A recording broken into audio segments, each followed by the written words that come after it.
125th edition of the Division I Men's Golf Championships from Scottsdale, Arizona. Greyhawk Golf Club, third year. It has played host to both the men's and women's NCAA championship. Florida and Georgia Tech battling for the national title. Match 2 on the green at 1. Georgia Tech's Bartley Forrester has a putt for par. Paige McKenzie is with this match, and Forrester trying to go one up early. Yeah, Matthew Crest missed the fairway in the desert, did not hit the green, failed to get up and down. Bartley hit this green, but had a huge long lag putt to this point, so a little disappointing not to get a better read on that first putt. This one, however, it should be just moving from his right to left. Forrester went 2-0 in match play yesterday, beat Pepperdine's Luke Gifford 2-1. And North Carolina's Ryan Burnett 4-2. Kress went 0-for, losing his quarterfinal match to Virginia's Devin Patel. He was 2 up through 15 as Forrester misses an opportunity there, and then lost to Florida State's Frederick Kattrup 3-1. Over at the second, after a miracle par to tie the opening hole, Christo Lamprecht has this putt for birdie at 2 to go 1 up. Yeah, it's not often you get 2 drops off the cart path and tie the hole on the first one, but this for birdie ought to go a little bit to his left. Lynn has about 6 feet for par. He chipped it by the hole.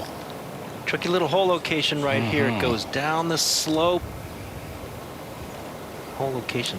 That hole is actually on another slope and pours it in. How about those 2 putts? He has made some 40 feet of putt. 2 holes.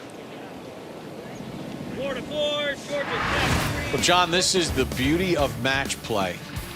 You know, Lamprecht's in trouble at the first. Yushin Lin has this putt for birdie. It's a long putt. He gets it really close, almost within gimme range for par.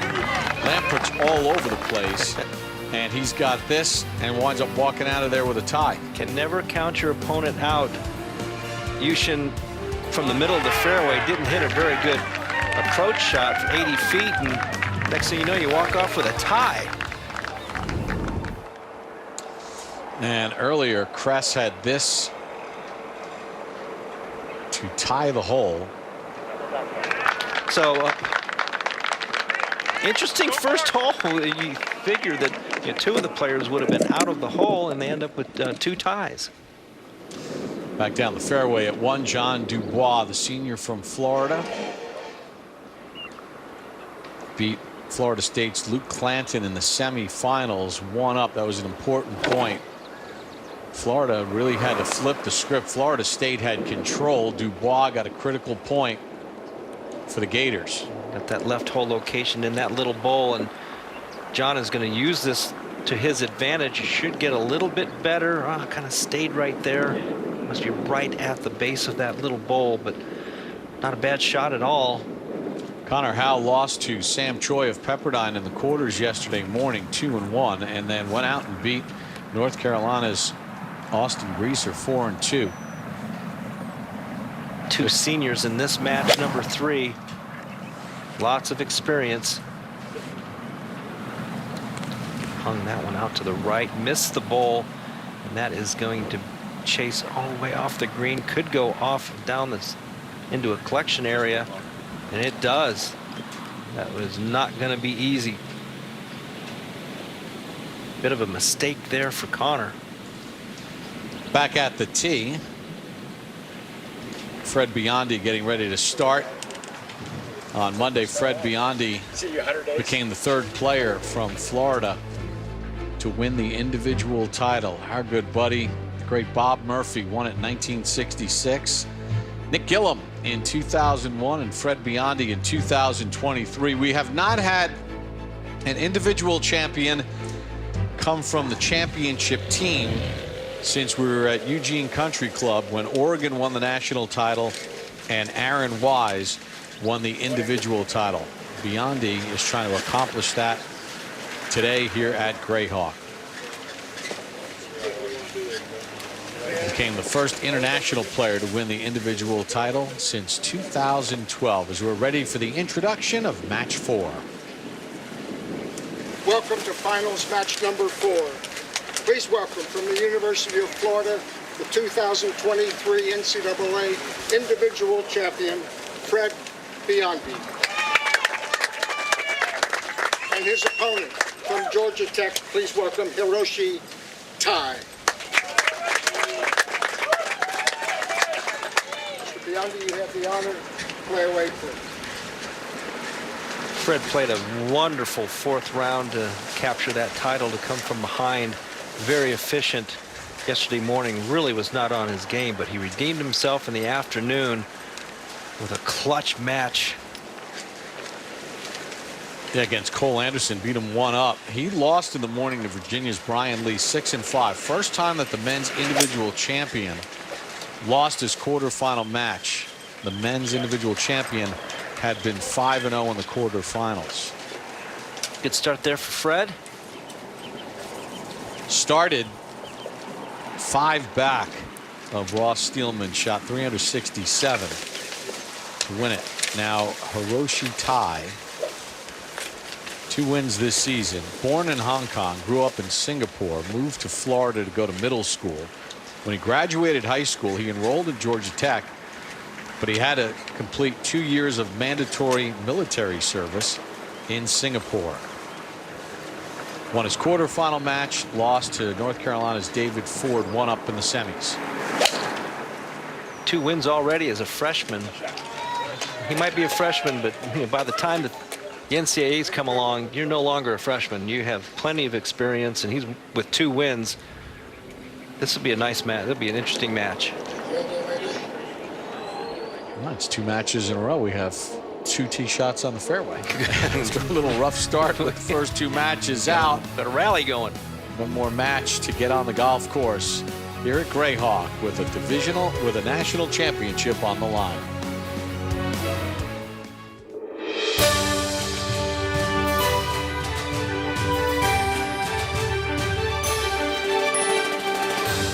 NBC Sports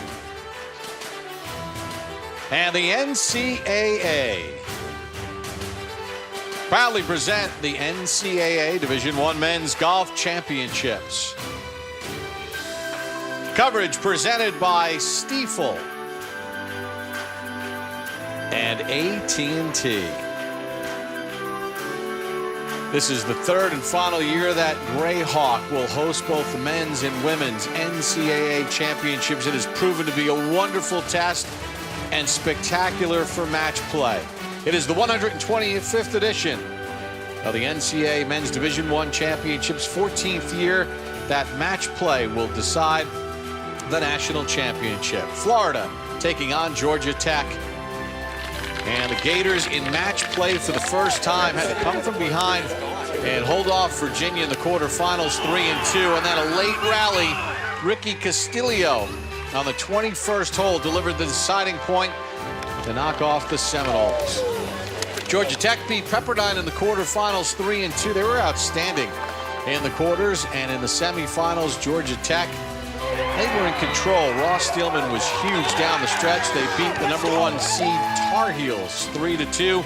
A national championship is on the line. Georgia Tech has never won a men's Division I National Golf Championship. Can they do it today? Settle in on this Championship Wednesday. Bob Popo along with John Cook. John Cook won a national title with Ohio State. Steve Burkowski, a proud Florida alum, calling the action. Billy Ray Brown won 3 team titles at Houston. Jim Gallagher Jr. starred at Tennessee, and Paige McKenzie a standout at Washington. John Dubois has this putt for birdie to win the hole. Doesn't go as much left as it appears. Kind of hangs out there to the right, but he buries it right in the center. Good start there for John Dubois. So he takes a 1-up lead through 1.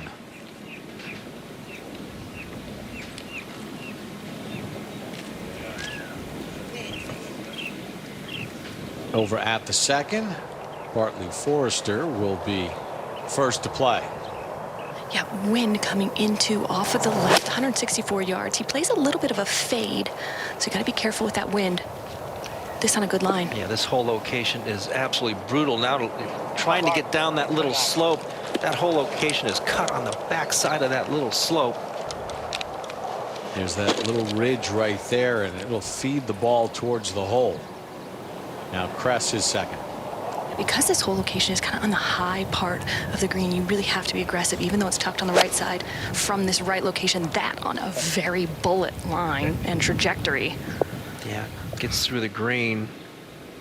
You got to be going in there with a little bit of trajectory, a little bit of height into some of these hole locations. Are getting really firm. Take you back to the first, and Fred Biondi from the middle of the fairway.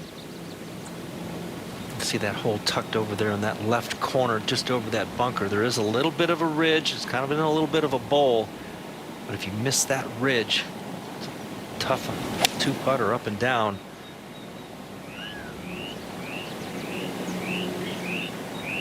Takes it right at it, right over top of the flagstick. Now there's a little bit of a containment right there. Should get back right down to the hole. That's well done. Took it right at it.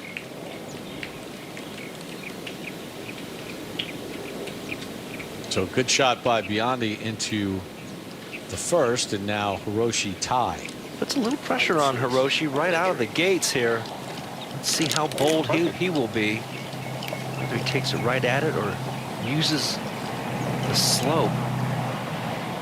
These greens at Greyhawk, you can use slope and pitch to gather the ball towards the hole. You don't have to take a direct line.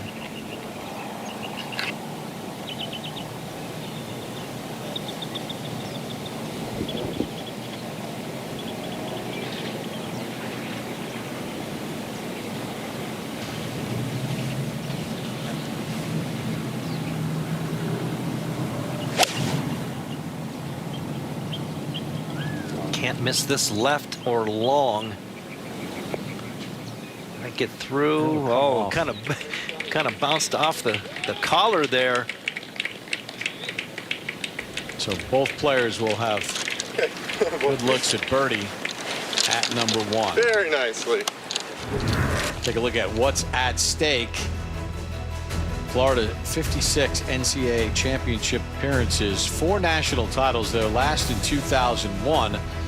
But they have not reached match play until this year. Georgia Tech is a 4-time runner-up in 32 appearances in search of their first national title. And you see, they too, the last 2 times at Greyhawk, not able to get it to match play.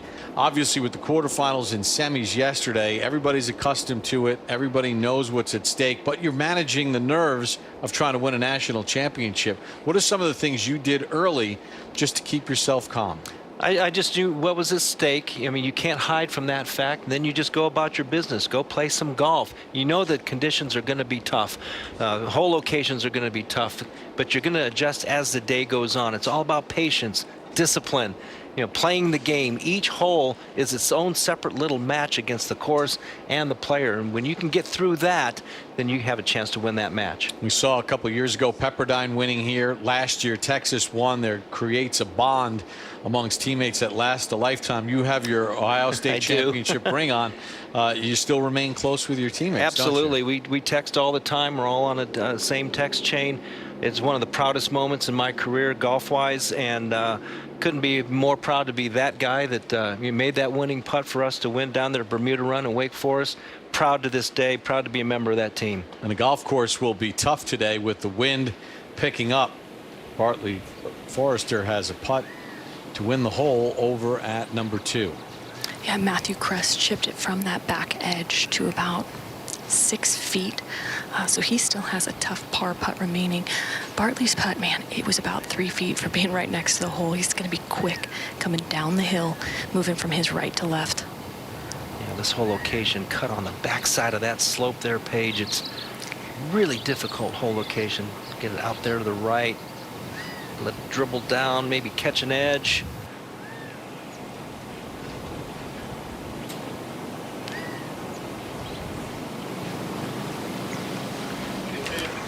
Final match getting ready to begin, and it is going to be a good one.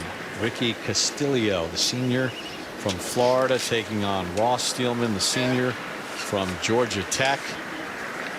Both players coming up huge yesterday for their teams.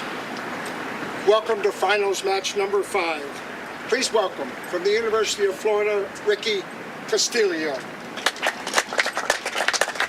And his opponent, from Georgia Tech, please welcome Ross Steelman.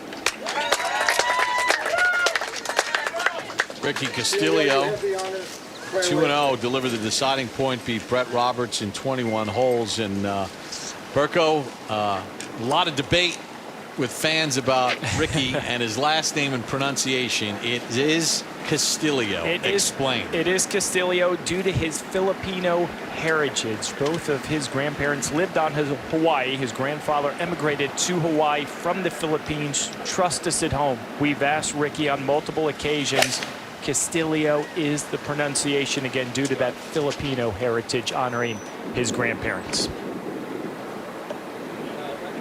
And he is no stranger to being in these positions right here. He's a senior at Florida, had an incredible freshman year out of California, going all the way back to Gainesville. Not so great sophomore, junior years, but he's really stepped it up this year as the anchor for this team. Let's talk about Ross Steelman and what he was able to do. He blew a 4-shot lead, bogeyed the last 3 holes in the individual to win the national championship, and then comes out in the quarters and smokes William Mao of Pepperdine 5-4 and beats Peter Fountain 1 up. And it was just tremendous what he did yesterday. His attitude is just incredible. Biondi to win the hole, and it just doesn't want to break. Well, there is a little bit of a valley effect, and a lot of people think you're crazy, but it is actually there. And that's what kept that ball from breaking more. That hole is tied as we take you out to the 3rd, and the aforementioned Steve Burkowski. Good afternoon, Bob. Yushin Lin for par to win the hole, tied the match in the early going. So a little bit of a back and forth battle between those two to set the tone here on a Wednesday. It settled the nerves a little bit. Chris has this putt for par to tie the hole. Should have gotten a good read. Yeah, and he missed it the same way. Just got it out there a little too much. Bogey from the middle of the fairway. Just giving holes away. Forrester 1 up. Just getting going. Championship matches. A national title is on the line here at Grayhawk between Florida and Georgia Tech. Back to the first fairway, and Ricky Castillo first to play. This from 161. Both players in this anchor match have found the fairway. Took it just right of the flag stick, but flew it a little bit too far there, BR. It won't get all the way down there.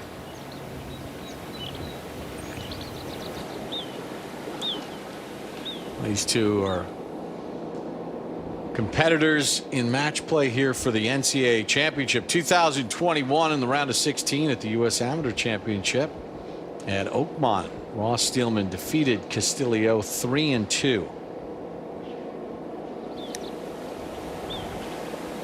I'm going to follow the second of Ross Steelman, according to Bushnell. 141 yards to the hole. Flights it down. A good-looking line here, John Cook. It might be a little deep as well. There's a little bit of a backstop back there, right over top of the flagstick, Billy Ray, and now that'll gather back down towards the hole. Aggressive play. Really nice golf shot. Earlier at the second, Florida's John Dubois playing his 3rd shot from the greenside bunker. Yeah, trying to get it down that slope right there, and well, we thought this was a tough hole location. What a good bunker shot. Connor Howe from above the hole has this putt for birdie. Yeah, this should move a little to the right. Not as fast as you think it is. That was a good looking putt.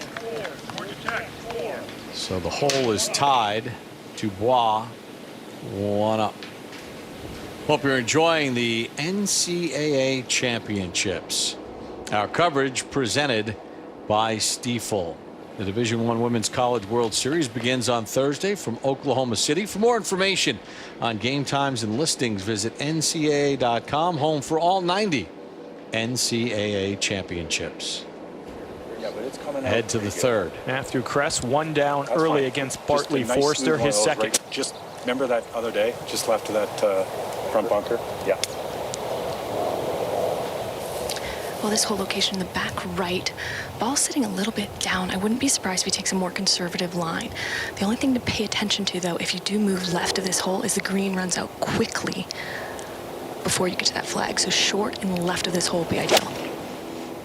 Yeah, can't go too deep here because it'll run off that whole location cut close to that left-hand side. Now that's going to run all the way through into the rough. We'll have some options. Let's see how close this whole location is cut. Right there.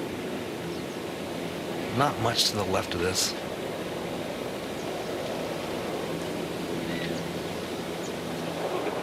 I think if your ball starts working, Keep it here with Forster. It'll hurt a draw.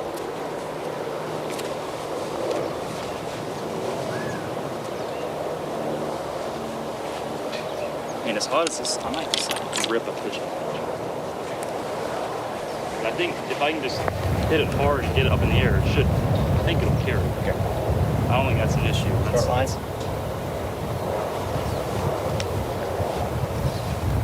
Say left edge of that front bunker. Yeah. Wind direction has switched. It's been swirling the last few days. The strongest wind of the tournament has been this morning. It should be moving mostly left to right. We got a little bit of help in it right now. He's talking about hitting pitching wedge. He only has to fly at 160 yards or so, but if he catches it on the top of the club face, it'll kind of dive. It won't clear that bunker. This has to be a perfect catch.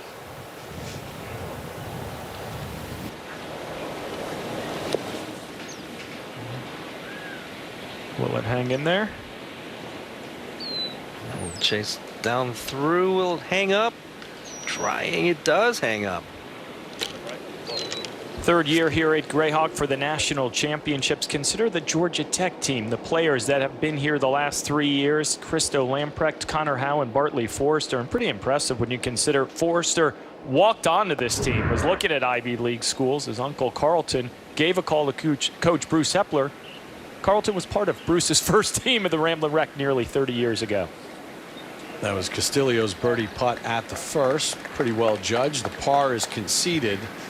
Steelman has a putt for birdie. Now we've seen this putt a couple times now miss to the right. It looks like it's going to break more than it does. I was out there a little bit earlier and kind of studied this one, and the valley is kind of behind him, but it does hold this putt up more to the right than you think. Billy Ray, you got to look at this putt. What do you think? Well, by your eyesight, you think it is going to turn back left, but he got a fantastic read from Castillo that the ball just kind of hung out to the right. Just to go one up in the match. He had it if he had it if he hit it. Florida right in the center. Georgia Tech. Hole is tied with a par for each. We're just getting started. Championship on the line. Will it be Florida or Georgia Tech winning their first ever team title? Back at the third for Matthew Kress. Difficult shot here. The practice swings indicate he's trying to bump it into the hill. Yeah, can't bounce more than twice, and that's really That well was beautiful. done. Very well judged. Over at the second, Fred Biondi has this putt to win the hole. Hiroshi Tai is in with par. This is one you have to be a little careful with there, Bob. It does go downhill. The valley is to the right. Might break a little bit more than you think. And right there. Yeah. Just gave it a little bit too much respect. You had a nice shot in there, though, to have that opportunity. Not going to be many of those today. Florida Gators rode to the finals, fourth out of the Bath Regional. They were the #2 seed entering match play. And they had a rally a little bit to beat Virginia, and then a big-time rally to knock off Florida State as Ricky Castillo took 21 holes and delivered the winning point with a birdie at number 10. First time in match play in search of their 5th NCAA Division I Men's Golf Championship. Back out to 3. Forrester to go 2 up. So he'll be in with his 4. Kress, a little bit of work to tie that hole. Remain 1 down. Heck of a month of May here on Golf Channel. If you love college golf, you want a little more, tune into College Golf Talk. Join Brentley Romine and me. Drop another episode tomorrow. Recap what has been a phenomenal week for the men here in Scottsdale and sort of put in a punctuation point on our college golf season. Kress, big par putt to stay just 1 down. Yeah, it's been a very stressful 3 holes for Matthew. This would be quite the escape to not lose another hole, this moving from left to right. Well done. Yeah, a lot of fight in this young man. Let's settle the nerves a little bit Florida for Matthew. 4, Georgia Tech 4. Early goings on a championship Wednesday. Florida and Georgia Tech. The battle underway with a national championship on the line. Back at the par 5, 4th, 3rd for Florida's Yushin Lin. Yeah, Dudley Hart's out with him. He made him lay up to here. He only had 170 at the front. Smart play with Lambrick over the green, and Can't tell you how difficult this hole is going to play today. That whole location is incredible. Make our way back over to the 2nd. Hope you're enjoying our presentation of the NCAA Men's Golf Championships. Coverage brought to you by AT&T.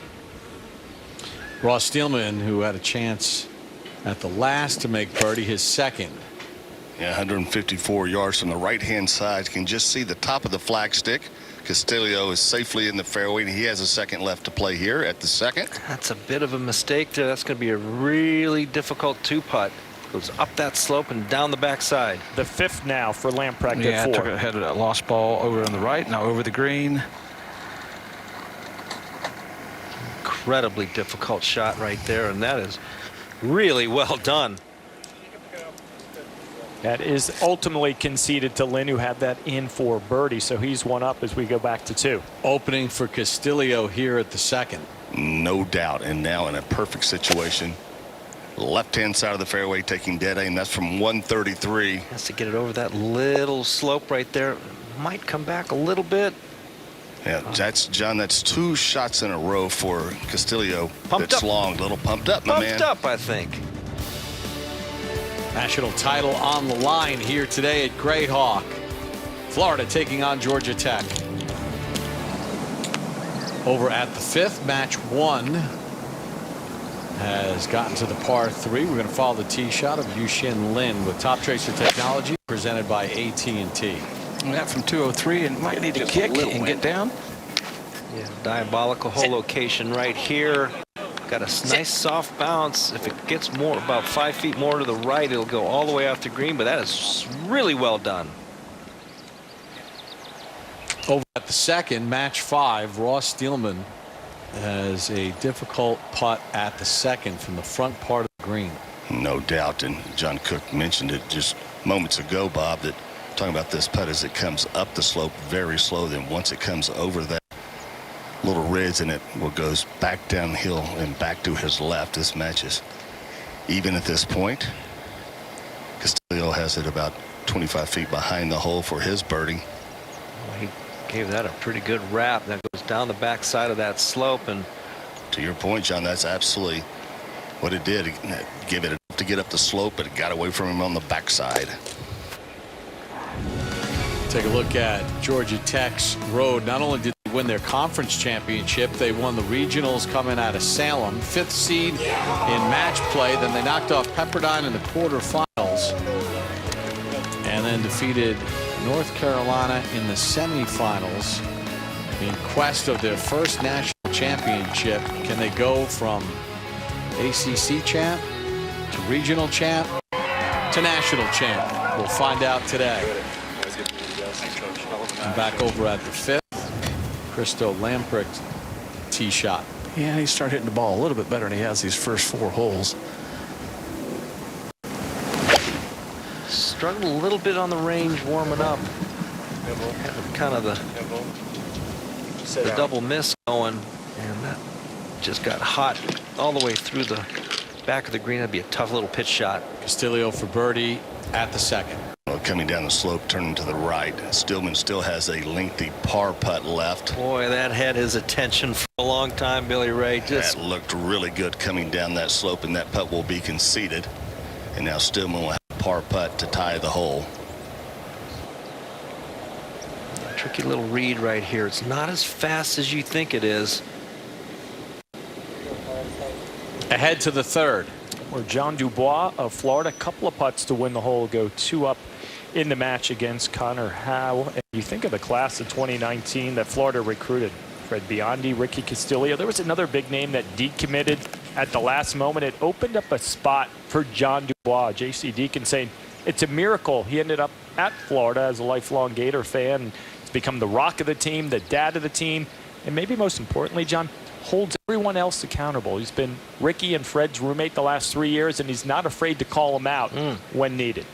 I know he grew up there in Windermere, Florida. That's where we lived for a long time. Nice pace there. Florida 4, Georgia Tech 5. Florida's 2 up. Solid start for Dubois, 2 up early. He looks solid right now. Stillman with this par putt to tie the hole. And not as fast as you think, and does move left to right.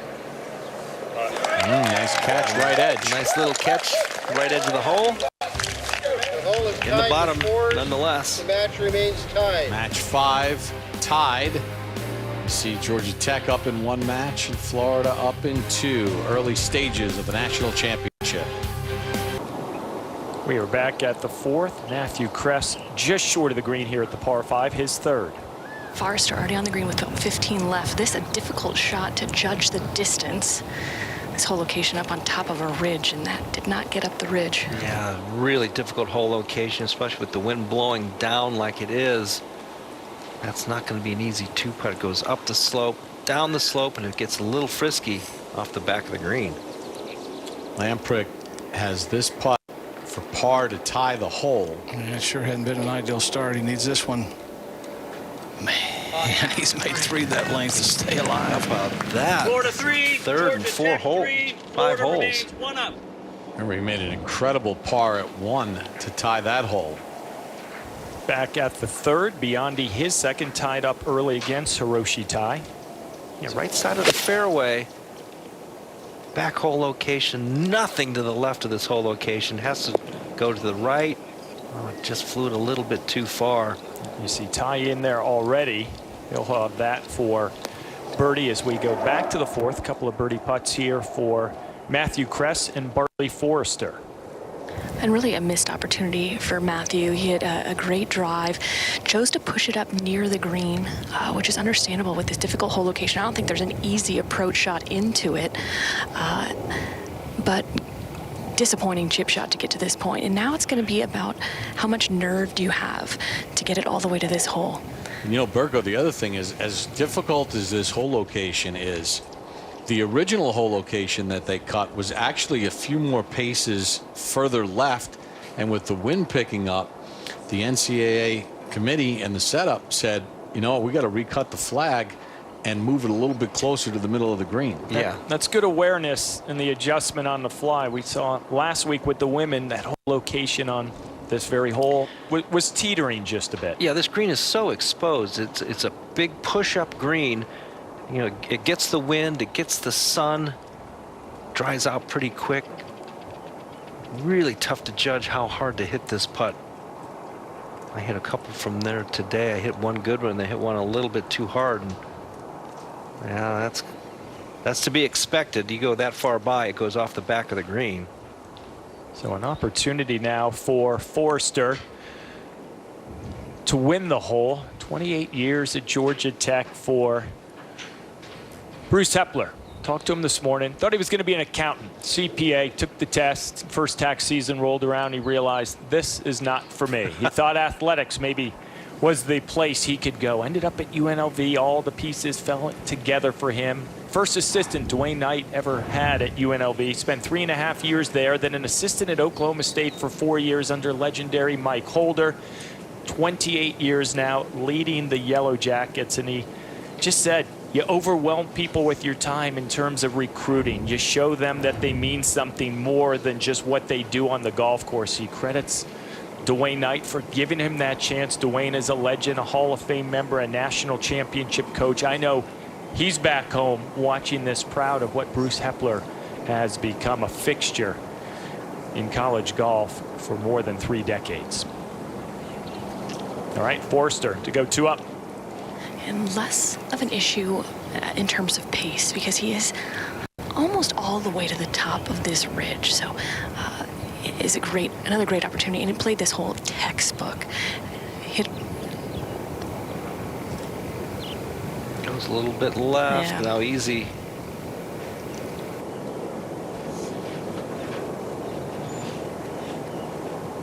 Got a pretty brave 3rd shot to get it on the proper level. Yeah, he had just 91 yards. He'd hit a layup off of the tee. While we wait on those putts for par, head over to the 3rd. Biondi, his 3rd, just over the green. Looks like he might belly it here, John. He's got that little belly shot. Try to hit the equator of the ball. Didn't like the lie. Almost loved the result. Yeah, it's very similar to a putting stroke. And that was a really nice effort. Make our way to 4 with a couple of par putts. Crest first up. Would have gotten a little bit of a read off that putt as well. And the valley to the left. I'm glad, John, you made the first valley reference of the day, because it's going to come into play throughout. It's there. Absolutely. Just ever so slightly, but it is there. He had a nice par save on the last.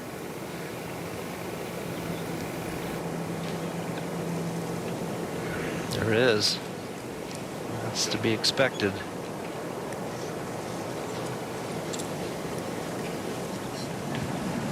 Lamprecht second to play at the 6th. Yeah, Yuxia Lin hit a beautiful shot just short of the green with driver. Oh boy. And then this is way out to the right again. Yeah, yesterday Christo flew it right on the center of the green. 350 yards, but that one is another area code over there. Now back at 4. Forster still can win the hole here, Paige, with par. Yeah, not much in this. I wouldn't expect anything other than inside the hole, back of the cup. He's played very solid golf through the first 4 holes. Yeah, Matthew was just inside his coin going for putting for bogey. He was conceded that putt. There's a little bit of a hammering in the background. That was the distraction. All right, 5 gets it done. Forster 2 up. And in those 28 years, Bruce Hepler has coached 3 teams that have finished runner-up at a national championship. He's never made it about himself, but we asked him of his team this year on what it would mean to get Hepler that first national title. Yeah, we're definitely aware of that fact. He definitely deserves one. As long as he's been around, as many tournaments as he's won. If we win tomorrow, we'll definitely win it for him. Obviously, he hasn't won one, and we all know that. And I think we probably want it really, really bad for him. He's the main reason a lot of us decided to go to Georgia Tech. So if we won tomorrow, it'd be amazing. And I think he'd be really happy, but we might be even happier than he is. It would mean everything, He's been in the business longer than pretty much anybody, and day in, day out. I can confidently say there's no one that puts in more time than he does, and he cares so much. And he's been close, a few times, and we would love nothing else than to bring him a national championship and bring it home to Georgia Tech. I think that's one chip on his shoulder that he has from his 28 years of being an amazing coach. So I know every single guy on our team is really extra motivated to get him a trophy. This would be awesome. He's coached so many great teams and great players throughout the years, and if we're able to be the one that brings him his first national championship, that would be something really special. We'd all be thrilled for ourselves, obviously, but we'd be even more excited for him, just seeing how hard he works day in and day out to provide the best experience in college golf for his players. It's the least we can do to pay him back for everything that he does. I am certain Bruce Hepler would love to hear that from his team, but spending time with him this morning, he said, you know what? what gets under his skin the most. You've been around long enough. You deserve it. He said, you know what? Golf isn't fair. Life isn't fair. You know he wants it badly, and it's really a testament of what he's done with that program to hear this squad think so highly of him as a coach and a man to mold them for the futures. You know, you do play for your coach, and when you can hand him or win him or them or her a national championship, man, that's something they remember forever. We still keep in contact with our coach, Coach Brown, and I'm sure that all players everywhere, it's a big experience going to college, and some of these great coaches, they're your mothers and fathers there for 3 or 4 years. Forrester's tee shot going to teeter to that ridge. Yeah, watch out. It's not going to stay on the green. It's not. Kind of walked it off. I mean, there's only about 4 paces right of the flag, and then it just slopes completely away. Yep, have to play left of that flag or short.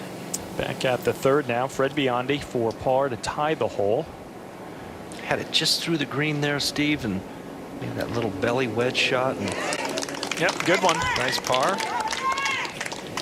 Good little battle. Florida 4, Georgia Tech 4. The match is tied. Crest ready to go. We'll follow his tee shot with Top Tracer technology presented by AT&T.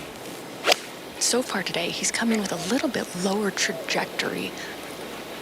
This one just caught the false front and didn't get the kick he needed. Yeah, that's well short. That's going to be a difficult 2-putt, and with your opponent in a difficult position as well. Coach Hepler trying to win that first national championship. Early stages here at Greyhawk. Lynn, birdie to win the hole. Hit a brilliant second in there. Difficult hole location. That's an opportunity missed. Jim, where did Christo Lampric's tee shot wind up? Well, he hated the 4th hole, but he liked it so much, I guess he wanted to play it again. He was over in the fairway bunker, 63 yards right, away from the hole over on 4. Now he hit it over the green and hit an incredible chip shot, and now he has a chance to make this the tie of the hole again. He's working hard, isn't he, Jimmy? He's making me tired. But you know what? That's what you do, John, in match play. You got to keep grinding it out. I think that's a lot to be said about. We talked about Coach Kepler. I think sometimes the team takes on the personality of the coach, and he's one of those guys. Can't ever count your opponent out, no matter where they hit it, until your golf ball is in the hole. You think about the momentum swing for Lampric just on the opening hole.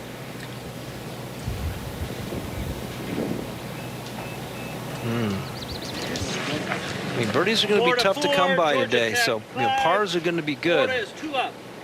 But you got to put your golf ball in position. So Yushin Lin now 2 up in his match.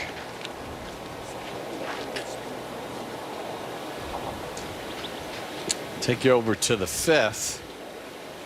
Got a couple par putts. Forrester's ball went off into the collection area. Yeah, he hit a great chip shot to just above the hole, and now Matthew actually hit a brilliant lag putt from the front of the green. It lipped out, pretty hard lip out, as you saw. Forrester's dove right of this hole location. It was very similar with the lip out. Now, one of those topside lip outs that go back down the hill. That's exactly right. So back up the hill, so it's going to be slow, and I've got this moving maybe a touch from his right to left. Yeah, Valley is behind him, so yeah, this influence just a little bit. It's just got to keep the speed up.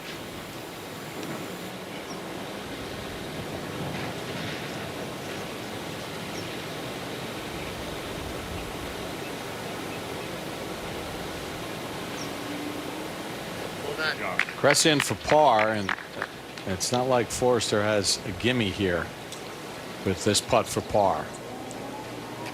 Let's go back to the 3rd. Castillo's going to have a couple of putts to win the hole, go 1 up early. Yeah, Ross Stillman had some issues. Hit it over the green with his 2nd shot into the desert.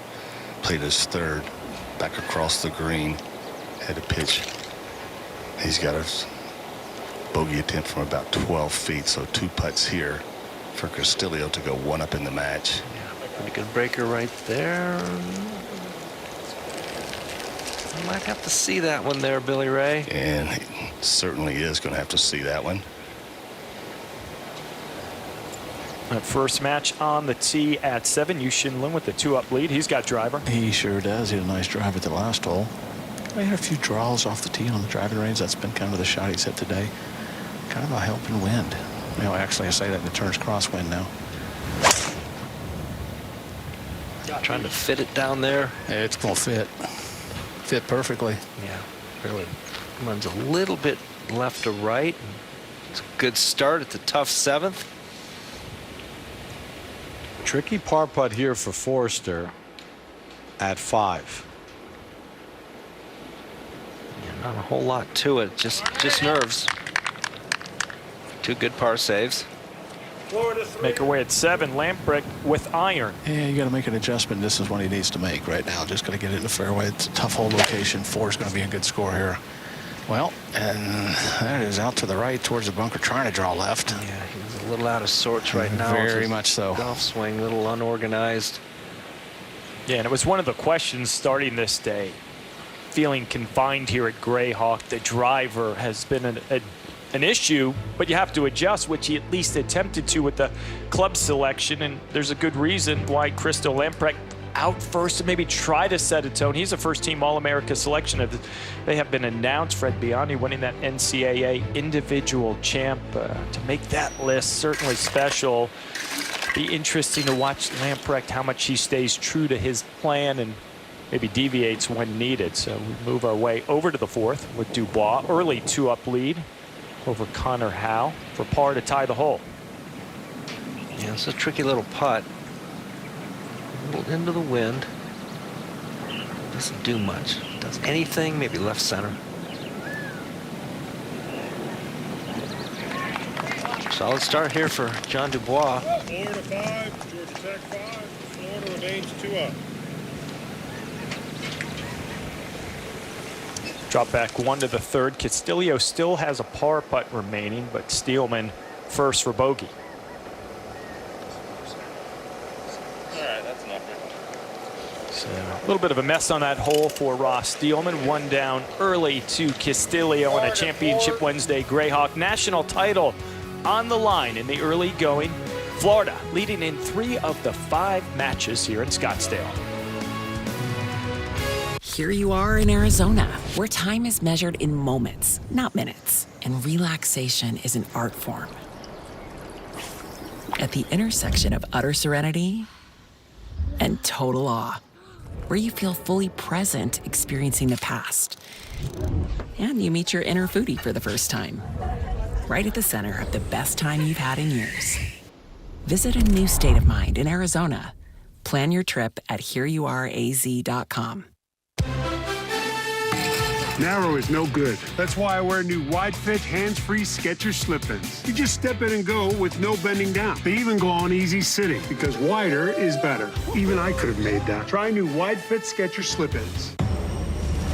It took 2 years of pushing the limits to make TSR. Faster,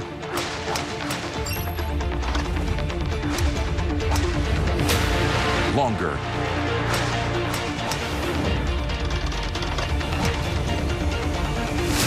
straighter. The all-new Titleist TSR drivers.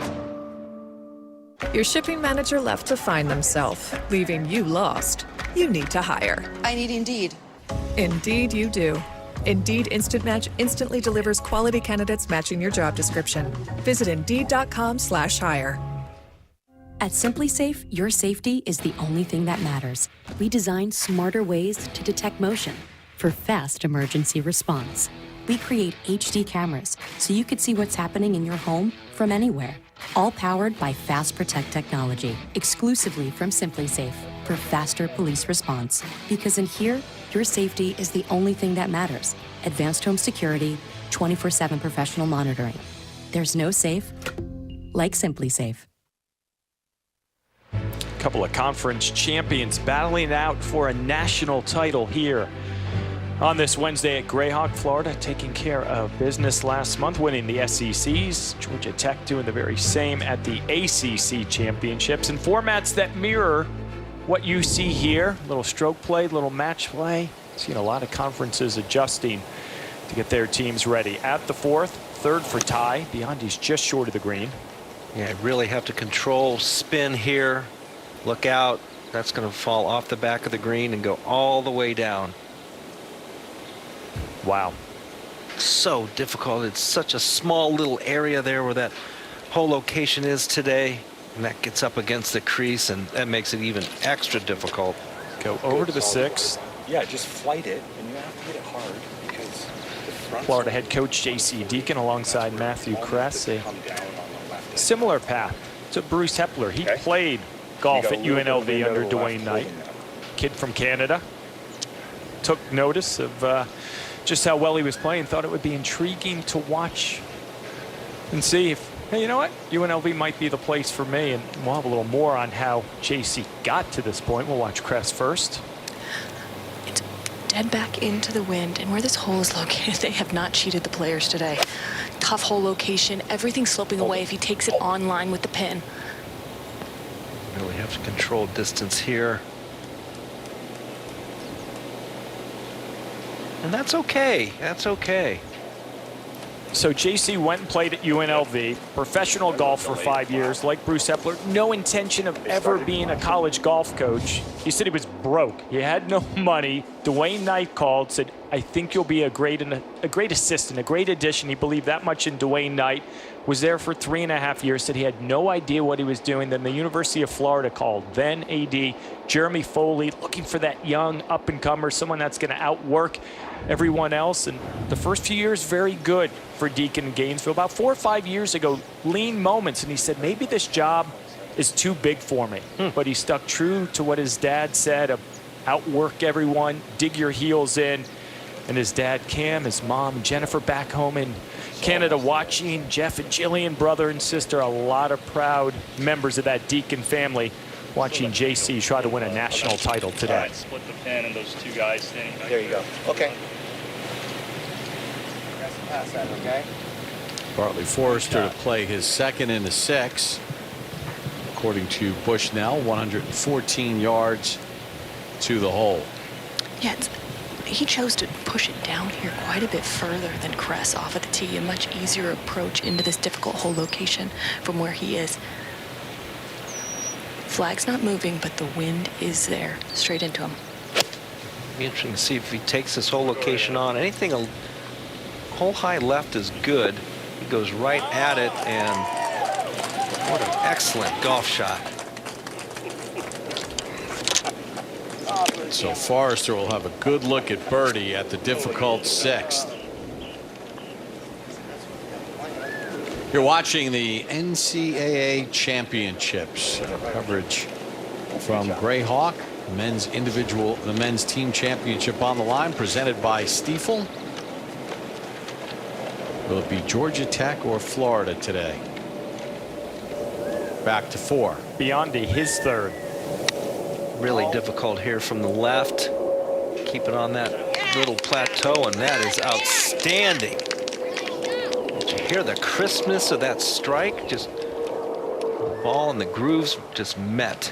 Yushin Lin here at the seventh. Yeah, 77 yards past Lamprecht. Lamprecht's ball actually hit something in the desert, kick back out. He's on the green in two. This from 152. This looks good.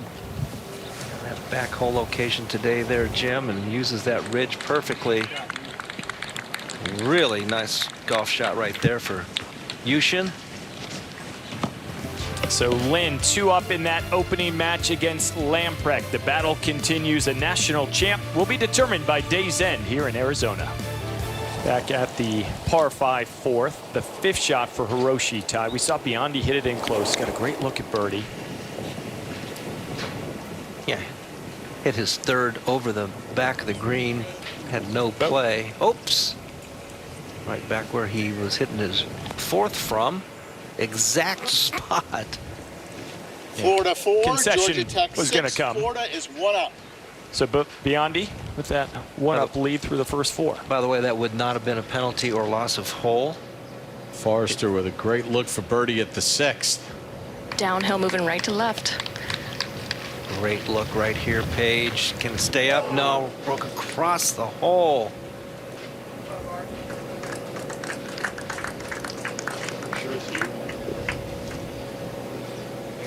John Dubois has this putt for par to tie the hole at the 5th and stay 2 up.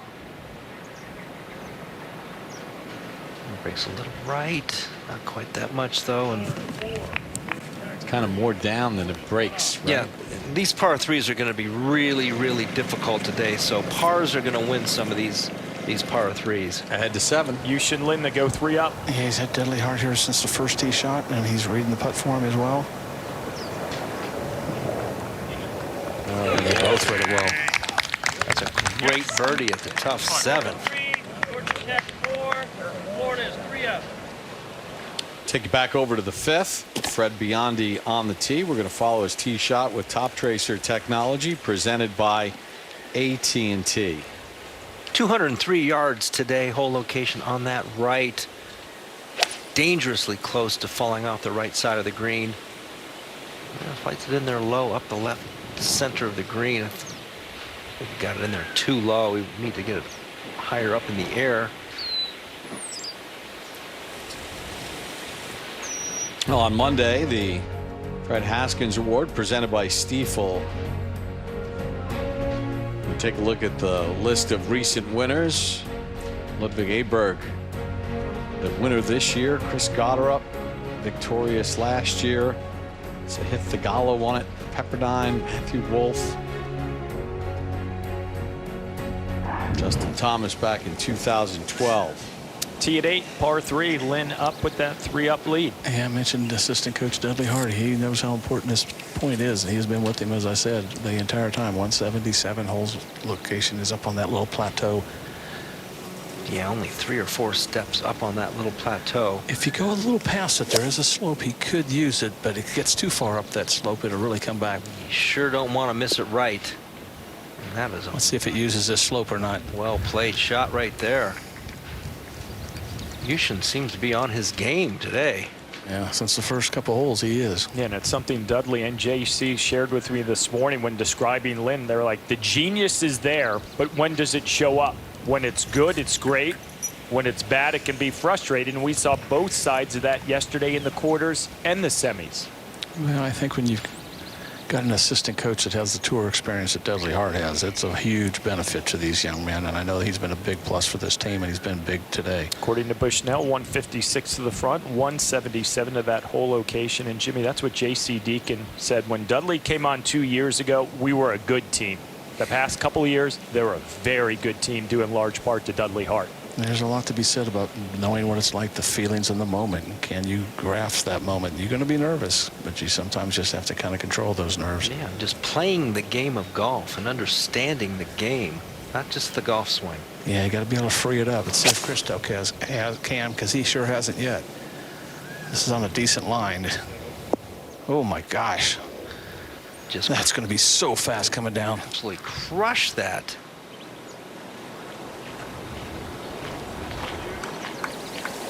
Hiroshi tie on the tee at 5 with Biondi over the green. Type of shot Hiroshi can pull out of his bag. Something short and to the left would be preferable, or landed in that spot right there, which is about 3 feet in diameter. Nice shot, though. Right, if it kicks deeper into the green, it's gone. But instead, it's a good look at birdie. Florida up in 3 of the matches here on the first 9 with a national title at stake. Back at the par 5 fourth, couple of birdie putts for Ross Steelman and Ricky Castillo. Ricky first up. And this putt's coming back up the slope, moving to the right. Stillman's got it about 12 feet for his birdie. That's a good place to putt from right there for Ricky, and well done, well judged. Par conceded to Castillo as we take a look at the final PGA Tour University rankings. Ludwig Aberg getting that top spot, fully exempt on the PGA Tour this year. And next you see Ross Steelman in there at 4, fully exempt on the Korn Ferry Tour. Ricky Castillo in the top 10. Some conditional status on the Korn Ferry Tour. Wonderful initiative to give these young men a place to play right out of college. Now Steelman looking to tie things up. It's the putt that comes up the slope and gets away the last half of the putt. Oh, wow, that caught a lot of the hole there. Just horseshoed right at him. And brave third shot to put right there. Didn't take advantage of it. Ty has this putt for birdie to win the 5th.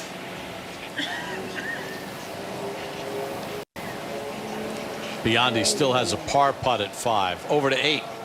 You said it was going to be tough, Jimmy. How difficult for Lamprecht here. Well, I had a terrible lie as well. It just comes off that slope so fast. There's just, unless he makes it, I don't know if he can slow it down. Get it to slow down.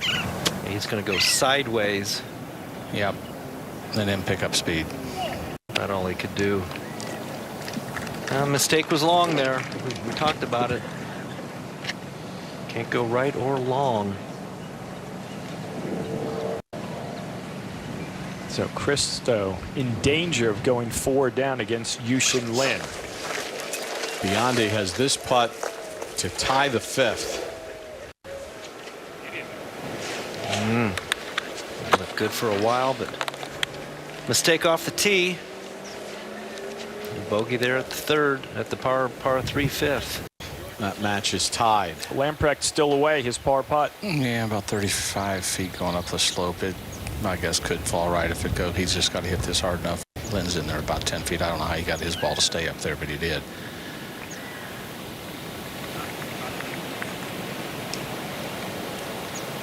The putter has bailed Christo He out sure has, but not early. that time. Can only do that so much. Can't only do that very long. Yeah, so the bogey 4 conceded to Christo Lamprecht. Wondering if he'll tell Yushin to pick it up.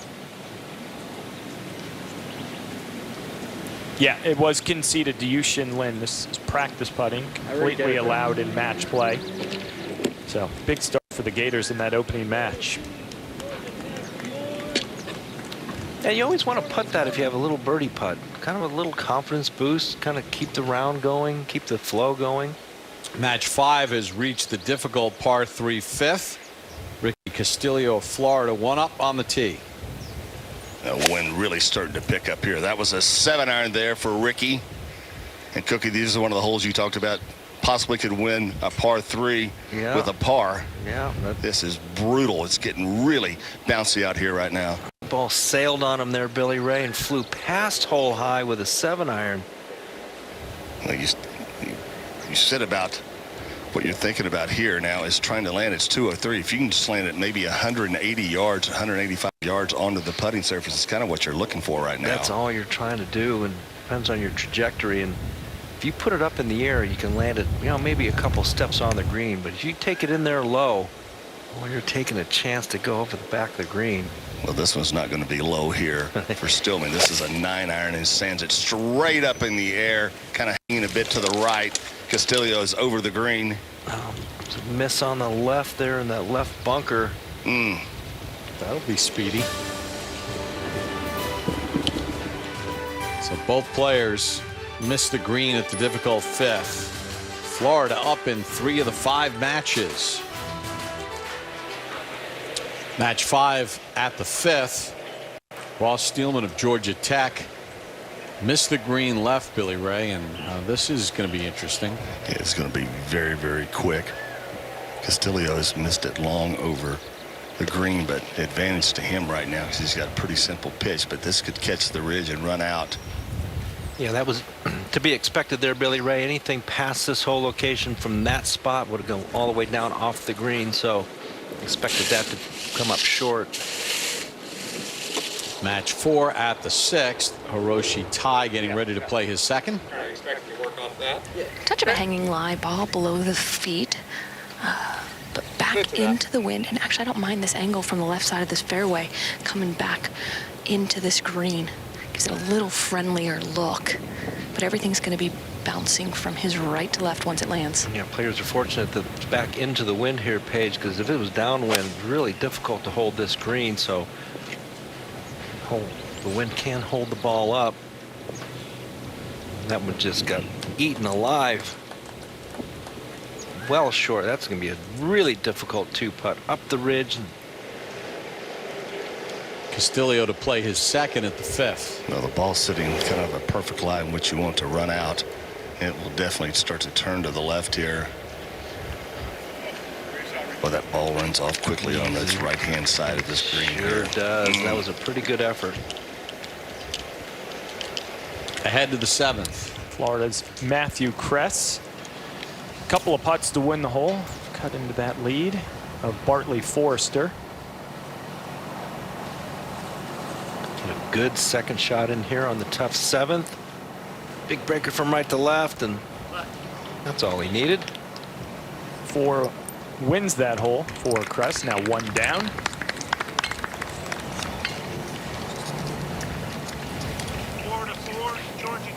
Take you over to the 6th, and now Bionde to play. And he pushed his drive a lot further up here, so 131 yards. He flighted it really nicely. Little sawed off follow through. That needs to slow down. That needs to slow down. Ain't gonna stay. No. Might have got it going the wrong direction across the wind and not holding it into the wind. Swinging across the wind, boy, you're at the mercy of the firmness of the greens. Steelman for his par at the 5th. Now Castillo will have a par putt to win the hole. Over at the 9th, Yushin Lin playing his second. Maybe a little awkward lie with that 182 yards. He took a high swing at it, straight downwind though. Wow, what a shot. Pretty sporty. A golf shot right over the top of the flagstick there, Jim. Wow. Now Castillo for par to win the hole at 5 and go 2 up. Now, John, just to your point there, you predicted it. You're going to win some of these par 3s with par. They are really difficult playing today, so pars are going to be good. I normally say don't give away the 3s, but they are really difficult today. Back over at the 9th. Touch this real, please. Christo Lamprecht 4 down to play his second. Lynn's ball went so high, it couldn't look high enough. That was unbelievable. Now 141 for Christo. Ball's a little above his feet, kind of an awkward lie. And he's going to have to hit a good shot here now. Yeah, let's see if he can pull off a quality golf shot here. Something he really needs. He's been hitting it straight up in the air, too. That sounded a little heavy, maybe, but that's maybe why it didn't hold that well. But straight downwind, these greens are really firming up.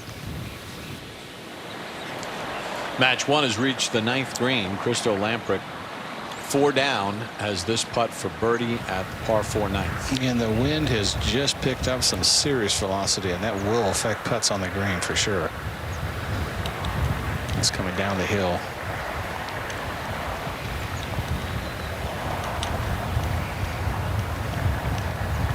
Hard to stay steady, especially if you're tall.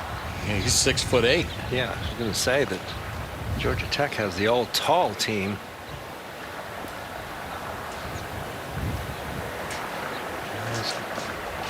Going to struggle.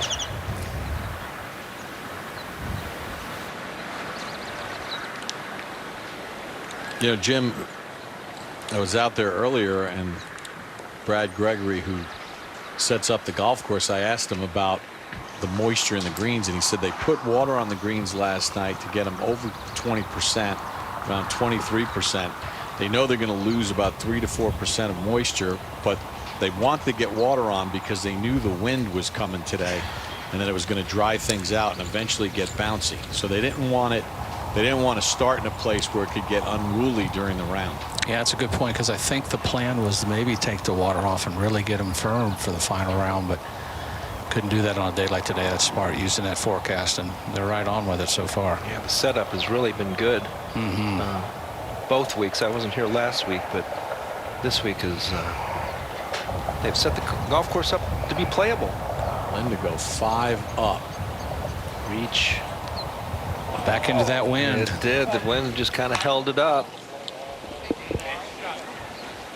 Over at the 6th, we've got a couple par putts coming up for Hiroshi Tai and Fred Biondi. Yeah, his first putt from the front of the green was well short. This is going to be moving from his right to left. Pretty good breaker from right to left, and it got left quick and dove across the hole.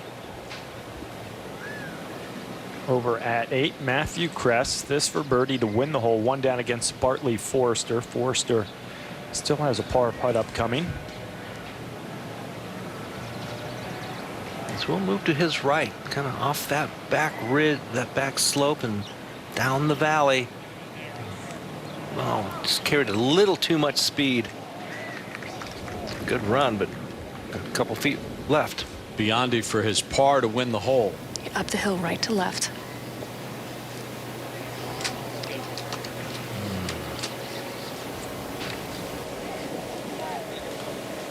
Tough bogey there for Fred. Ty was up there.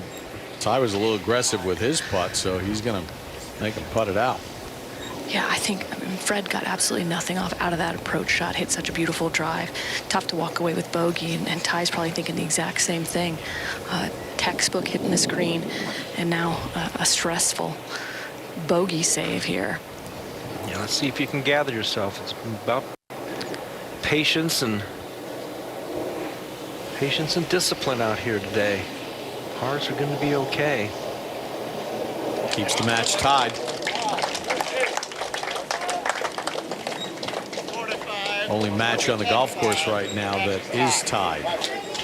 Florida leads in 3 of them, including match 1. Over to 8. Where Bartley Forrester, the lone yellow jacket, leading in his match right now. Kress in with par. This for par for Forrester. Maintain that 1-up lead.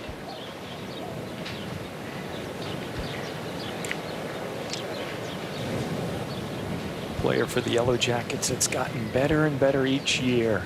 Having that chance to walk on, proving his uncle right that could earn a spot there. Georgia Tech. And Bruce Hepler said he's kind of the ultimate perfectionist. Tries to do everything according to the book, if you will, and it's paid off. Become a really good player.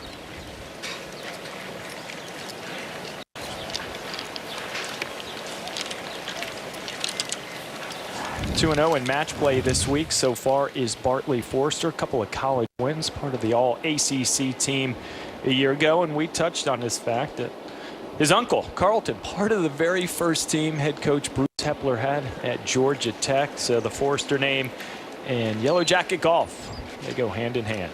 College win there at the Calusa Cup, Calusa Pines. That golf course is no joke. Really right. We've seen Ross Steelman in some precarious positions today. Well, this was one of them as well here. He's driven it left. And I'm not sure he's trying to manufacture some kind of shot to try to kind of cut it around these trees. With the amount of loft that he has on this club, John, I don't think he can do it. I will say Castillo is safely in the fairway here at 6. He's almost got to hit a 90-degree slice is what he's trying to do. The whirly bird follow through. Telling you what, this ball's actually cutting back. It's not sure where it's going to come to rest. Oh my goodness. He cut that ball probably 30 good or 25 40. yard. Yeah, that was amazing there with such a lofted club. I cannot believe Ross pulled that off. Yeah, it didn't go all the way down that collection area, so he just have to putt across the green. Castillo's 2 up. He's going to play off the fairway. Yeah, 130 yards. He came over and looked at the ball. Ross Stillman, he's going like, this guy's got no chance here. I make 4 can go on, but what a shot there by Stillman. And they made the mistake there coming up short in that bunker. Ross Stillman, who nearly won the individual title, struggled coming in, but was awesome in match play yesterday, winning both his quarterfinal and semifinal matches with an incredible shot at the 6th. After an incredible second shot, Ross Stillman has this long putt for birdie at 6. Coming across the green, obviously the wind picking up enough here where it's going to affect the putts as well. Castillo is in the bunker and has a terrible lie. Yeah, back into that wind, up that little bit of a slope, leaves himself about 3 feet, but that was not easy. Incredible second shot, though. Up 1 to the 7th, Connor Howe for par to tie the hole against John Dubois. Yeah, pretty good breaker left to right. Yeah, really good putt. Reads it perfectly. Well done. Georgia Tech 4, Florida's 1 up. Ray, what about this live for Castillo? Well, the ball just pitched out of its plug mark, but it sat down. Oh, he went And at that this is so going to much be, speed. it's going to have to sit down. More than likely, he's going to catch that collection area over the green. Yeah, this is... Boy, after the tee shots, John, you have to think Castillo had the heads up on this hole, but not the case now. No, made that mistake coming up short. Our first look at the par 4 10th as Yushin Lin 4 up to play. 153 is that we said that whole location's up here on the top. Do not want to be long here, left to right wind. That is floating to the right, and that is going right of the bunker. Oh my goodness. My goodness, that's a wide miss right there for Yushin. Yushin Lin ranked 30th in the World Amateur Golf Rankings. Christo Lamprecht 8th.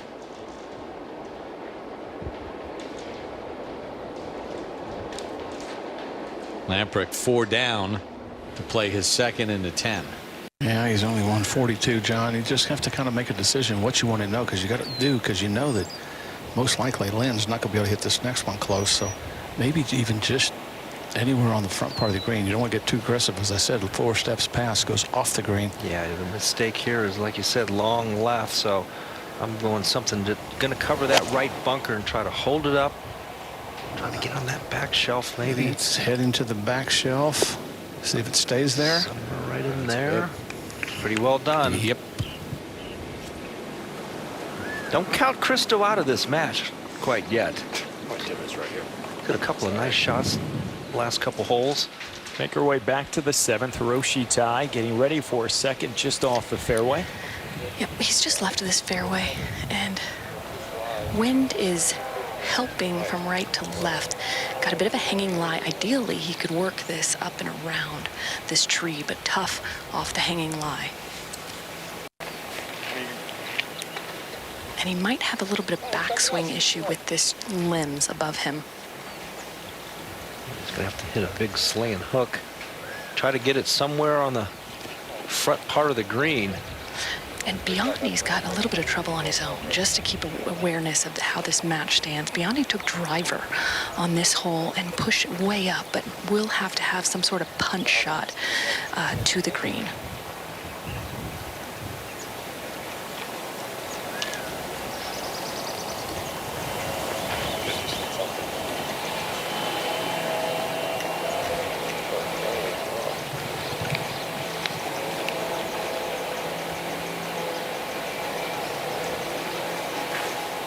Hiroshi is a 21-year-old freshman. You don't get that a lot in college sports. Bob touched on it.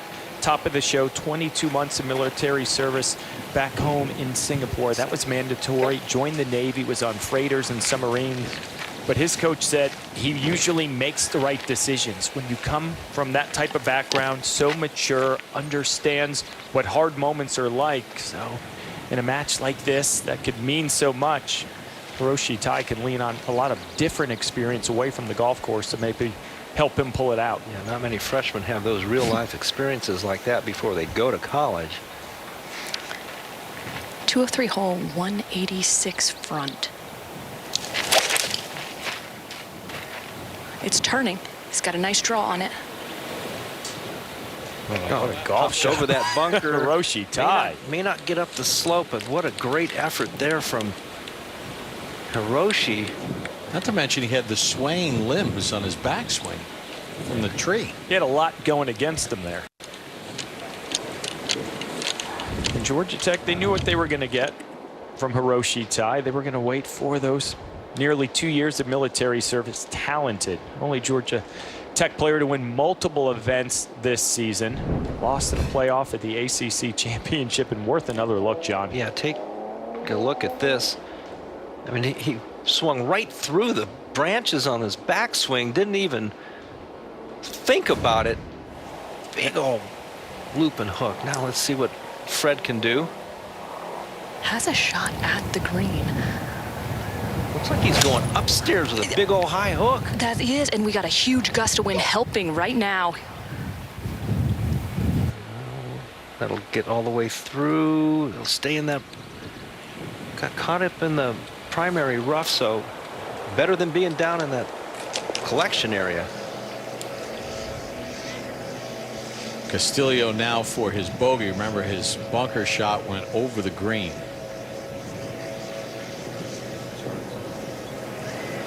Well, that was an absolute gift to Ross Steelman. Ricky Castillo in the fairways. But wasn't it Steelman's incredible second 100%. shot that shifted the pressure completely? So Castillo now only up 1.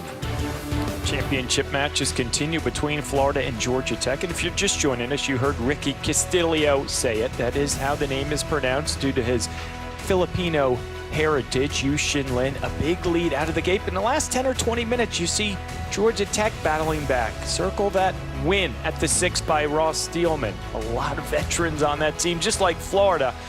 So the Yellow Jackets make it a little bit of a charge in the last couple of holes as we head out to 7 with Biondi, his third from over the green. And a little delicate from here, really unlucky with the gust of wind. Oh, nice touch here, really nicely done. Yeah, I think the slope that he pitches it into and that wind was going to help that and hold that up, so it was really well done. You know, Crystal Lamprick could have been down 5 at the turn. Lynn missed that birdie putt and a 2-putt par, and he cuts the lead to 3. Georgia Tech 4. Florida's 3 up. No give up here in Cristo. John Dubois from Florida at the 8th for par to tie the hole and remain 1 up. Connor Howe was a couple down just a few holes ago, so Yellow Jackets building a bit of momentum. All of a sudden, this is match play. Got to play it out, play it to the end. Back at 7 now, Hiroshi Tai's got this for par, Page to tie the hole. It was a decent putt from the lower level. I think it was a big shift in what I expected to happen given where the tee shots were. Even Fred, when he was walking up to the green, looked at me and said, how did he get it here from there? Excellent second shot to reach the green. This putt, just a little uphill right to left. It may fall. I think that's why Fred wants to see it. His chip shot was conceded, so he's in for par.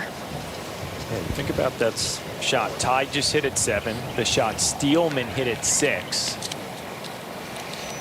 Pretty remarkable recoveries by both of them. Yeah, you got to pay attention to this little putt. Definitely has some movement.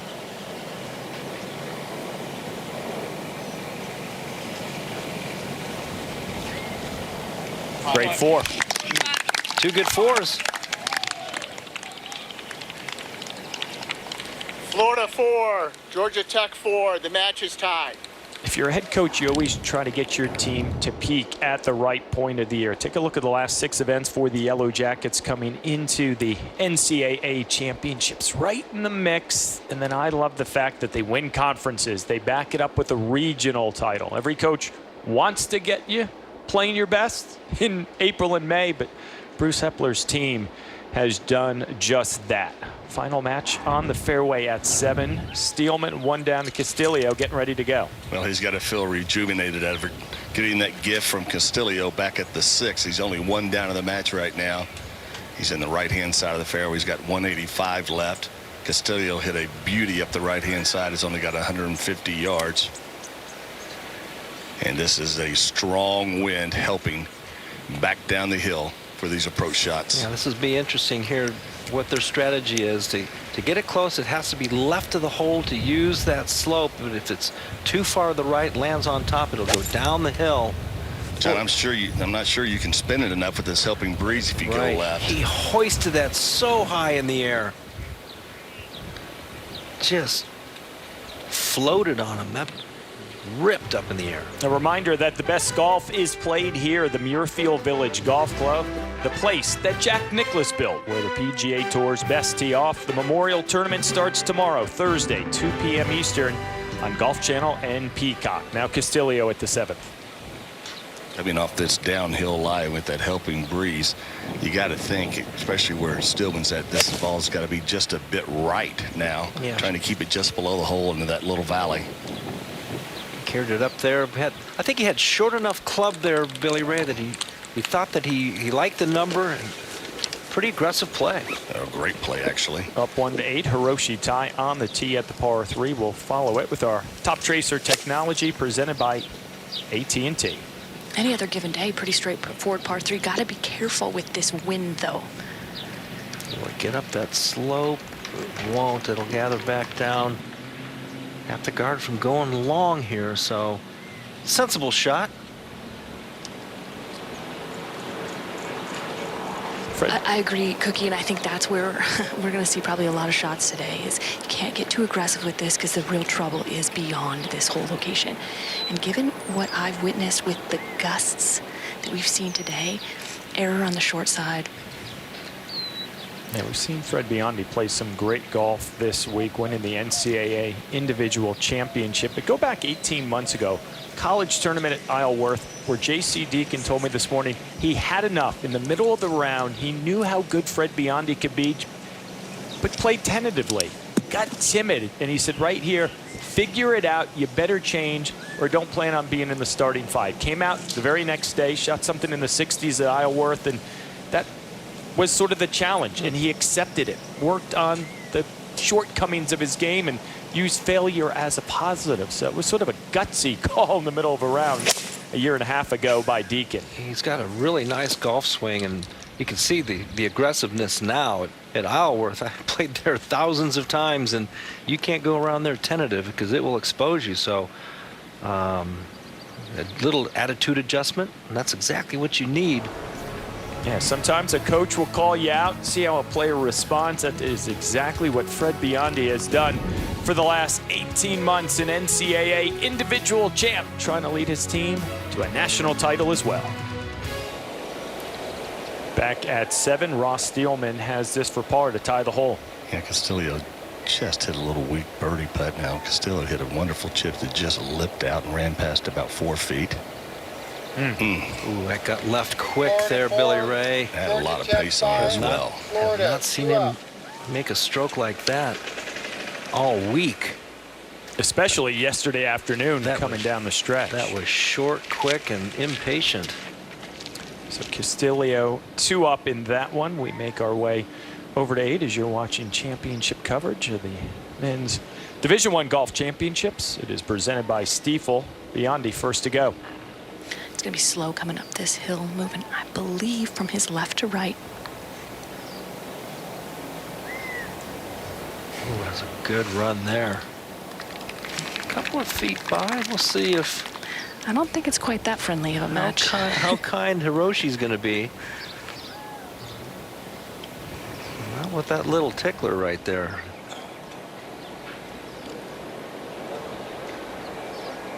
First match has arrived at the par 5 11th. Lamprecht, his third. Yeah, 87 yards old, playing long here.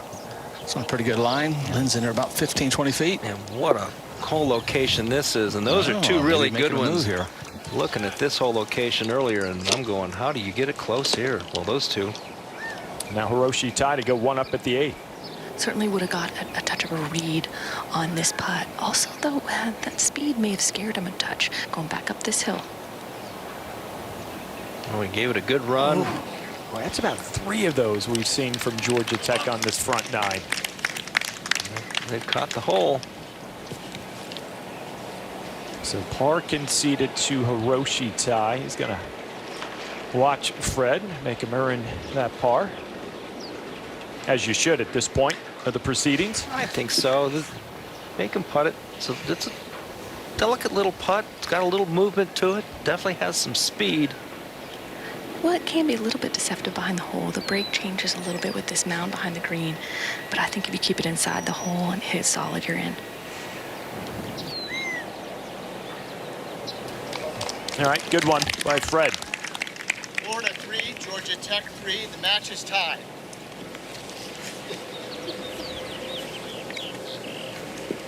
So we got a couple of birdie putts at 11, Jimmy, and Christo Lamprecht. The putter saved him early. Now he's clawing back in this one. And if you're Yushin Lin, we know sometimes the mind wanders.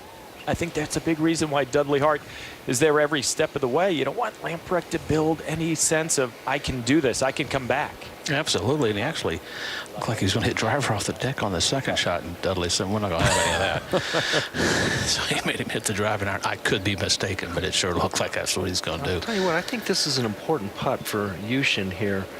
Bob touched on it. He left a very makeable birdie putt at number 9, just in the jaws short. Cristo kind of clawing his way back. He's got a really good look at birdie right here. Yeah, it could be a turning point in the match. It's got to go. Good call, John, right there. Yeah, so just like the 9th, leaving it short, an opening for Lamprecht to keep clawing back. Last match on the tee, par 3/8. Ricky Castillo will follow it with our Top Tracer technology presented by AT&T. 177 yards. That was a pitching wedge. Just gives you a good indication of the strength of the wind. Oh boy, you don't want it there. Long and left, going down that slope. Lamprecht to win 2 in a row. You sure guys, but putting it that well the line, you're in trouble, and you do not want to give up 2, because it's amazing how frustrating it can be knowing he was only 4 up where he could have been. I'm talking about Lynn. Just to get within 2 up, or 2 down, I should say, for him. Moving left to right. Stay up. Oh, that was a weak putt. Yeah, that real valley pull right there. 4 to 5, Georgia Tech. Cristo would wanted to make that putt. 2 down with 7 to play. That is very manageable. 3 down. You're in a bit of a hole now. And now Ross Steelman at 8. Also a pitching wedge, and with Castillo in trouble over the green here, you got to think, John, this comes up just a bit short, maybe. Yeah. Below the hole, I should say. If it gets by the hole, that would be a mistake. And tough little 2-putt up that hill. Yeah. So that was a little more conservative than we probably would have liked. Florida up in 2, Georgia Tech up in 1. The other 2 tied. A national championship to be decided on this Wednesday. Back at the par 3/8, Ricky Castillo 2 up in the match, his second. Well, he's got the club face wide open here, trying to land it softly. Got to take some of that downslope out of play, going that high in the air, and that's better than I thought he could do. That was pretty good. Gives him a chance. Just the mistake off the tee. John Dubois has this lengthy birdie putt at the 9th to win the hole. Back up mountain, but downhill, and well, that works. So Dubois goes 1 up. Florida up in 3 of the matches. Back to the 8th. Steelman, long look to win the hole. Yeah, it's coming back up the slope, but also downwind, and it's blowing hard enough for the players are having to factor in the breeze as well to come up the slope and turn a bit left. This is going to get away from him. Now 2 par putts here at the 8th.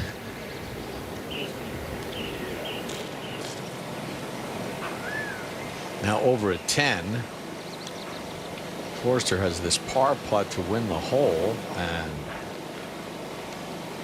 extremely aggressive with that. Oh, wait a minute. That's a good 3 feet by. Back over to 8. Couple of par putts for Steelman and Castillo. Well, Castillo's 2 up in this match, and I think he has the easier putt, even though he's away. Oh, boy, that got way left. I will say, you saw him on the move quickly. A gust of wind hit him just right in the chest and pulled him off that ball. Yeah.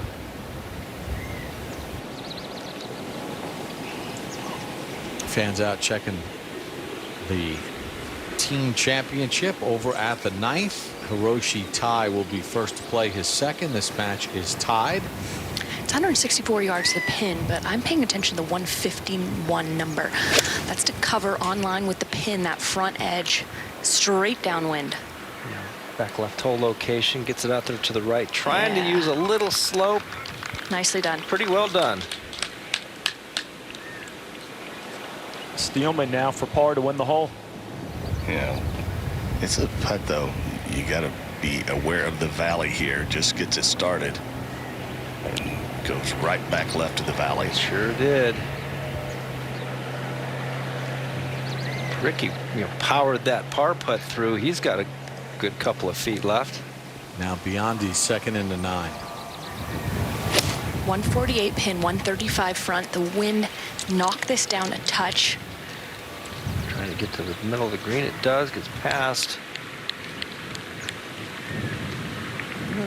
2 birdie putts. Castillo Hole is in tied with 4. Florida, 2 up. Golf course is changing, John Cook. Yes, it is. And the only par 3 I thought that would be manageable would be number 8. I think the other 3 are really going to be difficult. Even they get to 16, that little hole is going to drive them nuts. Kress says this putt for bogey tie the hole. So he remains 1 down as they head to 11. Yeah, this golf course is Florida 5, Georgia Tech 5. changed personality since the first couple of days. You're watching the NCAA championships. Our coverage presented by AT&T. Over to the 12th. Match 1, Yushin Lin. 3-up lead over Christo Lamprecht. And a bit of trouble off the tee, Jimmy. He's probably luckier than he probably should have been. That ball was way right. Now, I was looking at it from the right-handed side, but he's left-handed. It could be a little bit more restricted for the righty, but on the backswing. But he does have a shot. It's just a matter if it affects him mentally. If he was a right-hander, it'd definitely be the other way. He's got 162 yards. This whole location's on that front portion of the green. Kind of a tough little spot.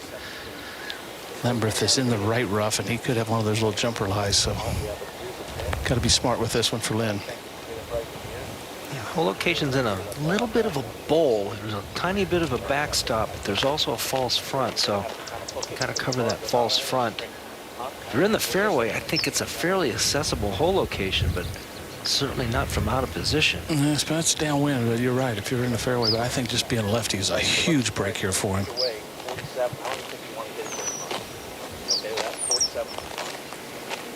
Get it a couple yards short. You got Dudley Hart in your ear, Jimmy. Well, it's like having a second. Yeah. Yeah, it's like having your teacher with you there. It's a big time help. This could be a pivotal hole, pivotal shot right here. Came out fairly clean. I don't think it's going to quite get to the front, but that's a good play, actually. So you think again about the birdie putt that Lynn left short. There it is. Pretty good recovery at 9. The opportunity Lamprecht had here at 11, considering his indifferent start. Still got a chance fighting the battle for sure. Coming out of the rough, I don't know if it lands short, if it'll release all the way. If it lands on the green, it is going to release. I know he hits it straight up in the air, but that's what he's going to have to do with a straight downwind. He goes straight up in the air with it. I don't know that it came out enough. A little high on the face of the club. Yeah, it did. It could come off the slope a little, but that's going to be a fast putt. I think that Lynn might have the advantage here. So from where they are in 2. 2 birdie putts at the 9th. Florida's Fred Biondi first. He'll be moving downhill from his right to left. Speed control going to be important here. There's a little more left than the players would think. Okay, good effort. Now an opportunity for Hiroshi Tai to take the lead in this match. He has a putt for birdie. That really was an excellent approach to this point. Hard to drop a ball in a much better position. I don't think a lot of players are going to be necessarily taken on this whole location. So anything just right of it. It was an excellent approach. So this uphill, moving from his right to left. Yeah, it doesn't uphill have to, and up mountain. Yeah, it doesn't have to worry about speed. You can be fairly aggressive with this. Out to the right. Break enough. It's trying. It does. Catch it right on the edge of the hole.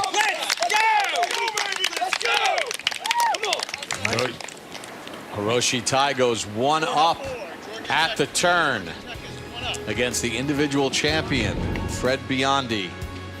Second shot in perfect position, and then he rolls in the putt for birdie. They're hard to come by today with a national title on the line. Back at the 12th, Christo Lamprecht 3 down to Yushin Lin, and This is going to be a tough one here, Jim. It is. Lynn didn't hit a very good chip shot. He's got about 6 feet for par, but this putt goes down. It gets about 12, 13 feet. Then it picks up some speed when it goes down the slope. Goes swing a little left early, but it is straight down towards the valley as we talk about, which means it's straight downhill and very fast. I think if he just kind of gets this thing going just over the slope, he's been pretty solid with speed, except for the last hole. I think a good effort would be probably 4 or 5 feet.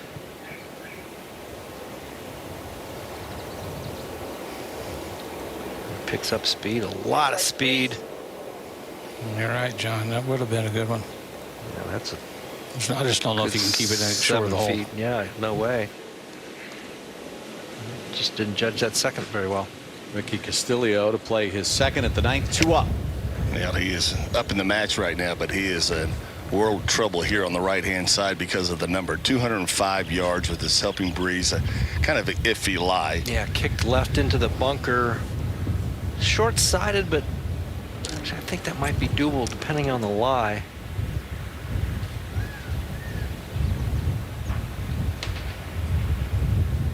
That wind is picked up throughout the course of the day, Billy Ray. What's Steelman facing? Yeah, he's 187 yards, playing more like 150 yards. Didn't get a club, but I'm sure it's a pitching wedge from this section here. It's got to be right of the flag, and that comes up well short as well. Way short. Billy Ray, that came up 20 yards short of where he wanted to fly that. A couple of par putts here at 12. Lamprecht first up. Well, it's obviously slow going back in. There shouldn't be a ton in this one. Yeah, maybe just on that right edge. Yeah. No more than that. In the hole, though. Yeah. Oh, clutch. Tell you what, he's made some nice putts today. He has. He's hanging around. He is hanging around, especially if Fusion misses this. Well, we see it in other sports. We see it in golf. The longer you let the guy hang around, things change quickly. Yeah, go back to the quarterfinals yesterday where Lynn was 3 down through 11, battled back to get that clinching point for Florida. So he's fully aware of what can happen even with a big lead. Well, let's see if he can hit a putt with a little more of an aggressive stroke that he has not done the last couple, as we've noticed.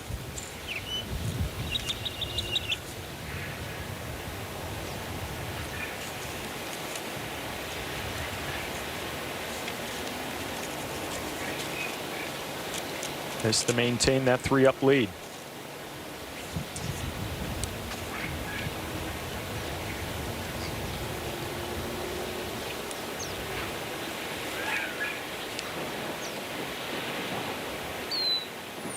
How about those two putts? Speed. Big putt there for both, but I think maybe more so for Fusion. Yeah, you keep tying holes and don't see that lead fall back. That's like a win. You start to run out of holes then. Over at the 10th, Connor Howe has a good look at birdie. John Dubois along a similar line missed his birdie putt and turned to his left, so he's got some work left for his par. Howe hit a wonderful shot here. The only way to get it relatively close, John, is you got to come in from the right. No doubt about it, and you have to judge that distance so well and trajectory, get it on that back level. Anything left, feet off the green, so really well placed second. See if you can take advantage of it.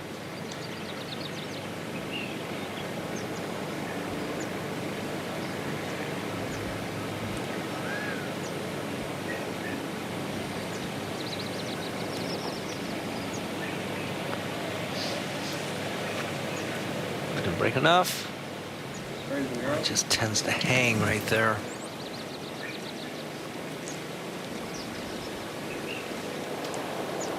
Over to 9. Big mistake by Steelman.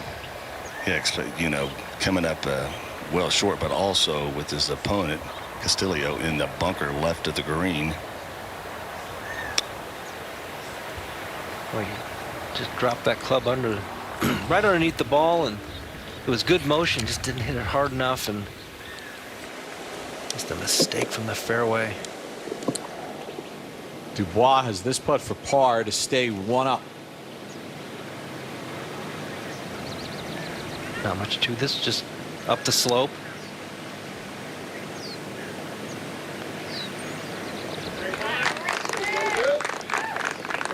Got a little victory lap, didn't it? Group 1 has reached the par 3 13th. We're going to follow the tee shot of Christo Lamprecht. And he's changing clubs. Well, the wind is whipping up at the green. You can see the flag moving, but just finally can feel it down there. There wasn't much down here, so I think he's trying to get it. It's 184. I mean, it could play uphill, maybe a club or two. If you get a little 5-6 steps left to this hole, fall down to the left. I mean, it's nothing that difficult, but you do not want to miss right here.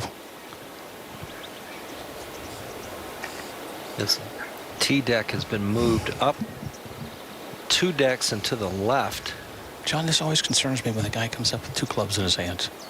I never like that. I mean, you got to commit to whatever you do, but and take a look back at the tee boxes they could have used, but with the wind today, and they've used them throughout the course of the week, but with the wind today. Yeah, they didn't want to play this at 235 with a hole cut just over a bunker downwind. Nobody wanted to play it. That was smart to move it to here now. See if he's chosen the right club. All right, we'll follow with Top Tracer Technology, presented by AT&T. Really tucked hole location on that right side. Pitches on a downslope as well. Cannot miss this ball to the right. That was right and floating a little. Will it get a kick? They carried up there on the green, and with such a short club, that sat down pretty nice. Good shot. Yeah, very good.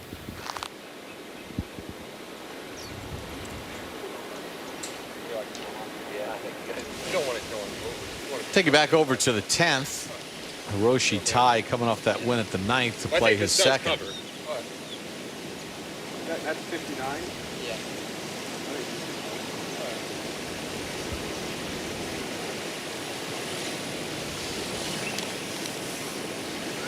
He's got 6 steps between the ridge, the top of the ridge, and where that hole location is. And you will want to play it to the right of this hole. It'll have quite a ground draw once it hits the ground. Anything, if it's going left and it flies up on that top level, it will go long left, possibly in the penalty area. Tough angle from the right side of this fairway, too. That needs to slow down. It does fall off right there. That's that ledge. That was a pretty quality golf shot, but it was on the wrong side, and this is what can happen.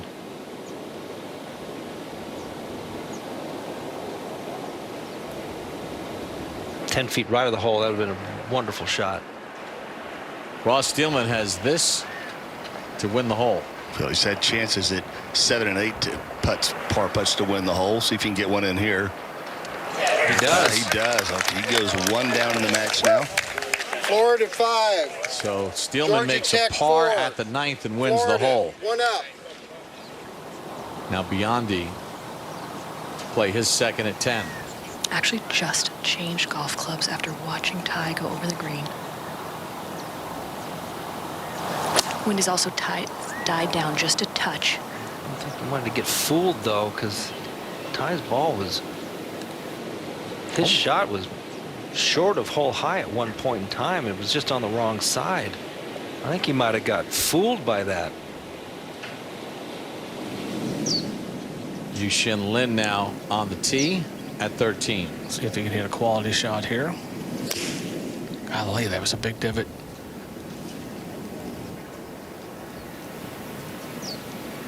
Whoa.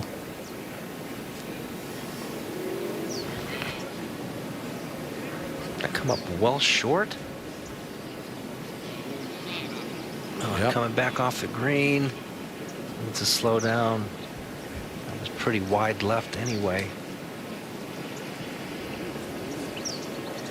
Gonna have a lot of green to work with, but you won't be able to see any part of that putting surface. Lin is up 3, but Lamprecht has a birdie putt from just above the hole. Florida up in 3 of the matches. Back at the 13th, match 1. Yushin Lin has a par putt as he came up short with his tee shot. And Lamprecht took a very aggressive line, Jim. Sure did. He got away with it. He carried just maybe a foot and a half just to be on the green there. But now he's got a great chance for birdie. But Lynn was second to hit, but he came up 30 yards. Well, it didn't come up 30. It ended up 30 yards short because it came up. You got to hit that ball in the middle of the green. But he chipped this thing good 35 feet past the hole. Now, Christo's going to be watching this putt very closely because on a very similar line. Looks like he's standing right behind him right now anyway. You might want to move to the side, but I think he's listening to what Dudley has to say. Exactly. You know what? Great point. I would. He's still a little close, isn't he? Well, closer than I'd like him. I'd make him move. Yeah.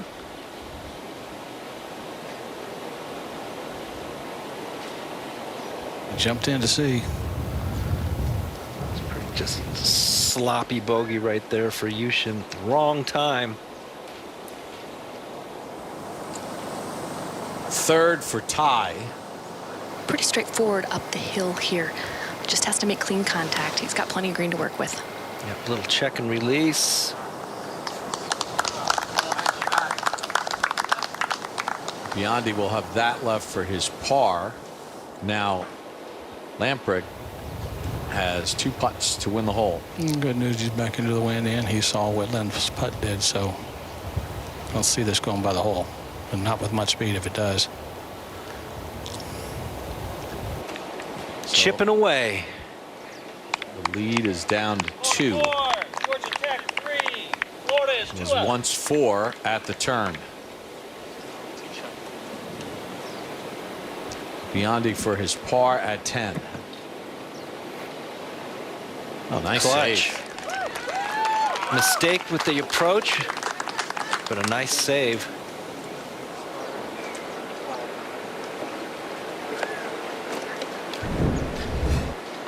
Check this out. Gets it started well out to the right, and look at that roll. Never left the ground, and never left the center of the cup.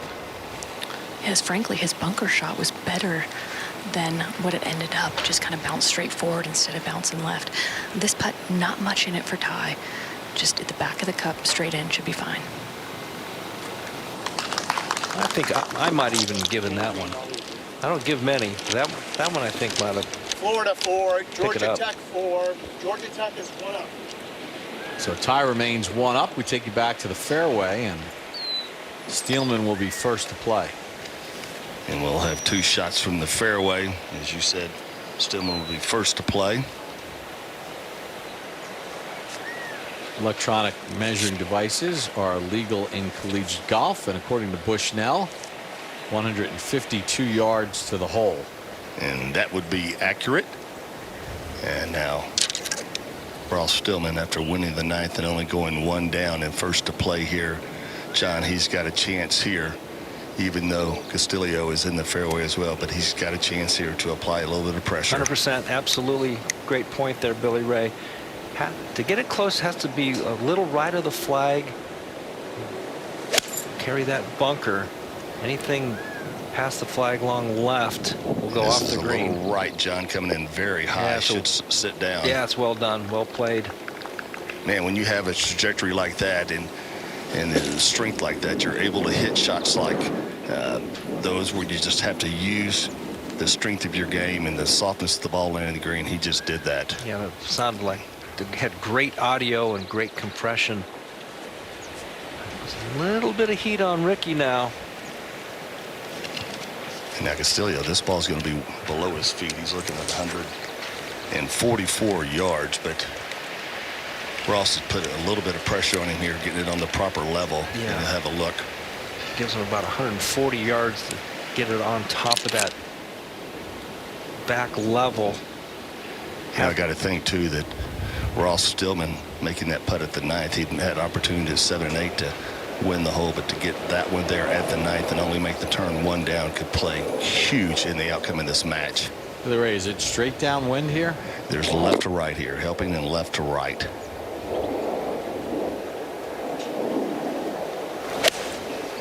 And it's not a consistent blow either. You will have those gusts up to 20-25 miles an hour at times. Well, he needs to get on the green. A huge mistake That's there. a big mistake there for Ricky. Be out of the rough, going downhill, down slope. Ahead to 12, Matthew Kress, 1 down to Bartley Forrester. Kress has already missed the green with his approach. Opportunity here. See if Bartley can get one in close. Oh, absolutely, yeah. You drive it in this fairway Aggressive right pass. here, and I think that with this whole location, this is all systems go right here. You have a little bit of a backstop, you have a little slope to the right, another one to the left.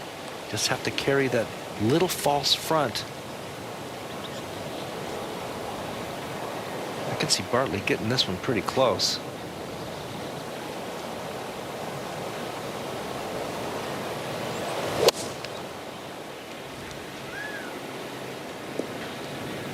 Landed it short of the green and bounced it up there. And heck of a shot.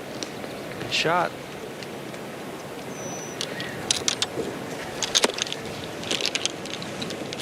Take you over to 14. Yushin Lin. His lead is down to 2. His tee shot at 14. Yeah, it's going left, and Christo's in the fairway. You got to get it in this fairway.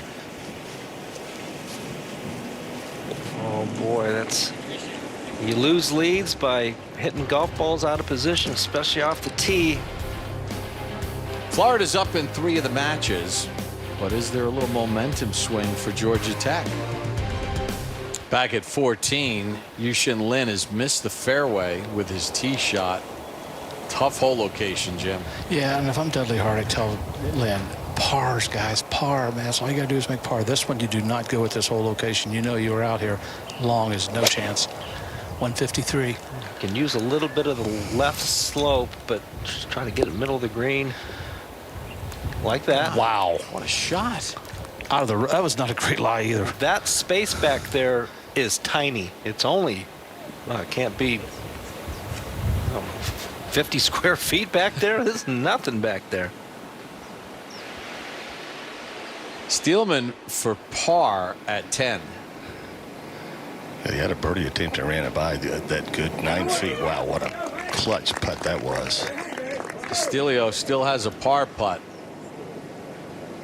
Now Lamprick,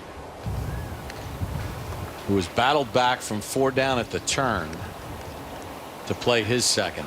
Yeah, he's 135, and anything about 3 steps short of this will come back. But that being said, Lynn's putt is very fast. If you could hit something and skip it up, that'd be great. But long, as I said, is no good. Yeah, if you can drive one in there low, you can skip it back there. Yeah, he's made some mistakes with this distance. He's been long a few times today. See if he can get this, and the wind's gusting straight down now. Tell you what, if he sails one here. See ya. Oh, he did. Just a little sawed-off follow-through, going in there low. It won't come back off there. It'll be touchy little pitch shot, or maybe a little bellied wedge. Castillo has this putt to tie 10 after missing the green right. 2 good par saves, but Hole is tied with 4. starting to make me nervous. Florida remains 1 up. To 12. Matthew Kress having a struggle here. This is 4 shot. Forrester's in 8-10 feet for birdie. Kress 1 down in the match. And about to go 2 down to Bartley Forrester. And he did concede that, so Forrester in control of match 2 for the Yellow Jackets. Georgia Tech continuing slowly but surely, building momentum on their side, coming down the stretch on a back 9 here at Greyhawk. We're back at the par 5 11th. Florida's John Dubois has this for par to tie the hole. His opponent, Connor Howe, had about a 20-footer for birdie. Par's already been conceded, so Dubois needs this to remain 1 up. Yeah, the par 5s are going to play tough today. But you don't want to make bogeys. Same with the par 3s. Yeah, left off the, right off the strike. Florida 6, Georgia Tech 5. The match is tied. So that one back and forth. Match 3 tied up through the first 11.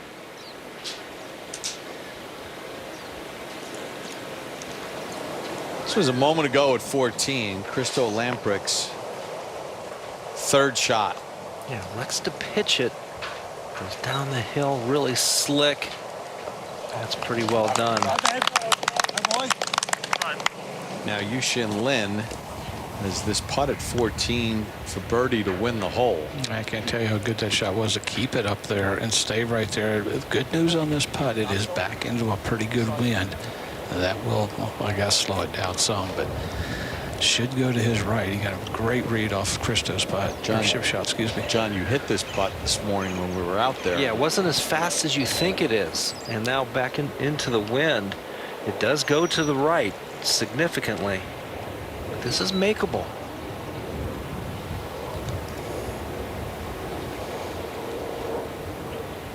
Very makeable. Yushin Lin with a clutch birdie at 14, and think about how out of position he was off the tee, and the shot that he hit out of the left rough, spectacular. He goes 3 up. Might be the shot of the day, actually, from where he was. Take a look at the brackets as we made the jump from stroke play to match play. What stands out to me, there were 5 ACC teams in the field this week.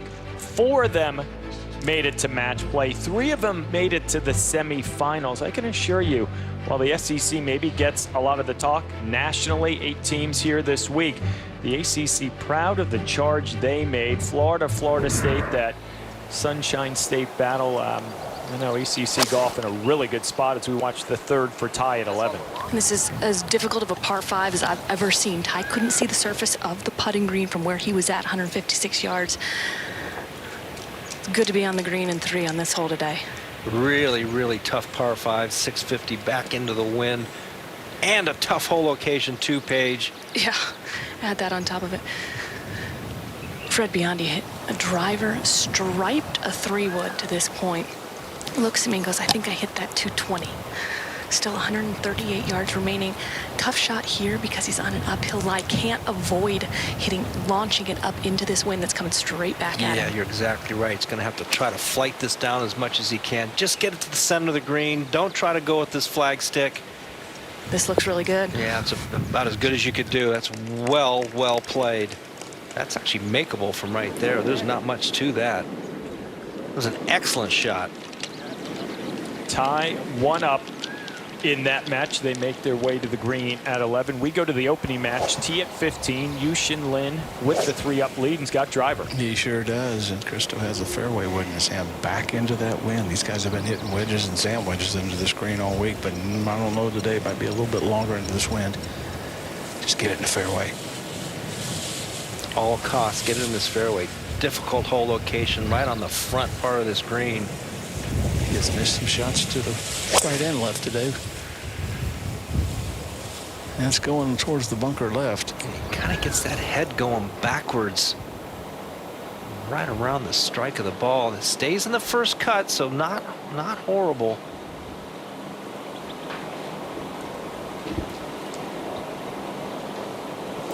So Lamprecht, see if he can do a little something here. Driver, no way, as far as he hits it. No, he doesn't have to. He's got a little bit different walk the last few holes. He feels like he's got a chance, but he's going to have to get it up and get it going here. He's got to hit a quality tee shot right here. Does. He is running out of time. That starts up the right side edge, straight up in the air. That should be just fine. It is. Well done. Won't get down that hill. Trying. He's trying. There's a little bit of a slope. There's a lot of grass on that slope. Ball will be above his feet. Good tee shot. Let's take a look at Christo here. He's 6'8", wide stance, wide arc. Gets that club pointed straight up in the air, and then he drops down and pulls back up. Interesting technique, but when he finds it, he can find it. Back at the par 5 11th, Florida's Fred Biondi for birdie to win the hole against Hiroshi Tai. Great placement coming back uphill towards this hole location. I think it's a bit of a tough read though, John. I'm seeing a ridge just to the right of the hole that could influence it, and then the highest point on the green is to the left. So I don't see a ton. I'm not sure if you've seen a putt from this area yet today. Haven't seen one from there. I was out there earlier though putting this, and it does go a little bit left. I think that the The mountains in the valley has more pull than the back of the green does. Right there was slow and going back up the hill. Matthew Kress says this par putt to tie the hole hit his tee shot in the bunker, played his second to here to remain 2 down. Yeah, he needs something good to happen. That could be it. You got to start hitting some quality golf shots. Over to 15. First match getting ready for their second shots. Yushin Lin with that 3-up lead. Back into the wind a little bit, 158 yards. Very fortunate to be where he is here.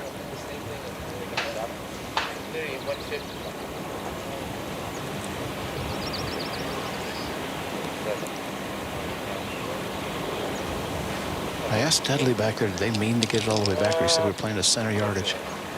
Yeah, you got to feel this thing. I think here, all right, you're going to hit it 150. Yeah. Perfect. Right at that walkway, man. Burko, I can't tell you how valuable Dudley Hart's been to this young man today. I mean, back there he's saying, you know, just hit it to the middle of the green and it released just nicely. And right there again, great advice coming in here. Dudley is very, very experienced in all kinds of conditions. Winner on the PGA Tour. And he takes this job seriously. I've talked to him a lot this week. And that is out to the right. That's probably going to miss the green. Yeah, he's done that a couple of times. Did that at the 10th hole. And that is a wide miss. Over at 11, Hiroshi tie to tie the hole. Yep, moving from left to right. Yeah, it starts to peel. When it starts moving right, it goes very hard to the right. So Fred battling back.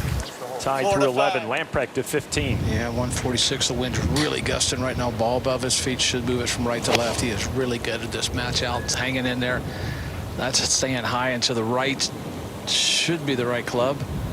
Excellent play. Got on the green. Nice quality golf shot. Tough hole, tough shot. That's where you needed to put the ball. He got some grass in his eyes. If he has contacts, that will hurt for a while. To the green at 12, Connor Howe from Georgia Tech, John Dubois from Florida.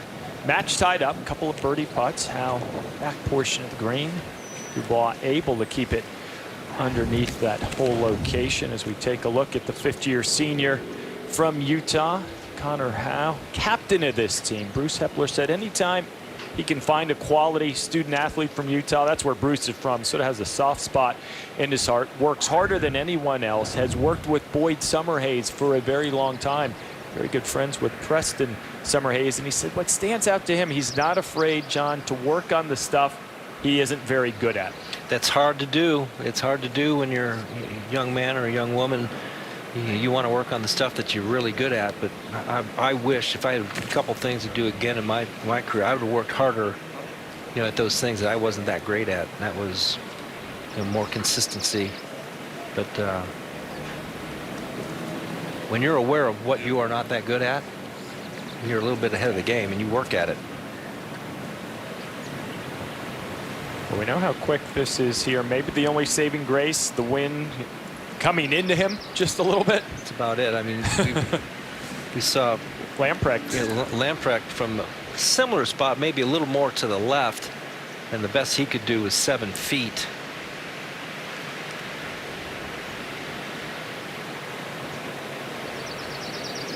The wind gusting hard enough that it might slow this down. Tricky part though is the first part. Got to hit it hard enough to get it over that little crest. We did that. Now will the wind slow it down? It kind of looks like it does. Yeah, it's a lot different result than Lamprecht, as you said, from a similar spot 30 minutes ago. Yeah, I think the wind's blowing much harder now than it was 30 minutes ago. So par conceded to Connor Howe. Now Dubois will have a look at birdie to win the hole. Young man from Windermere, Florida, just outside of Orlando.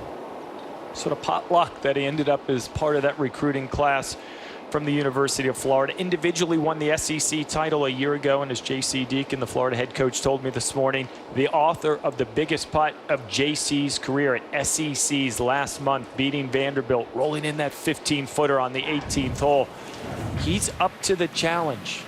Whether it's individually, team-wise, sort of goes about his business quietly. But when you can lean on that, John, especially as it seems like this match could go the full 18, I've been there before. I know how to grind it out and make a putt when it matters. And he's improved each and every single year as well. So, you know, you're that senior and you're the guy that's being called upon. It gives you a lot of confidence, a lot of belief in yourself.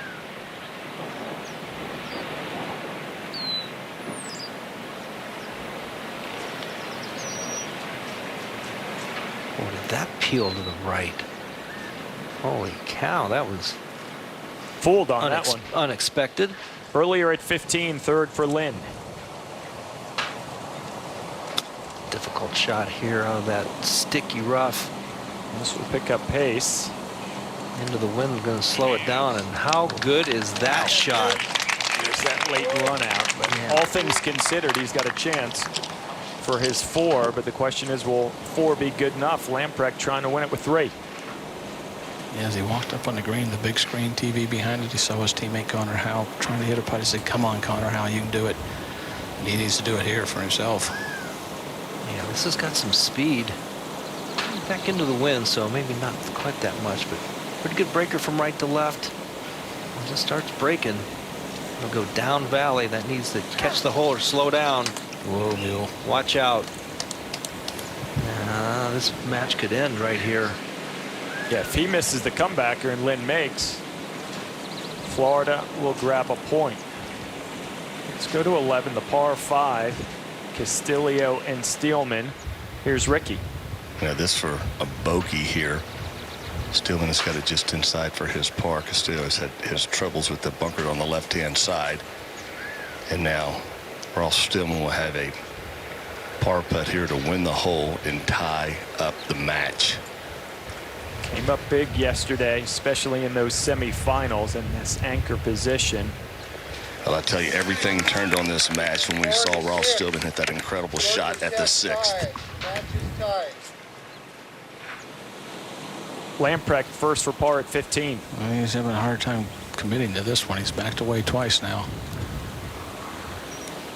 Pretty exposed part right there at that 15th green too. Yeah, that's the wind just picked up. It's real easy to push you a little bit. You got to try to kind of keep your balance here if you can. Yeah, now the wind is kind of behind him. Oh my. So we saw Cristo battle back early on this second 9. Yushin Lin's going to have a par putt here at 15, Jimmy, to close things out. I don't see a lot in it. Maybe left center. I just don't see much in it. I think Dudley said maybe inside the hole there. Boy, what a turn of events this would be. Way out of position on his approach there, Yushin was, and Cristo on the green. Oh, you go back to the last hole. Yeah. I mean, very unlikely birdie to say the least. Yeah, you could have seen him get tentative, wondering, oh my goodness, is this lead going to disappear? But he stepped up big at 14 and can close it out here at the 15. I think that's a good point because he looked like maybe a little conservative, maybe not trusting himself, but he sure the last 2 holes is, other than maybe the second shot here, but he's having a hard time keeping that shot down with a little punch shot. Those second shots, he's kind of had trouble with those. Big putt here, obviously, to win. Yeah, not much to this.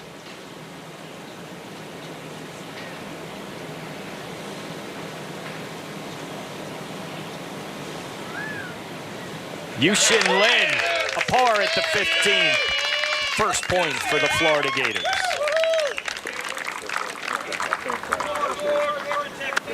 Florida wins the match 4-3. Way to stay strong. Exactly what Dudley Hart said there. Way to stay strong. You have to today. That's all you can do is battle. The elements are tough. The situation is tough. It's all uncomfortable. When you hang tough like that, Dudley Hart knows how to relay that message. Connor Howell on the tee at 13. This match is tied with John Dubois. We'll follow the tee shot with Top Tracer technology presented by AT&T. 184 yards, 178 if you take a direct line at the flagstick. Cannot miss to the right here. Or short.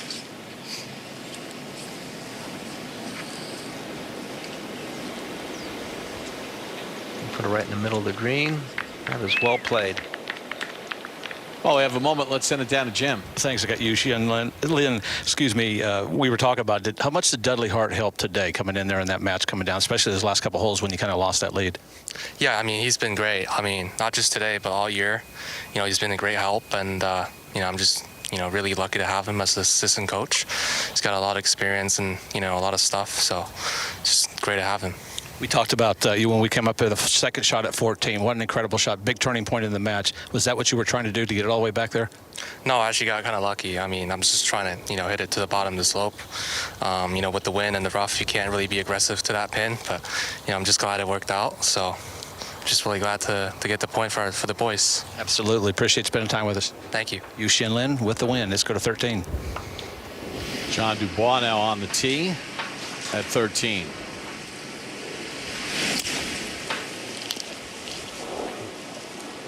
.178 on a direct route. Carry that bunker, and that just flew a little bit too far. Now gets in that back rough. Depend on that lie. Looks like I'm going to settle down a little bit. Be pitching into the wind, so not horribly difficult, but we'll see what he chooses to do. Yu-Shin Lin puts the first point on the board. Attaboy you. Attaboy you. Pretty cool stuff with his family, and a point on the board for the Florida Gators as he wins his match 4-3 with a national title on the line. Yu-Shin Lin with the first point of the day. Match 1. Florida up 1-0 over Georgia Tech. Time now for the shots of the day presented by WM. And things were teetering a little bit, and Yu-Shin Lin hits an incredible second shot into 14 and then rolls this putt in for birdie to go 3 up in his match. Yeah, that little section back there is only about 50 square feet, so to put it there was incredible. And then this up and down at 15 was just out of this world. He wins his match 4-3. Those are the shots of the day presented by WM. We're not far from the WM Phoenix Open site. Incredible job there at TPC Scottsdale. Over at 14, Forrester for his par. Going up that hill. So a little nugget for you here, Cookie. Florida has a point on the board with match number 1. So far in match play this week, the team that has won match 1 is only 2-4 this week. Oh, man. Florida State, North Carolina both won their first match in the semis and lost. Green to 12 now. Hiroshi tie for birdie to go 1 up. A brilliant approach shot into this green. Both players were in the rough. Coming into this front hole location, dead downwind, makes it incredibly difficult to get close. Did a nice job to control it to this point. Fred Biondi just missed his birdie putt. This one for Ty should be moving from his right to left. Yeah, pretty significantly too. Got to get it outside the hole.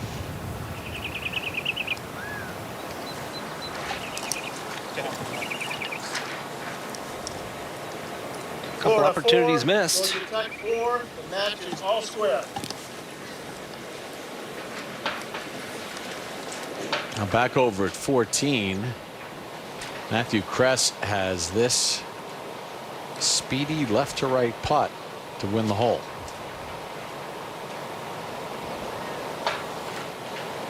It goes downhill quite a bit. It is slightly into the wind too.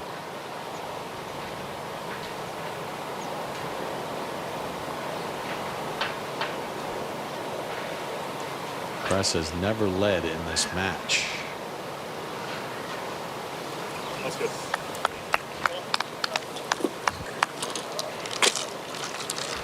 So he remains 2 down.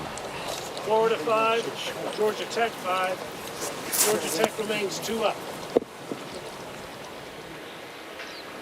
You're watching the NCAA championships presented by Stiefel. Over at 13, John Dubois has this putt to tie the hole. Connor Howe already in with par. Yeah, Connor 2 putting from the back of the green. John Dubois hit his tee shot over the back, pitch to here, about 10 feet. A little bit of right to left movement here.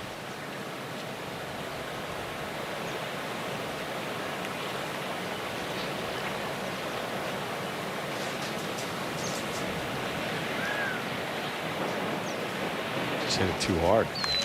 Hit too hard, and Georgia Tech 3. Georgia Tech. These par 3s were playing really difficult. So Howe goes 1 up. Back over to 12. Just a moment ago, second for Castillo. Just in the right rough. Downwind, takes a mighty lash. Trying to throw it way up in the air, land it short of the green, run it up, and what a golf shot that is. Keeps it underneath the hole. Now live with Steelman. Hey, this is 80 yards, John Cook, after a drive of 388 yards. Trying to use the back slope. I'm not sure he got it inside. No, it's starting to come back even more now. It has picked up a little bit of speed. The only thing that kept it from going right next to the hole was a little bit of the wind, but what a tee shot Ross Steelman hit. Most players play their thirds from that position.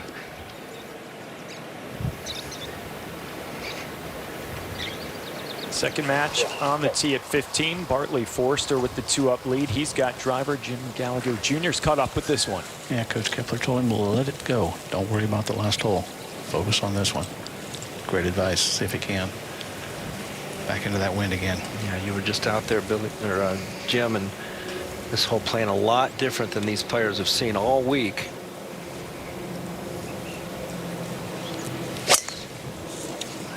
That is a little cutter out there, and that should be just fine. Keeps on the right side of the fairway, too. That really good tee shot. Front hole location, right in the center, but it's dangerously close to that little slope. Crest 2 down, also driver. Yeah, pretty weak putt at the last hole. See if he can kind of regroup now as well. He's got to let it go. Yeah, he really hasn't hit a whole lot of quality shots today from what we've seen. He's made a bunch of bogeys. Well, he's hit a quality 1 there. If that stays a little bit left, that should be fine. 2 good swings there. There you go. Just got back in that fairway, so 2 good opportunities here.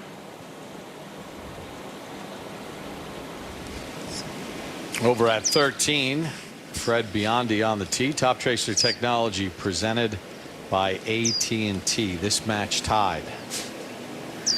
On line with the pin, he's got 9 steps between the front fringe and this hole location. Really difficult to get it close here. Page going downwind. The only shot we've seen close here was Lamprecht, and he was hitting like 8-iron in there. Stayed up, though. Birdie putt on the way at the 12 for Castillo. Yeah, that was an opportunity missed there for Ricky, with Ross Steelman in there real close. Hiroshi tie next to play at 13. And John, there's nothing friendly about looking at this whole location either. I think from the tee you see very little of the putting surface. Any of the putting surface you do see is left of this flag, which is the prudent play. And the only way to stop it from, not going over the green is to go left. You go right at the flag, you better have the right number, and that will wander back, probably in that bunker. Just a nasty pin placement downwind. Steelman to win the 12th and go 1 up. This would be the first time he would lead in this match, and certainly does. He won the 9th, he won the 11th, and now he has won the 12th. Georgia Tech, 1 up. Momentum continues to roll in the favor of Georgia Tech. Yushin with the point on the board for the Gators, but in the last hour, Yellow Jackets making a move. Ross Steelman in that anchor position because his team voted him as the man to see things through. We'll see if he can do it here on a championship Wednesday in Scottsdale. Well, he had to go back because the wind has actually slowed down to just maybe a yard or two wind for some reason.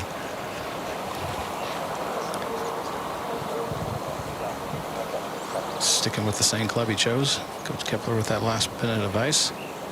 And it picks up a little bit here now. Right around 100 a quarter.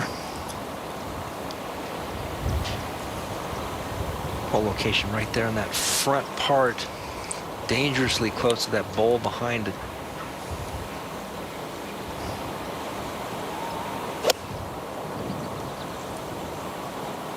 You fanned it. Yeah, that's got to go big time.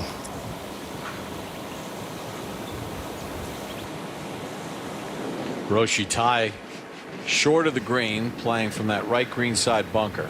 Good news is he's on the upslopes, gonna need it to get the height and softness. Oh, that was really nice. It landed perfectly there, Paige. That was a really nice shot. Kept that speed up, used that slope.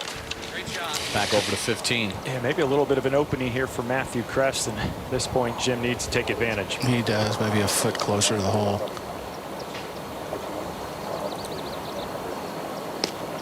Both head coaches with this group.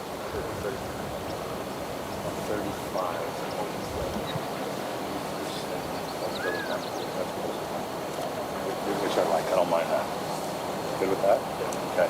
Yeah, JC has been with Matthew since the first hole. Really struggled a little bit today. Let's see if he can pull it together. Wind's picked up just a little bit more than it was just a few seconds ago. Got to keep this one down if he can. Don't want to float it, that's for sure. He's kind of kept in this match. That's got a little more oomph on it, but it's on a really good line, but it's getting knocked out of the air, but I think it's going to work. It did work, and 10 feet underneath the hole. Really good shot. You see how that wind was whipping. It needed absolute perfect compression. This was earlier at 13. Fred Biondi for birdie to win the hole. Down that hill and into the wind. Nice putt, Freddie. Nice job.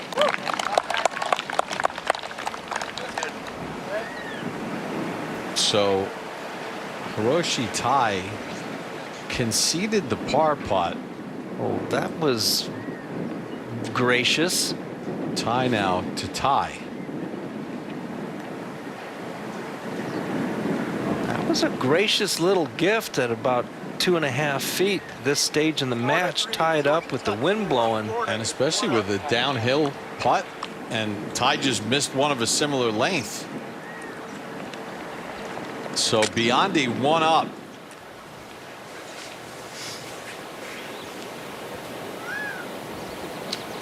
Over at 14, Connor Howe to play his second. Dubois on the green. This whole location way in the back of the green. Only 3 steps from the right. You can use some left slope or drive it in there low, get in that little bowl.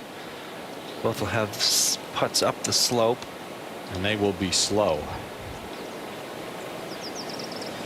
Steelman, with his first lead, has the tee at 13. Yeah, 184 yards, and this wind continues to help these players here at the par 3. Strong wind as well. Pitching wedge here. Pitching wedge. That's a good, safe shot. Yep, center of the green. Good play. Up at 15 now. Forster's third, short of the green. Yeah, excellent lie. The first 7-8 feet comes back into him. The green falls back. He's got to carry it just on the top of that and let it release back into the wind, but it really picks up speed as it gets to the hole. Yeah, we saw that with Lamprecht's putt from on the green. Chased a good 7 feet by. Drives it. Use that slope pretty nicely there, yeah, Jimmy. That's really good. You couldn't sense any nerves there. Beautiful shot. Beautiful. He hit a good one. Beautiful shot. Bounced it right into that upslope. Killed the speed. Well done. Ricky Castillo now trying to answer at 13. Well, it's going to be interesting to see how he reacts now.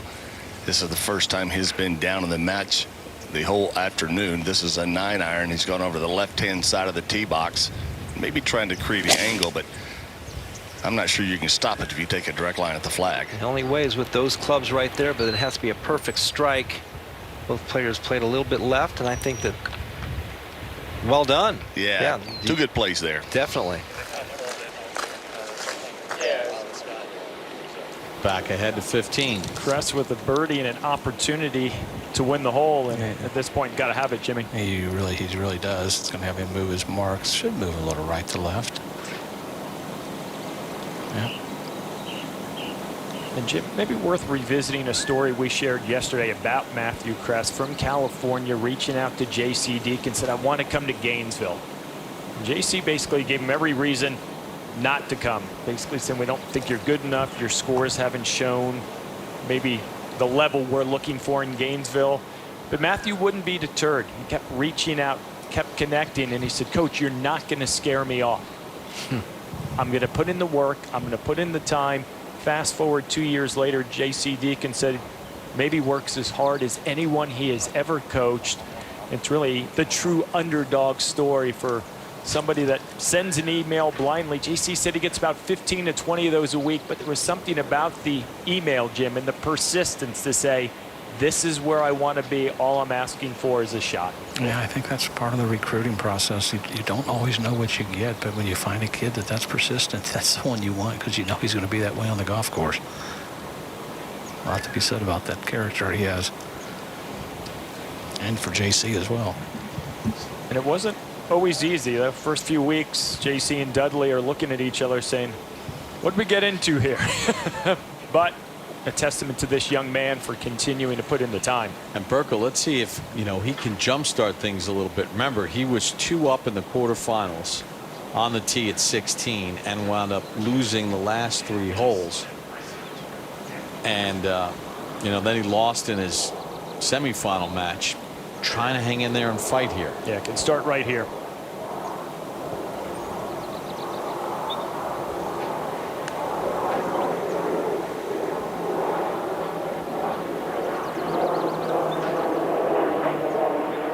There it is. Pours it right in the center. Good birdie on a tough hole.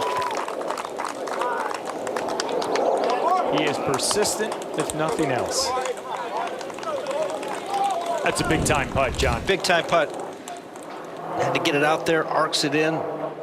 Right at the apex, it starts to turn left and just buries it right in the center. Never left the center of the cup. Dubois has this putt for birdie at 14 to win the hole. And this is so slow, Bobby. We were putting this one earlier. And you see that Howe's putt came up about 3 feet short.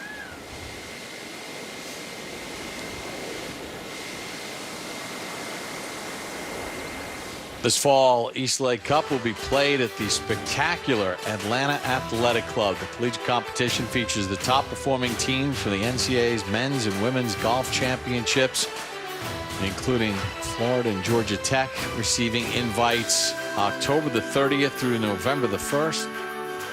Cannot wait to get to Atlanta Athletic Club.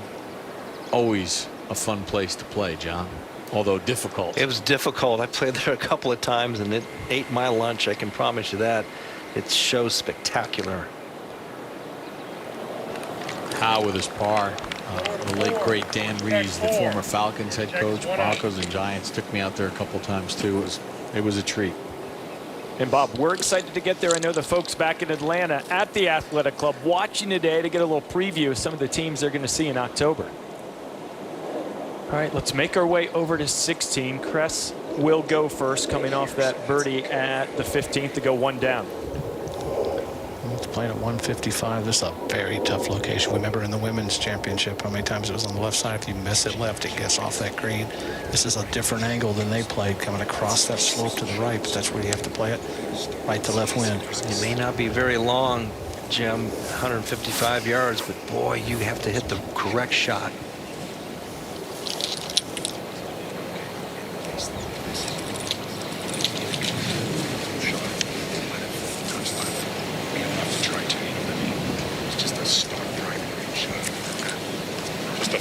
of those.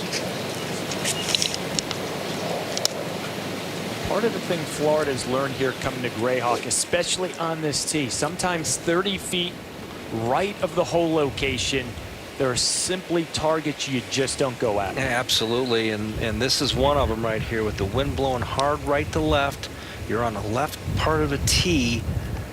You know that there's danger short, left, and long.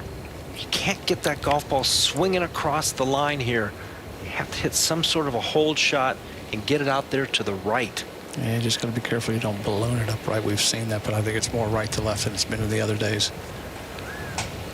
And a lot more wind.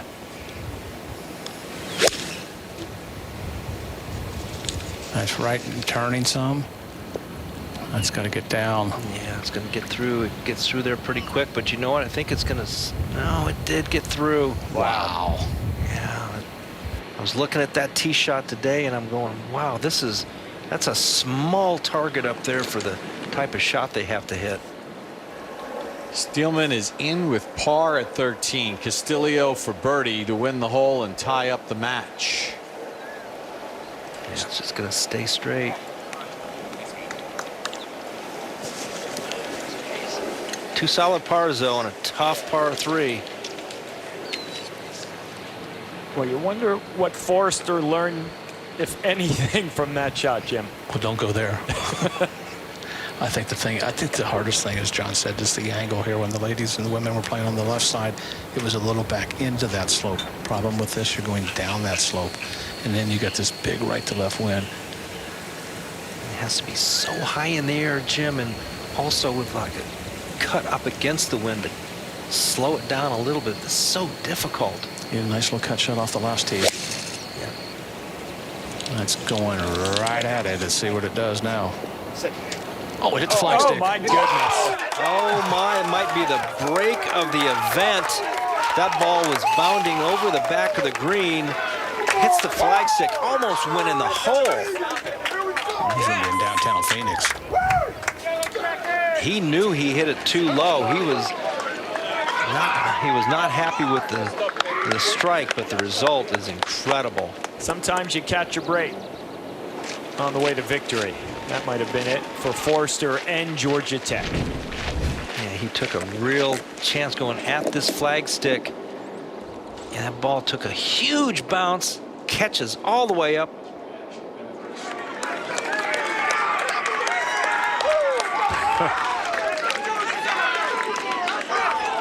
You don't apologize for the breaks.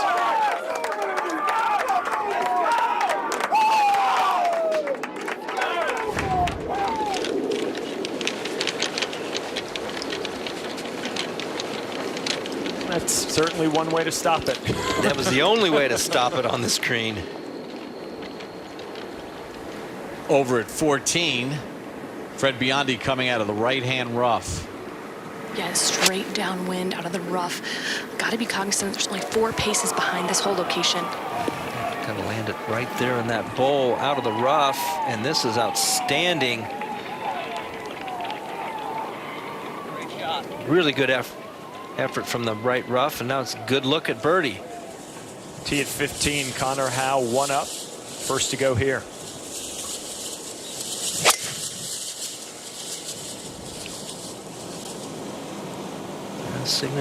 Signaling left. Oh, hit the cart path.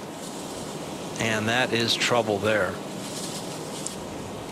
The 1-up lead, that is a big, big miss. A moment ago, Hiroshi ties second at 14 after missing that par putt on the last hole and conceding a tough par putt, and he's got that on the right level. Will it stay?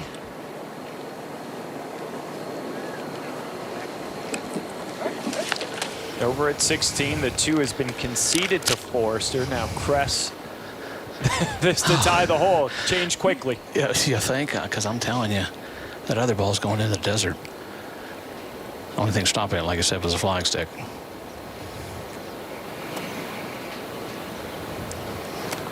Normally a pretty basic chip shot, but now things have really changed. Yeah, the catch has to be perfect. Get that blade open going through the ball. Let the grooves chew on it. Yeah, get it up there on that slope, maybe feed it down to the right.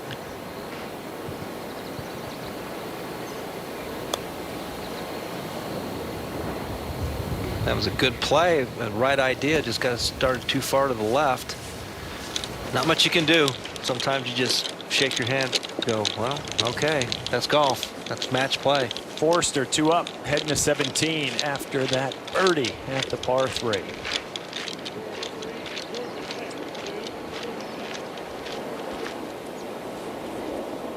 Take you over to 14 and a couple of birdie putts for Fred Biondi and Hiroshi Tai.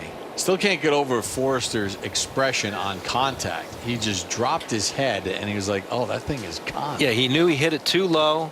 He knew he hit it at the flagstick. It was going to be gone. Just in the way that it hit and bounced. So we have 2 birdie putts here, John. They're both from the left side of the green. But where the balls are positioned, they're going to be kind of different, aren't they? Yes, they are. There's one that's going to be a lot straighter, which I believe is going to be Fred Biondi's is going to be a little bit straighter than Hiroshi Tai's is. His putt's got a huge break from left to right. The further you get up into that back part of that green, the straighter it is. But this has got a good 1.5 to 2 feet of break. Yeah, he's going to have to match his speed in line because it's also going to be pretty quick coming from this side of the green. Where the hole location is, it requires defensive putting almost from every direction other than just short of this hole. If you get it in this back tier, it's got to be careful. The only thing saving him is the wind direction. When it starts moving to the right, the wind might hold it up just a little bit. Oh, he hit it with some pace. That was a good putt. I think maybe the wind might have held it up just a little, but that was a good effort.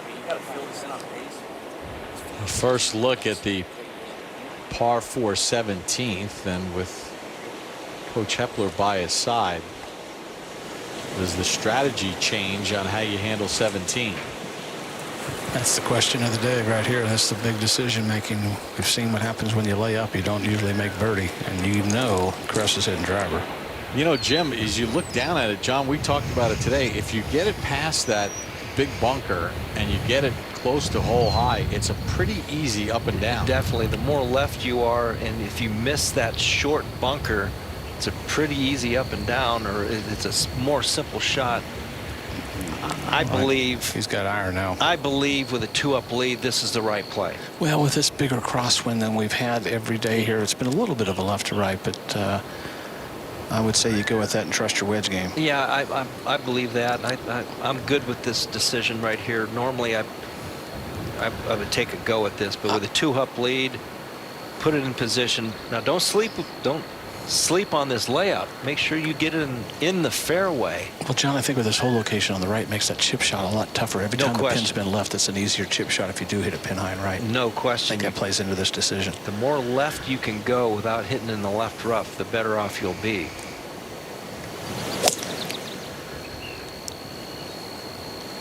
That should be just fine. It's going to get through and into that first cut. That's not a very good angle with that whole location on the right with the slope and the wind. Biondi has this par putt to tie the hole as his birdie putt rolled by. He was waiting for it to be conceded. Ty made a big mistake on the last hole by conceding that short par putt. Does not give that one there. Biondi remains 1 up. Now Cress with driver. All right, you put everything behind you. This happened on the last hole. The way you finished here yesterday, you just go out and hit this driver. You hit it, started up over there, right over our crane, bear up there, and right over the tree, and hit a little bit of a cut. Even that green side bunker is not a horrible place to be. But anything left and by that short bunker gives him a pretty good opportunity. You cannot miss this to the right at all.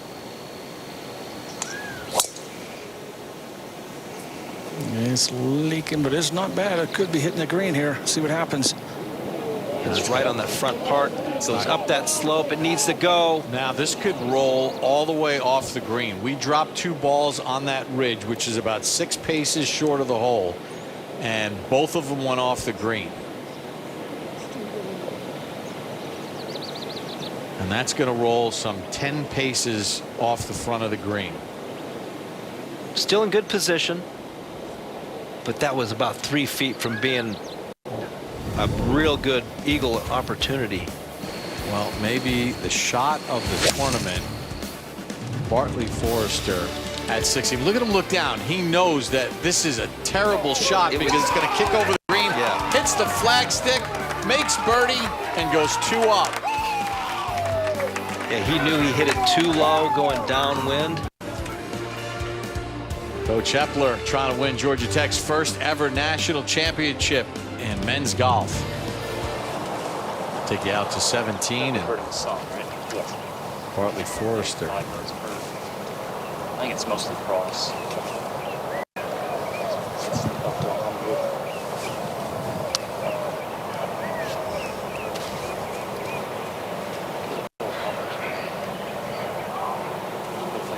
Gets a gust into, I'm sure it's going to.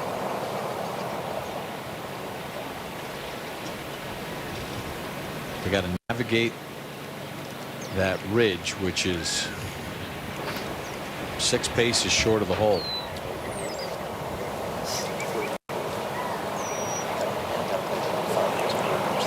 Yes. That takes it to 103 and go ahead and be percentage. You can see the red stuff on the line.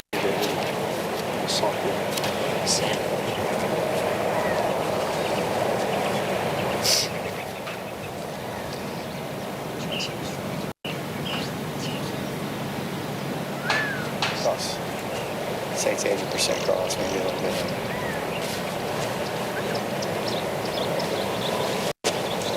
I just don't want to gamble too long. Okay, let's don't do it then. Yeah. But if it gusts into it, it's just not going to. No, we don't want to come back down. We don't want to be where he is. Yeah. I'd say probably start it. I mean, I'm going to hit this like probably.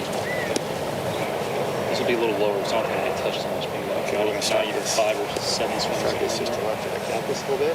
Yeah. Okay.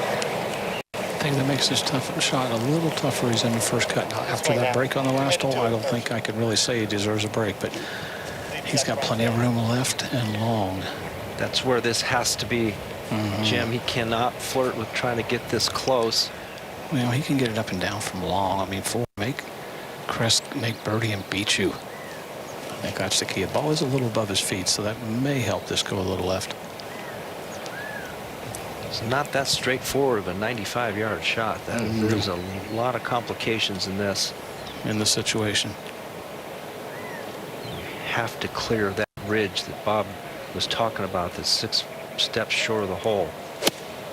Has to clear that. He's done that. He got it long left, and that is excellent. Excellent play. And all he needs to do is tie this hole to win the match. Over at 14. This is the 3rd for Ross Steelman. Castillo in for his par.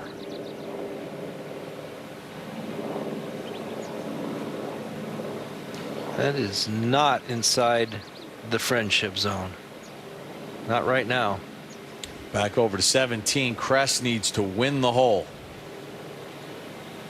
Got a lot of loft on this club. I thought he might go with something a little less lofted, but if he's going with this, he's either trying to land it all the way up to the top or just beat it into the slope. But I would have thought maybe a 9-iron or a wedge and really run it up there. You know, these younger players, Jim, our era, that's probably what we would do. They play with a lot of loft, and then they play a lot of different flighted shots.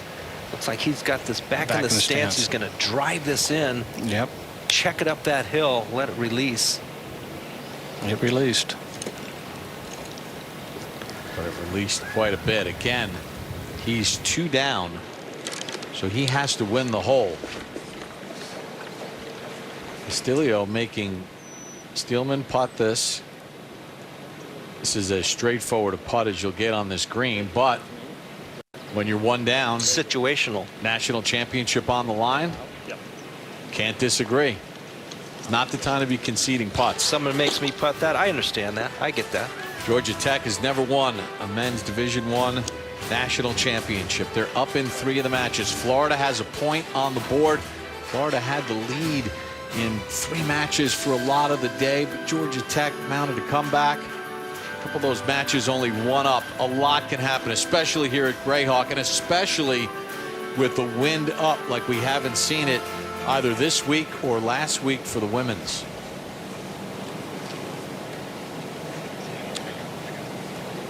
Jim, is Forrester away? I believe he is. That's what they have decided. I like the fact that he's first. Forrester went 2-0 in his matches yesterday. Kress went 0-2.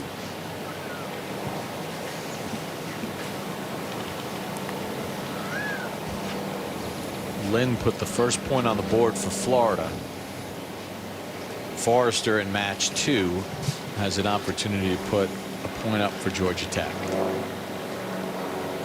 This putt, I think, is a little easier putt, but it's all in the situation and the circumstances. Should have a little right maybe at the end, but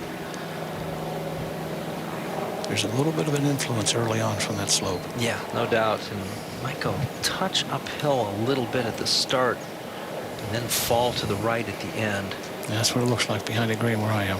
And John, we also saw today when you hit this putt, once it gets to the holes, it starts to turn right. It can then race by. It almost picks up speed. No doubt about it.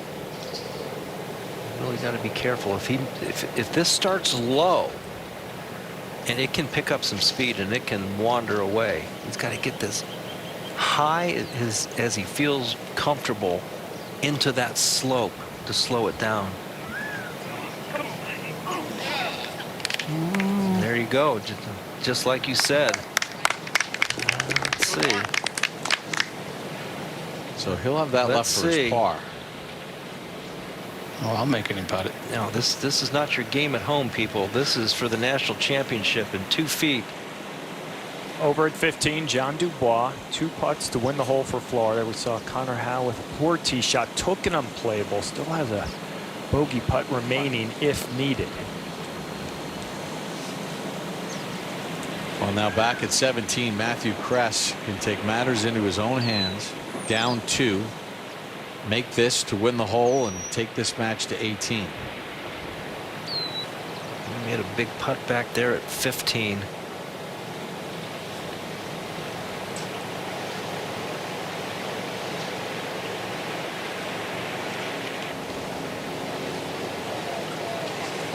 high and through the break a little bit. And that will wander off.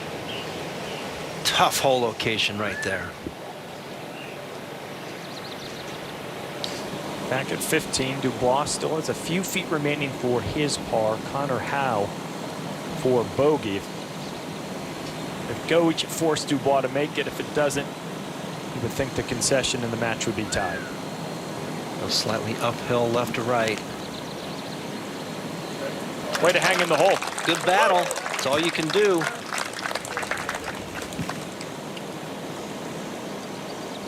So Kress has to make this par and then hope.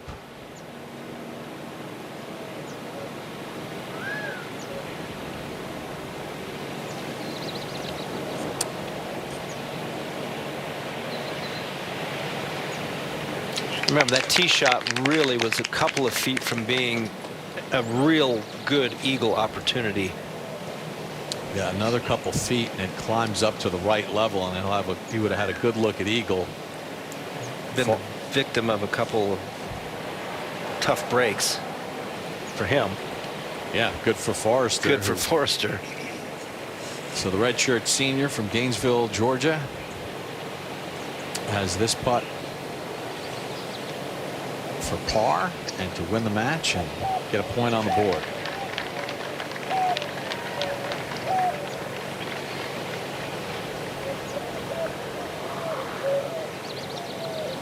Pretty straightforward, huh, Jim?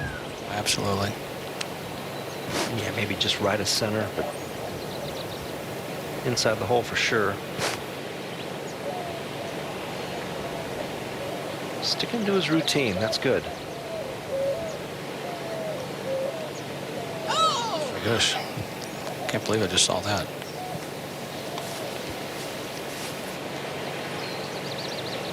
I think that was a bit of a push.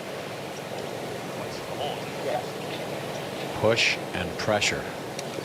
So the And bogey situation. The bogey putt has been conceded. They'll go to 18. And while that was happening, this was going on at 15 a moment ago. John Dubois for par to win the hole and tie the match. At the center, good 2-putt from down below in that little hollow. They moved to 16. The green It's now still there, opened man. up live with Biondi. 148 yards. Great drive to this point. The wind is coming into and off the left. Huh? Sure. You're not liking it wind dime? Yeah. 58.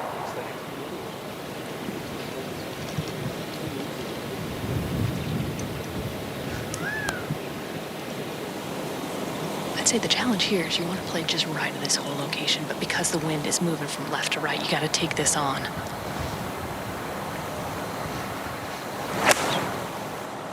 Lost it. He's looking right up into the sun, lost it. It's so hard to keep your head down. Figure a little bit out to the right, but that was a quality strike, but that putt is really fast.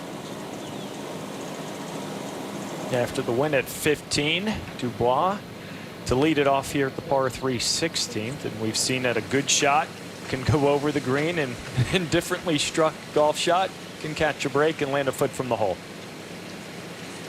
Not advising either of those options. This has to be so high and cut up against the wind. Hard to do with a short iron. Or land right on the very front of the green. And that was way short. Matthew Kress now one down on the tee at 18. Big win from right to left. Just got to avoid those bunkers. That's the key. Boy, he just hit a great tee shot back there at 17. Can he? And he just did it again, unless it kicks funky. It shouldn't. It should kick right. Wow, what bunker. What bunker. What a quality tee shot that was. Back at 15 with Hiroshi Tai.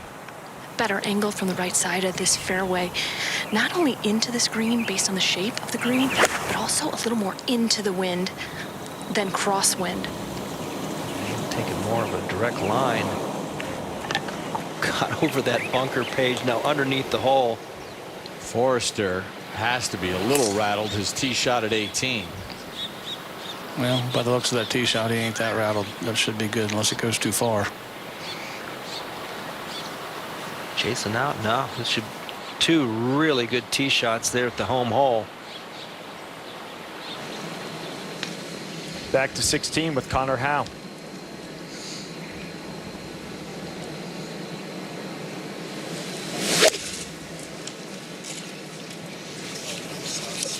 Wonder what adjustment he made with John Dubois short of the green, and boy, have they hit a couple good shots in here.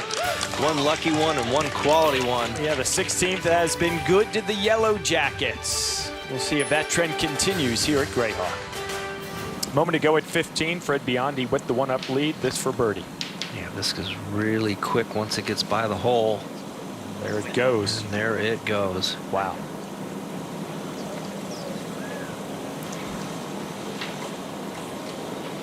Now live with Ty for birdie, and wonder if it impacts his effort here. Well, I think seeing somebody underread a putt that much and blow it by, yeah, certainly add a little more break.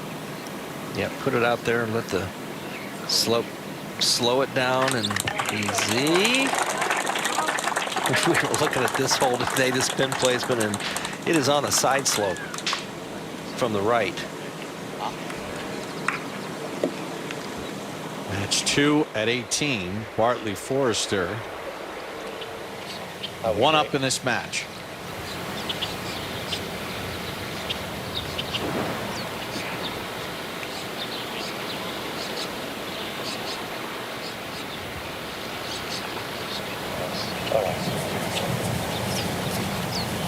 I think a 9.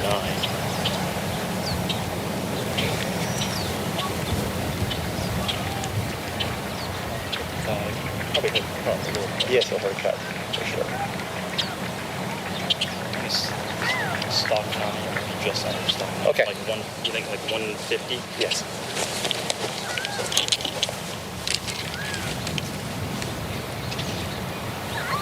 I like the left edge of that wall. Yeah, I was gonna say split the flag. Okay. Just like Good he told swing me now, come back on. on the 15th tee, let it go. What happened on the last hole, you can't do anything about. 160 sounds like they're trying to play for a 150-yard shot. They're going to aim at the wall in the background. That's his target.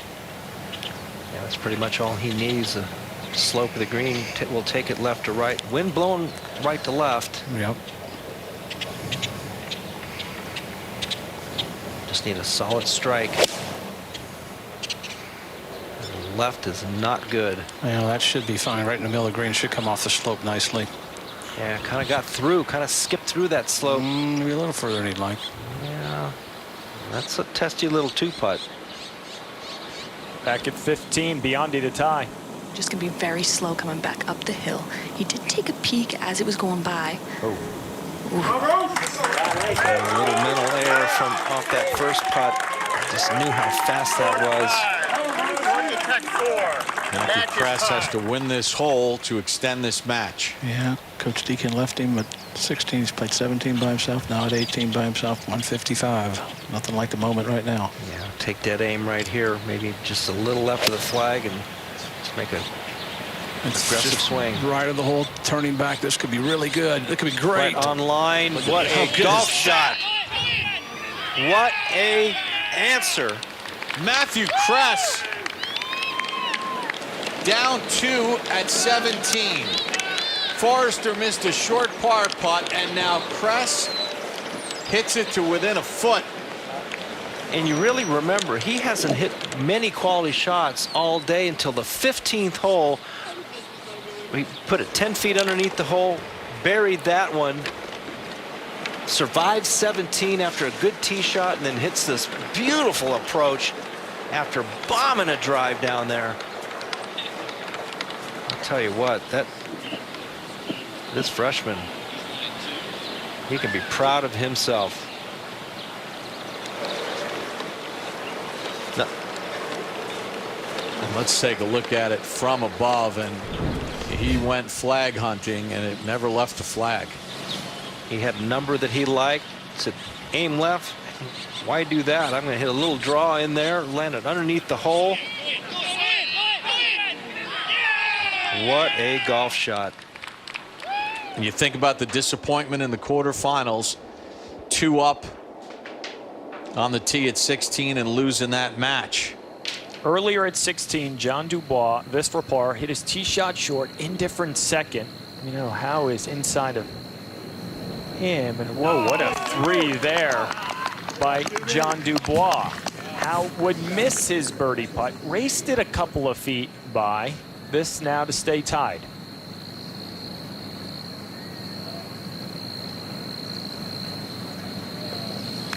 Bob, the back and forth Georgia Tech momentum 3. swings The from match is Tech tied. to Florida to Georgia Tech. Now in the last 2 minutes, Florida clawing back. This is what you hope for in the final. Absolutely. This is as good as it gets. And Forrester conceding the birdie putt to Matthew Kress. And we're seeing exactly what match play is all about. Forrester hits the flagstick at 16. It's going to go caroming into the desert. Instead, he gets a birdie out of it. Misses the short putt at 17.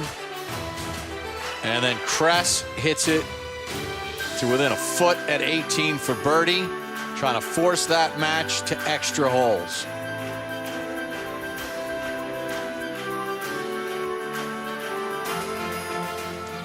Bartley Forrester can change the momentum once again.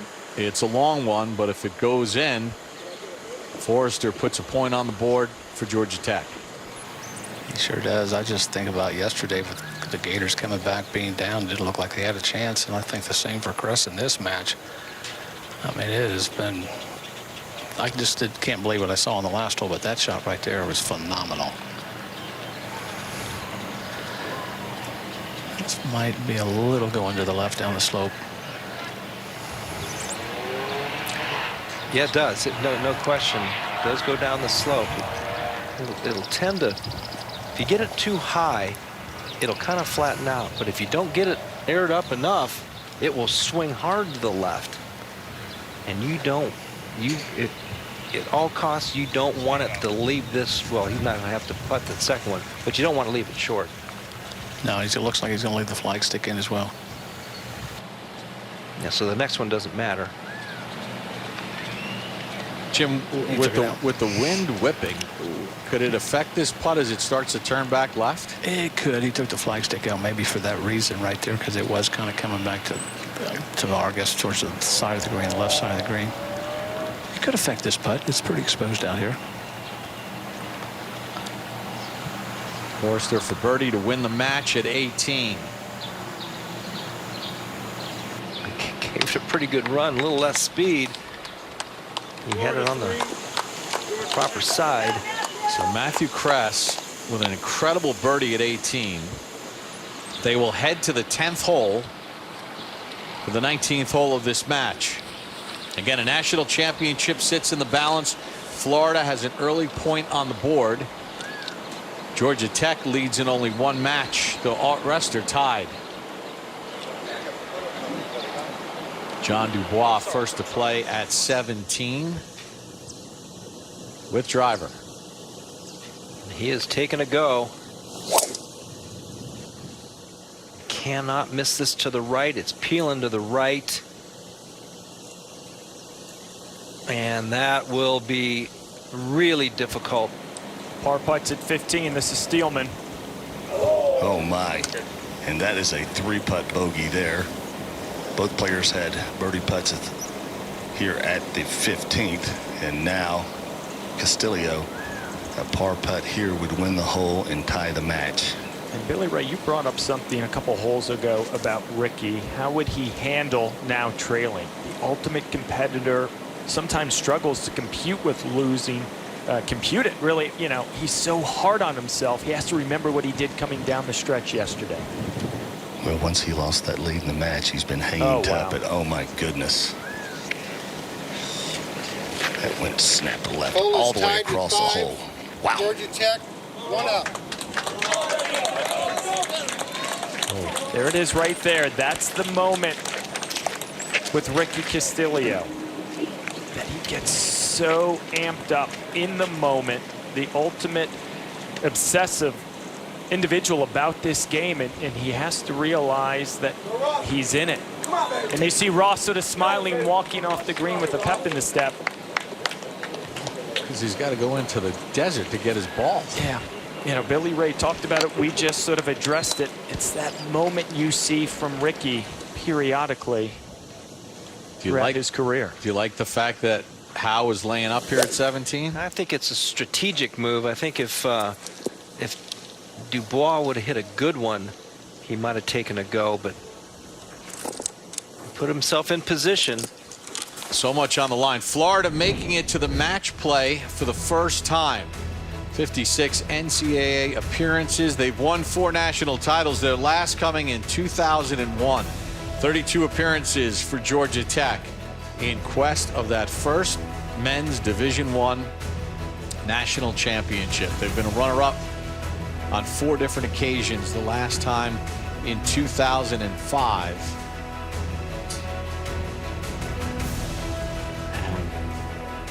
Crest and Forrester have made their way to the par 4 10th. And tied the hole in regulation.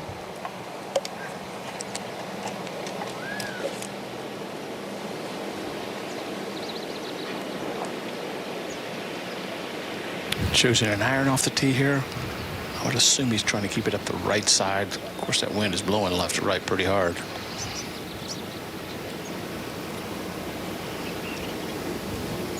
It's a bit of an awkward tee shot because you can't see the landing area.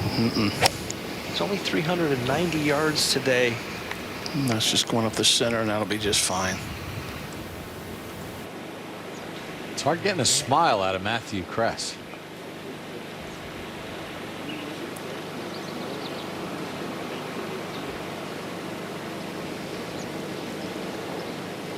Now Forrester play his tee shot. And also with an iron.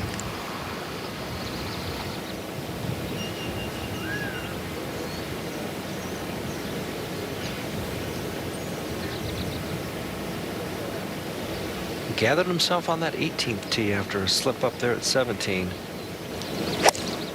That's a low burner. It's going up the left side. I might need to kick this, get to the fairway. That should be good. Yeah, it stayed in the fairway. Just wants to miss a divot. Well, let's take a look at what happened. Matthew Kress hit a good tee shot at 16, but it trickled over the back into the collection area. So Kress, knowing that his opponent's over the green, takes dead aim. Now watch this ball. Look, he looks down. He knows not good. It was only 94 feet in the air, and that's really low for a short iron. That was heading back into the desert, but it hits the flagstick, and he makes birdie to win the hole. He goes 2 up. Now this for par to close out the match, and he missed it. So they go to 18 with Kress getting a second life. And watch this second shot from Matthew Kress after Forrester's second had gone to the back of the green. Takes it dead on, and it stops to within a foot of the hole for a conceded birdie. And we're on to the 19th hole. Match play at its finest. 1 point on the board for Florida. Kress and Forrester playing a 19th hole. Steelman 1 up in his match. Take you over to 16. Hiroshi tied for birdie to win the hole. Biondi has already made his par.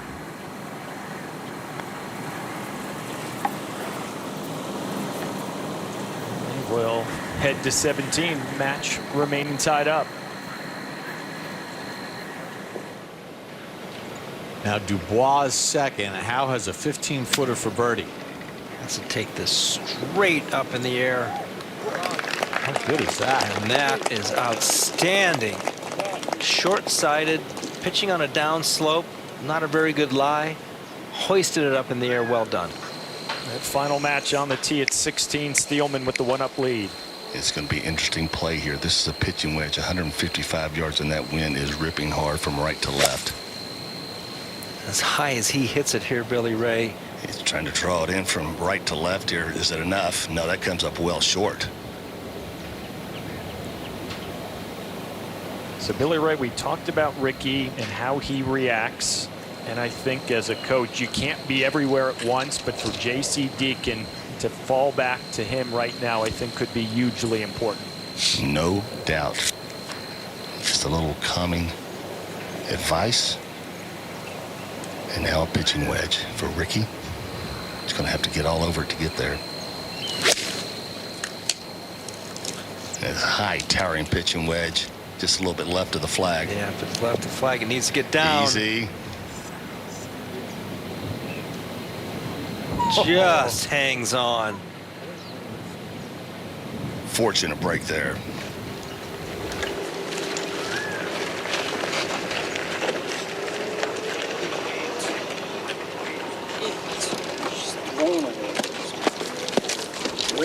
Got to control the emotions. Yeah, got to gather yourself now. You're not out of this. You're only 1 down, and you have the advantage there on the 16th.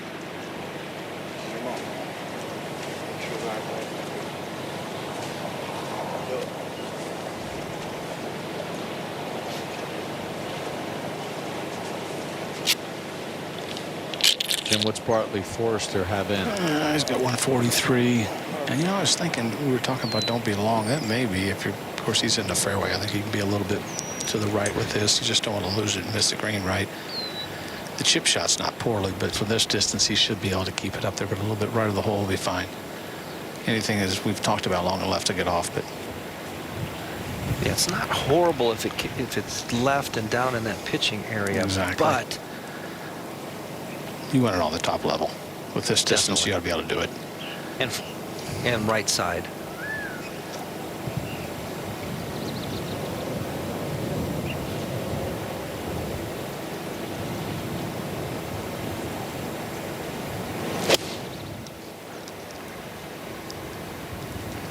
That's right. Just a little right of it's the Yeah, right club. It's kind of a cut swing. Got up on top. Needs to hold there. And okay. Over at 17, Howe first to go for his birdie. Pretty good look up the slope. He can be aggressive. And he wasn't.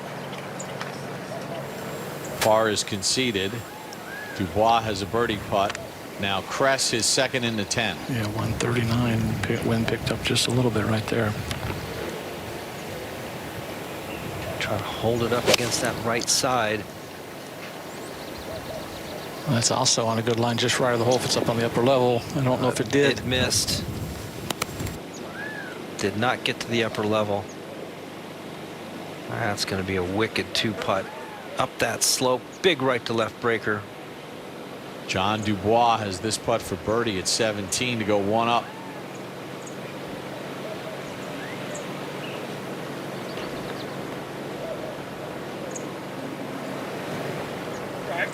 Easy. Oh, we've seen that one.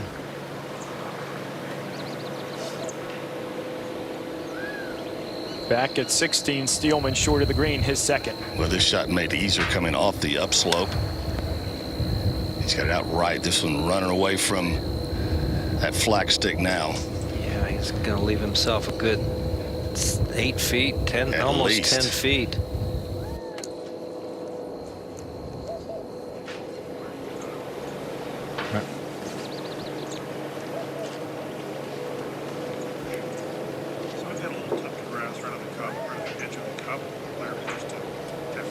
So Dubois is asking about some damage to the cup.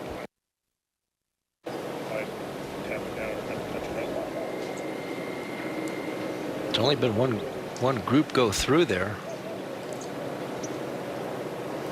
Well, they figure that out. Castillo to win the 16th.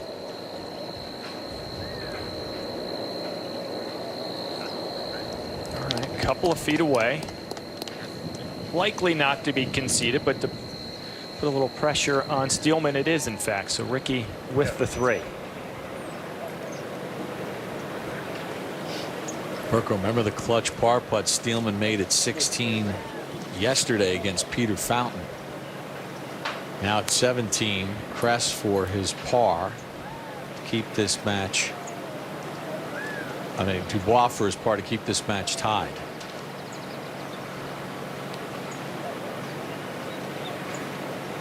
This is that same little one that Bartley Forrester just missed to win his match. He got it outside the cup and pushed it a little bit. Not with John Dubois right in the center. Match tied going to 18. Back at 16, Steelman to tie the hole. And that putt Castillo was given. This up the hill. Now we're all tied.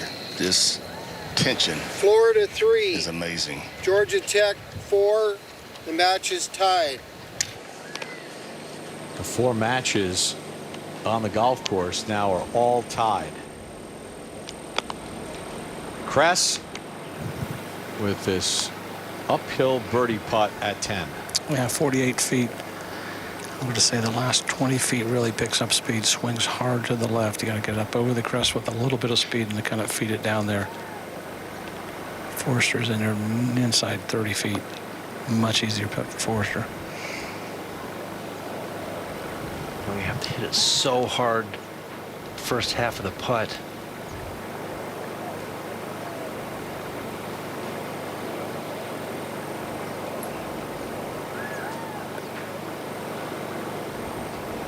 We did that. Needs to go. Leave about 6 feet.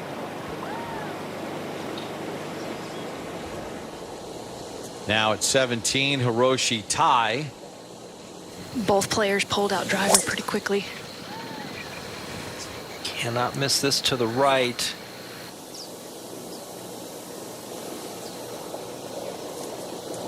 That's all right.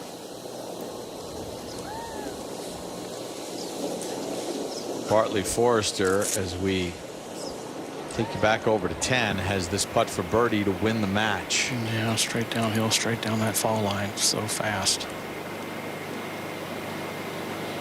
Will Kress get a read off this? He should. It's a little left to his line, but he should get a pretty good idea what his putt will do.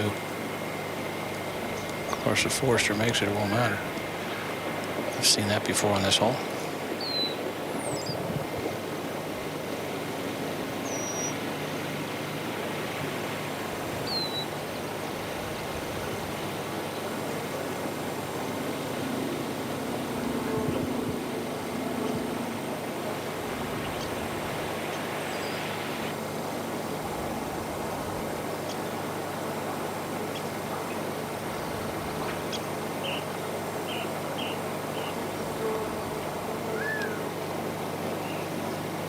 On a good line, just high.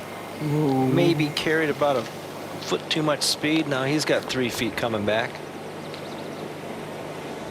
Biondi with driver at 17. Wind direction is left to right. His last couple of misses have been to the right.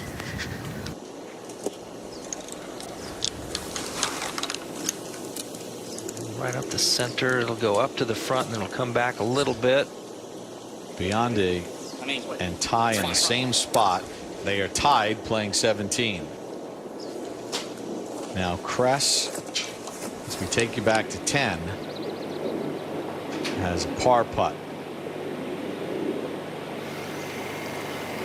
Well, obviously, I think you got to hit it with the speed you normally would. You know that Forrester's by the hole about 5 feet, but still, you got to hit it with the speed that you would normally hit this. And Jim, Forrester has the easier of the two putts. He does. Yep. Yeah, this one's off the right edge of the hole easily and downhill, so tough to match the spot that you want to start it. Hit that apex. I always felt like find a spot on that line to get the ball to roll over. That was a way of making these slightly breaking putts. And once it starts breaking, this will try to hang to the right a little bit. Yeah, because the influence is the back of the green, correct? Yeah.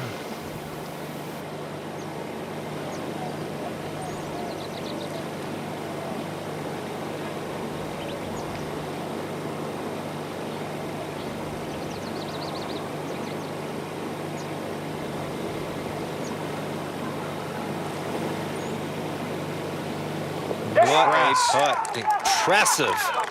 Confident stroke right in the center. See how that ball got to that apex and just arced right in there. Perfect speed. Now Bartley Forrester must make his to extend the match, or Florida would have a second point on the board, and an unlikely point considering the short one missed by Forrester at 17 that would have closed out the match. I think this is a tougher putt, obviously with the situation too, but this has got a little movement to it from left to right. Yeah, the putt on 17 was right to left.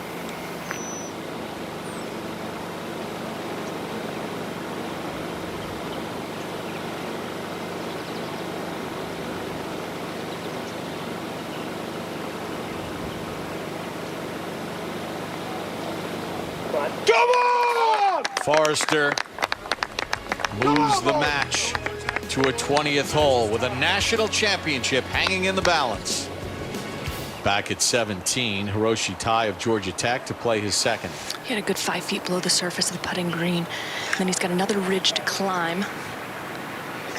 It's got extra speed on it. Yeah, that skipped up that hill. Didn't have much check on it. Not sure he caught that quite as crisply as he wanted to, but still have a look from the proper level. I like it. I got it. Connor Howe missed the fairway at 18. Again, 4 matches are tied. Florida has 1 point on the board with a national championship at stake. Ball sitting down just a little bit. Wind out of the right.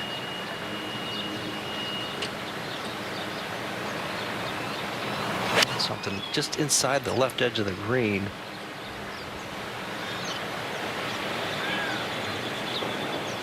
that is a big miss. That is all kinds of problems. Biondi's second at 17. Brilliant. Quality play right there from the senior. Been so impressed with his short game this week. He really has great hands, great imagination. His strike and his catch are always spot on. Now back at 18. Dubois and Howe are tied, with Howe missing far left. Yeah, nearly impossible to get that up and down, out of the rough, downhill, pitching on that downhill over the bunker.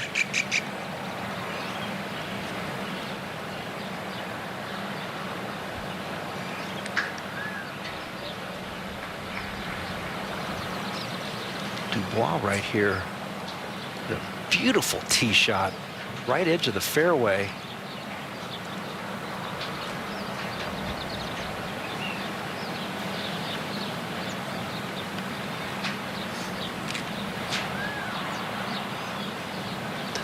With his opponent in trouble. Still go with your game plan. Whatever shot that you were going to hit before. Maybe err a little bit on the left. But make an aggressive swing.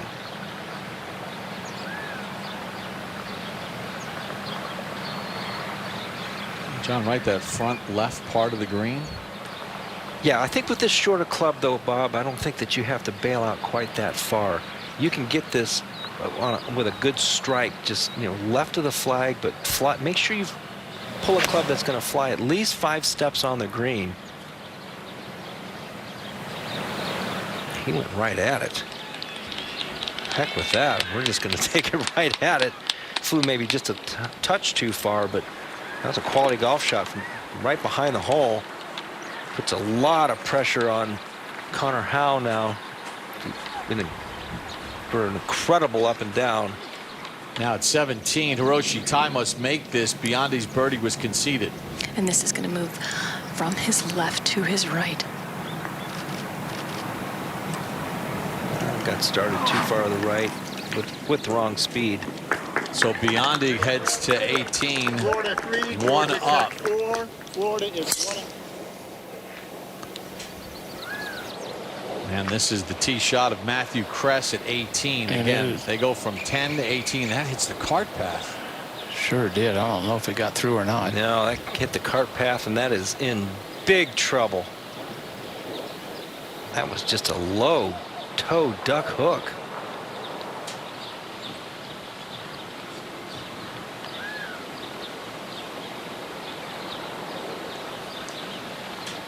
Jim, did Forrester see where that tee shot of Kress went? I know he knows it went left, but whether it's safe or not, I don't know that he knows that. Forrester hit a great tee shot on the 18th hole here after Kress hit a wonderful tee shot in his own right.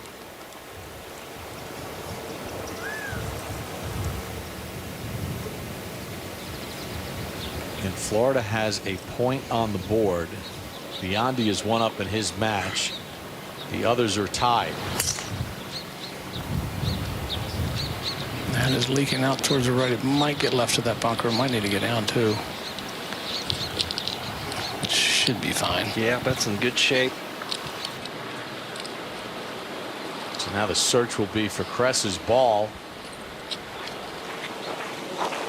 Castillo laid up at 17. Steelman giving it a rip.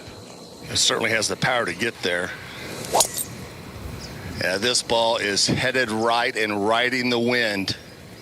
There's trouble over there to the right. Can't a ton of trouble over here. Can't miss it to the right, and that's going to be difficult to find. that is issues. I'm going to hit a provisional just in case. And you hear Ross say he's going to hit a provisional. Hey, Jim.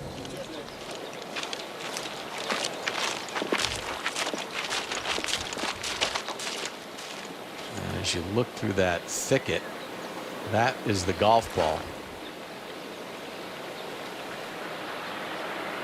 Howe's third into 18. He's got to take this straight up in the air, land it on that downslope. Get it well out to the left.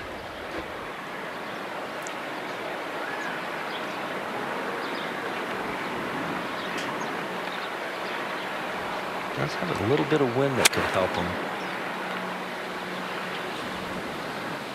And that's going to wander off. And yeah, that just carried too far, and that's going to roll off the green. Yeah, that won't go into the penalty area. It'll just stop by the rough, but and they're tied, so Dubois got a semi-makeable birdie putt. And remember, Biondi just went one up at 17. So Yu-Shin Lin put a point on the board in the first match out. At one point, the 4 other matches were all tied. Kress is in trouble off the tee on the 20th hole at 18 with a national championship on the line. Florida trying to win their first since 2001. Georgia Tech, the first in program history.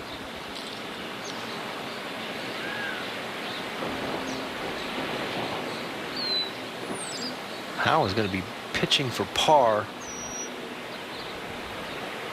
Sticky little pitch shot. Pitching into a slope, going downwind.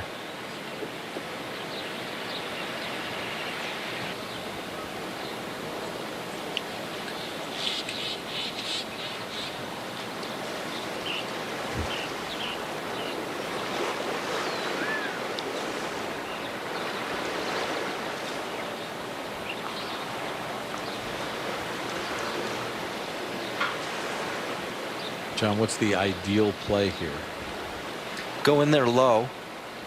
You have to make sure, because there's still a little bit of ryegrass in this Bermuda grass. Bermuda hasn't taken over completely. It's going to be sticky. You have to keep your speed up, drive it in there a little bit low. It's going to run out. You're not going to have any spin. That got away from him. So Dubois going to have 2 putts to win the match and put a second point on the board. Castillo second at 17. All right, 117 yards. Ross Stillman is way right up in the desert. We have found his ball. Plenty. Yeah. Great job. Excellent shot there by Castillo. Exactly where he needed to play it. Magic happens. And now John Dubois has 2 putts to win the match here at 18.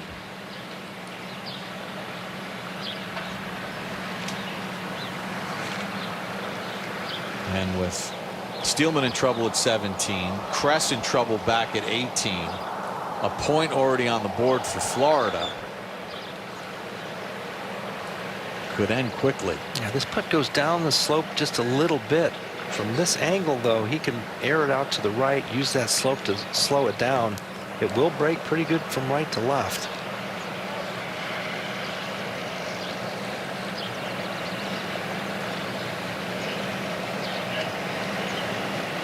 Does exactly really good what effort he has to do. Another point on the board there for Florida.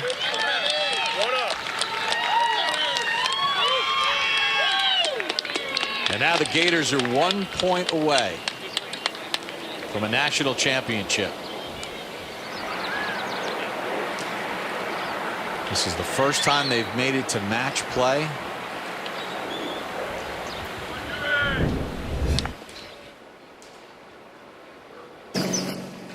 Fred Biondi on the tee.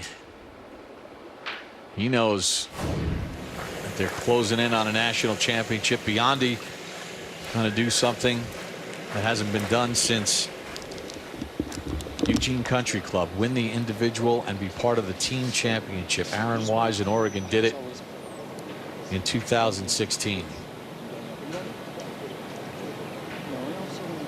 Castillo has great look at birdie. Billy Ray, Steelman taking an unplayable. He's going to have to take an unplayable ball as well right of the green. He's actually going to take a drop on the forward tee at the 14th, and that'll give him a shot over the trees to try to find the green. Yes, we do. Now at 18, Bartley Forrester to play his second. Yeah, Chris is unplayable, so he'll be taking a drop. So big time advantage for Forrester, 177 yards. He had to go back to his bag because he didn't have any tees in his pocket on the tee shot. But the one he chose was the right one so far.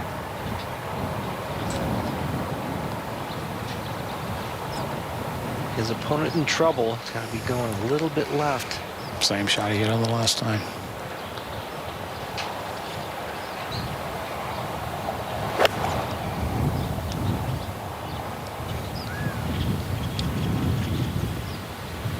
Short left. Just short, yep. It's an awkward little pitch shot. It's safe, it's dry, and not in that bunker. That bunker is not good.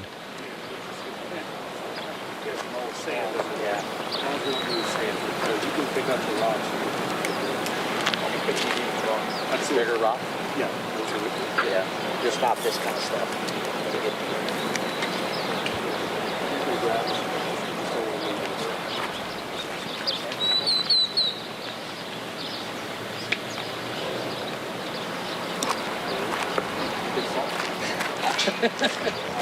It's nice and soft.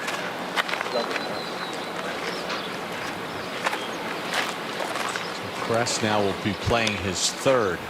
Well, it sat down into a little bit of a hole, so that was unlucky. This will be his third, as you said. He's got a clear shot. It's just a matter if that lie would have been a little bit better. It's very doable. Yeah. It's going to be tough to get good contact on this. Coming out probably a little bit low. And a little bit heavy if it does, which probably will on this line. Either thin and low or heavy. I'd rather be thin and low so it could run up there.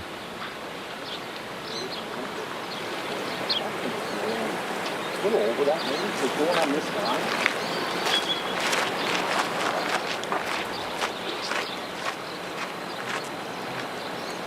While we wait, Stillman's third at 17 from 14. Yeah, had come up and over the trees. Castillo hit a beautiful second shot here, has a birdie attempt.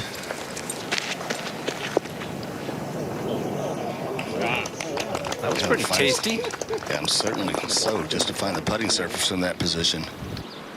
Now back at 18, which is the 20th hole of this match between Matthew Kress and Bartley Forrester.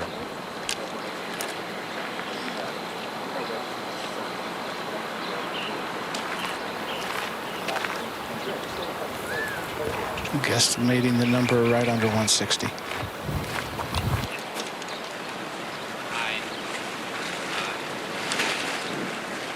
Well, Biondi, who's one up, has been waiting a while because remember they moved this match off 10 to get to the 20th hole. They go from 10 to 18. So they fit in.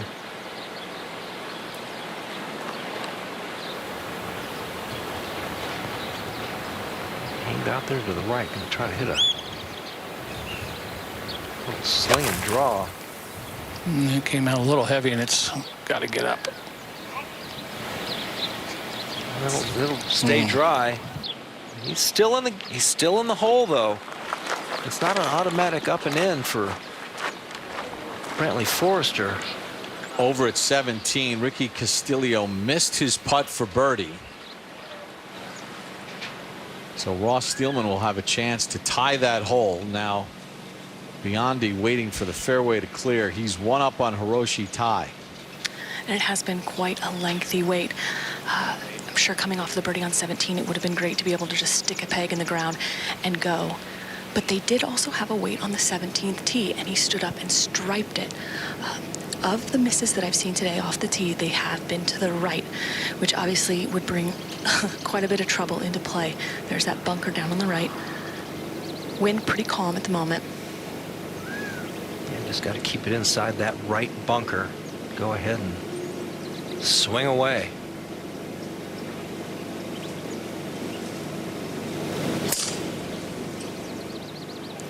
This headed right.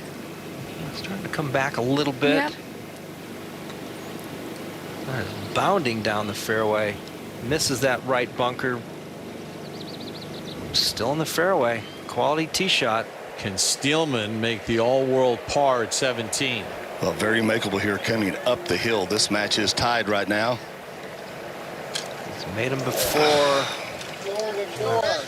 Georgia Tech 5. So Florida's 1 up. Castillo goes to 18, 1 up. So 2 points on the board for Florida.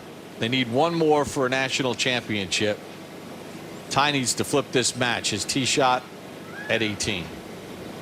Imperative that he finds a fairway. Left center is ideal. This headed left towards that bunker. Yeah, towards that left bunker. Problem with that left bunker, it's firm and it go all the way through up against that face.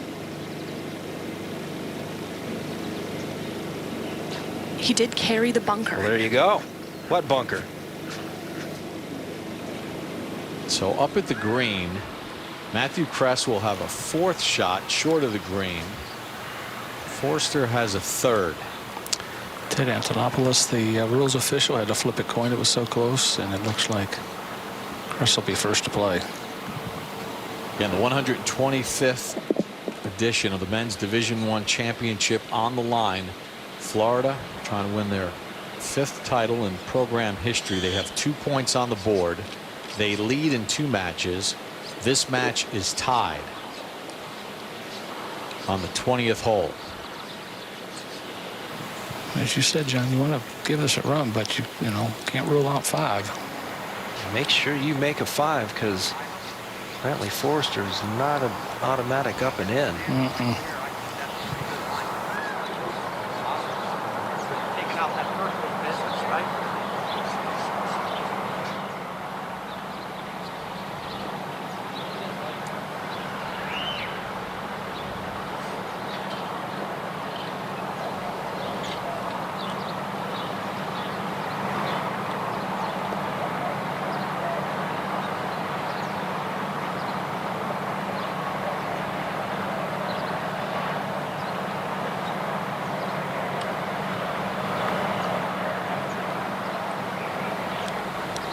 Up in the air, got a little bit offline. That runs away a good 12 feet.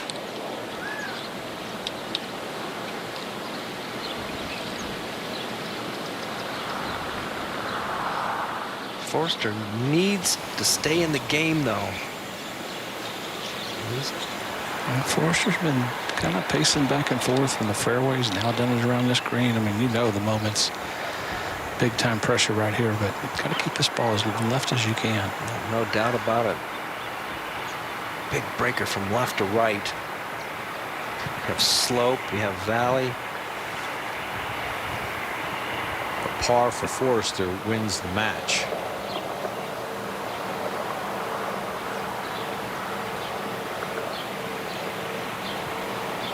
Got some loft on this club, so back in the stance, going to try to drive it in there low, check and release it down that slope.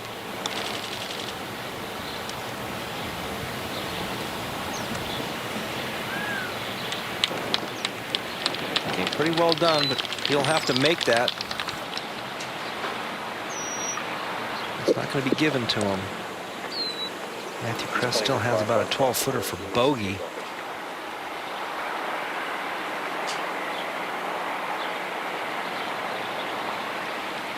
You know, with Biondi back in the fairway as the individual champion, he's the 3rd Florida player to win individual title. The 2nd Florida player to win individual was Nick Gillum in 2001. That year, Florida also won the team championship. Well, there you go.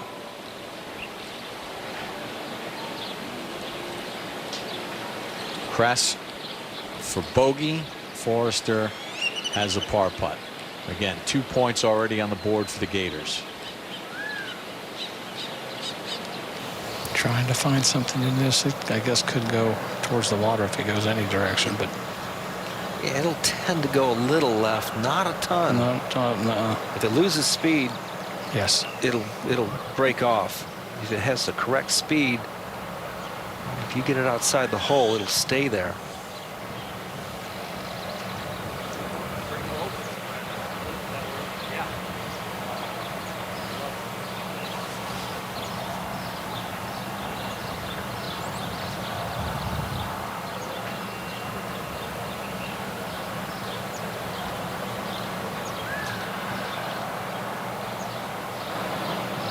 Watch putt back there at the 19th hole, the 10th.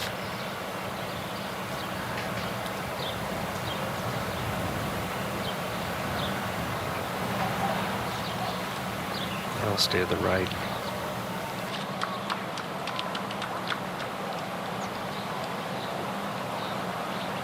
We'll have that for 6. Forrester has 2 putts to put a point on the board for Georgia Tech. But Florida leads in the 2 remaining matches on the golf course. Playing the last, yep.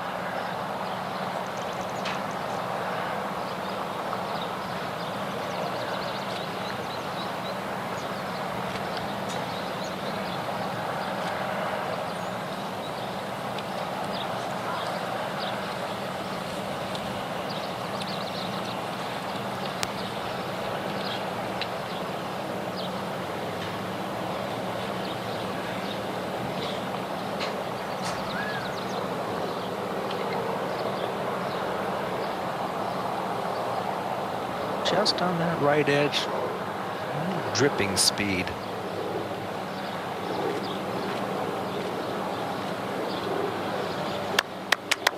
So Forrester wins the match for Georgia Tech on the 20th hole. Point on the board for Georgia Tech, 2 on the board for Florida. And now we take you down the fairway where Fred Biondi is 1 up on Hiroshi Tai, and trying to determine who's away. It's going to be Hiroshi Tai. 70 there. 70.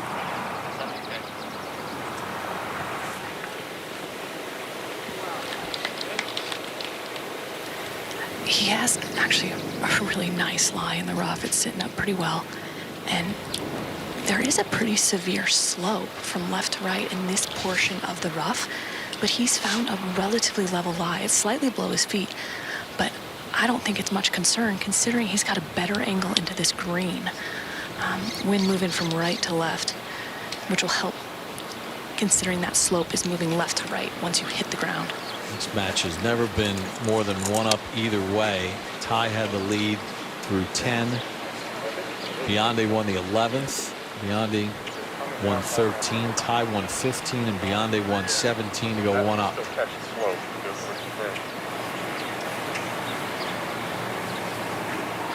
From that angle, though, Paige, does he have to take a more of a direct route? He can't like go too far left of this whole location. Correct. Everything's going to be sloping down and away from him from this angle. Visually, it's probably a little bit better. Thankfully, he's got the wind coming from right to left, which I think will help hold it up so it's not going to race away from this location. Easy to catch it high on the club face.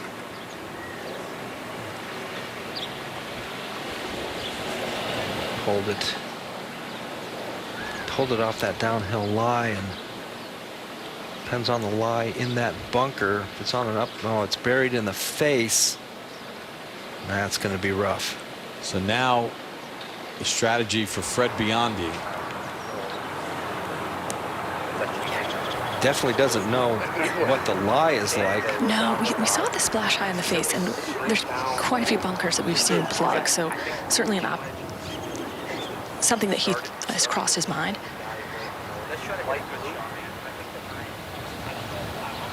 But without definitively knowing, it's not going to change his game plan. He's got that right to left wind. He can be going left and have it into a slope that'll help slow the ball down. Let's take a nice aggressive swing.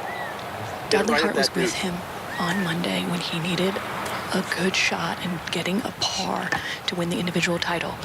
He made sure that Fred had enough club to clear this water. Didn't care that it went all the way to the back of the green, so I'm sure he's got plenty of club. Last instructions from Dudley Hart were aggressive swing. So it might be a slightly conservative target, but an aggressive swing to that.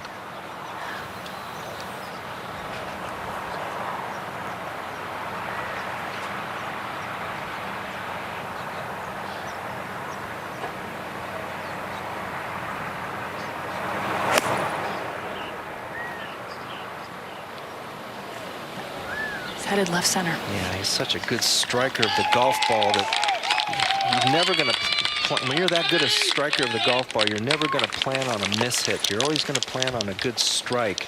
That was a good strike and exactly what he needed to do. Fred Biondi on Monday started 5 shots behind Ross Steelman with the individual title on the line. Shot a 3-under par 67. This at the 9th, and he rolls that in for birdie. He was just steady. Then over at the 10th, playing his second into the par 4.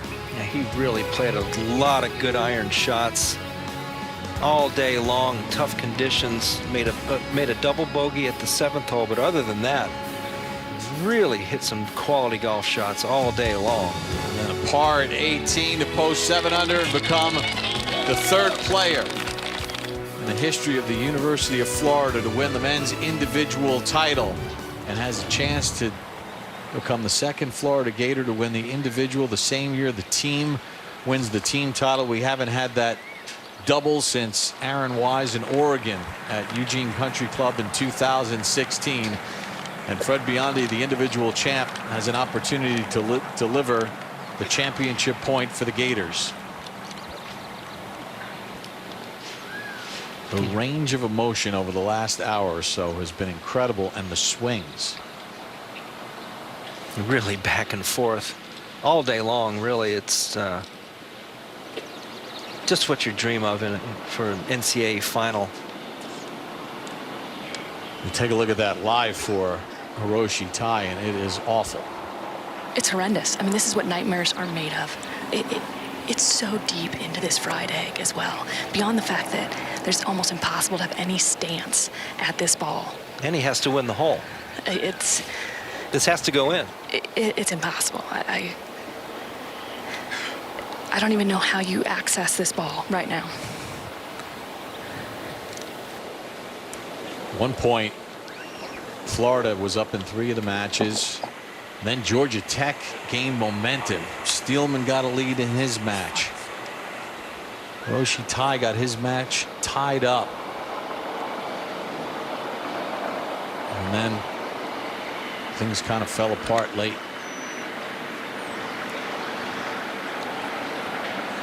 And we're talking about 2 great representatives of their conferences, both conference champions. Florida in the strong SEC, and the Georgia Tech in the strong ACC. 2 heavyweights in this game, and now we're just watching Hiroshi trying to figure something out. He's just going to have to swing so incredibly hard at this ball to have enough speed to get it out of the bunker. It has a chance. If he gets it out of the bunker, it's going to pop to the right and go down that slope. And that's pretty well done. That's excellent. Wow, what a shot by Hiroshi Tai. He'll have that for par, but he's 1 down in this match. Bruce Hepler in his 28th season as head coach of Georgia Tech. Not been able to win that national title. What a run his team has had. But now Fred Biondi, the individual champion, has 2 putts to deliver Florida their 5th national championship and their 1st in the match play era. Well, I'm sure Florida doesn't want anybody but Fred Biondi to putt this. 2 putts from 20 feet. He's had really nice judge of pace for most of the day. He's only had 1 maybe get away from him on a couple holes ago, I think on 14. This will be moving from his left to right downhill. Assistant coach Dudley Hart with one last piece of advice. Says it all right there with a national championship on the line. 2 putts for Florida to win their 5th team title.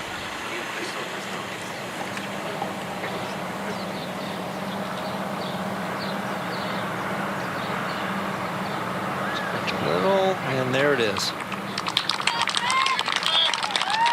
And fitting that the individual champion, Fred Biondi, would deliver the championship point for the Florida Gators.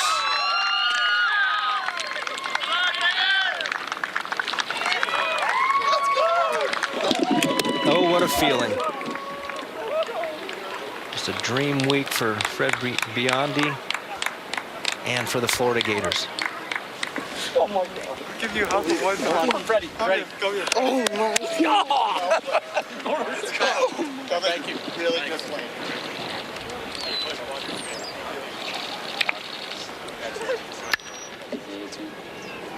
That's it. You won. You did it. You did it. Oh my God.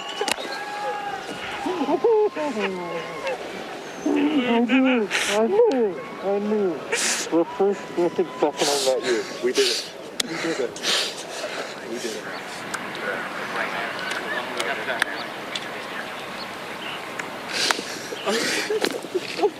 You did it. You did it. Step on your glass.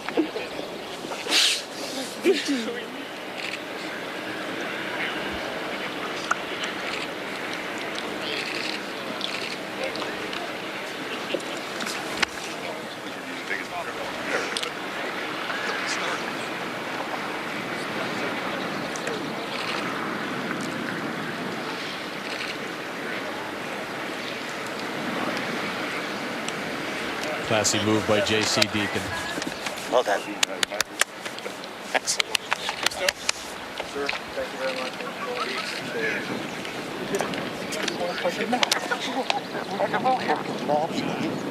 You did this for me. You did this for me.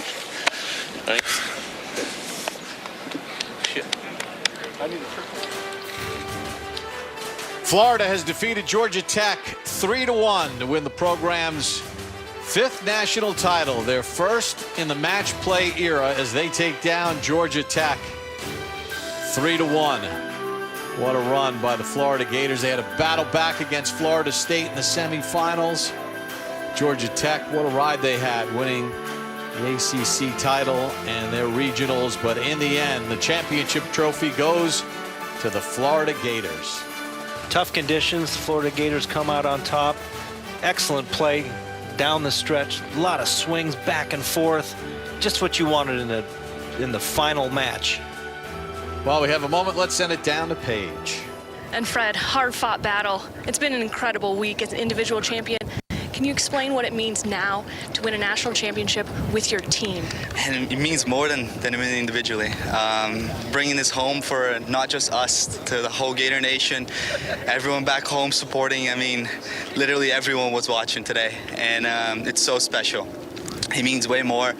I promised JC when I first got to school that I would work as hard as I could and try to bring him a ring or two, and we did it. So it's not just me, it's every single person here, everyone, the staff, everybody. And I also want to congratulate Georgia Tech too, because they fought pretty hard, and they're a great team, a bunch of great guys, and but yeah, it's awesome. Congratulations on the win. Billy Ray, over to you. Paige, thanks a lot. Coach, emotions are running high right now. When did you know this team was going to be special? Oh man, probably 3 years ago. To be honest, we've always had the talent, but these guys just had to grow up, and they've committed to doing that the last 3 years, and took a step last year and got a little bit better, and then they made the ultimate sacrifice to work harder than any team in the country and grow up. Well, it certainly has. You talk about growing up. Yesterday afternoon, you said your team was, didn't know how you were going to pull this match off. Do you think your team grew up big time yesterday? I mean, we were dead yesterday, and these guys just don't quit. They are tough son of a guns, and man, I'm so proud to be their coach. Holy smokes! You see your athletic director come up there and give you a big hug and take this trophy back to Gainesville. 5th national title for the Florida Gators. What does this mean for the program?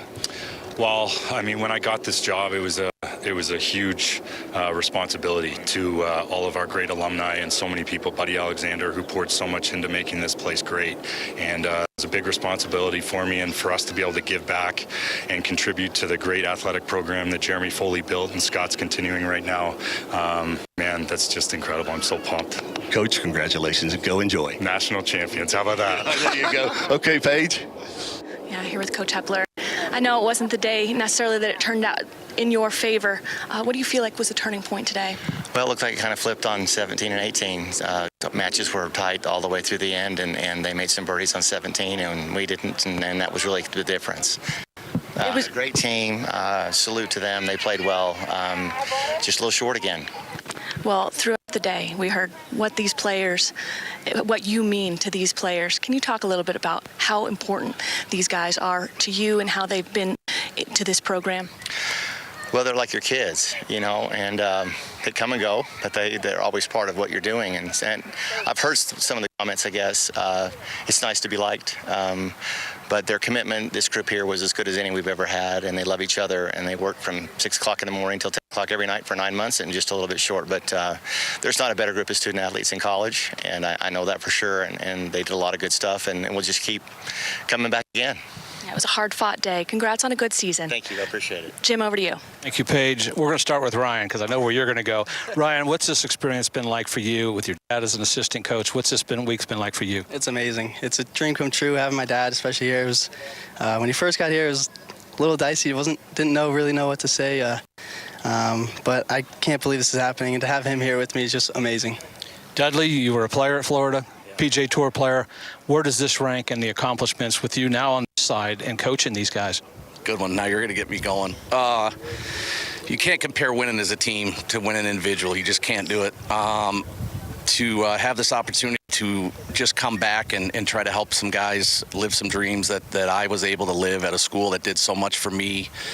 I'm so thankful for JC for giving me this opportunity to hang with my kid. It's not always easy for him having his dad around. Kind of probably ruined part of his college experience, but I'm having the time of my life, and it's in this stage of my life when competing it's not really in the cards. To be able to have this outlet competitively and to be able to try to help these guys that just worked their butts off this year. Wasn't always easy, as you know. It's a journey playing golf and trying to keep them focused and moving forward. And the guys just bought in pretty much since day one, since I got here, and it's just been an absolute pleasure. Well, congratulations. You got through that one just fine. National champions. Thank you. I appreciate it. Back to you, Bob. Wow. Look at this. Fred Biondi going over and individually congratulating each member of that Georgia Tech team in what was an incredible battle here today. Can you believe it? We won a natty?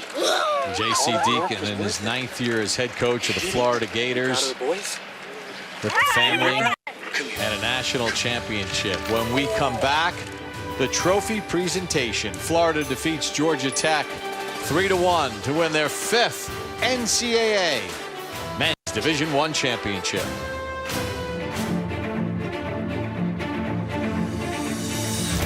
Ricky Castillo, Yorba Linda, California, senior.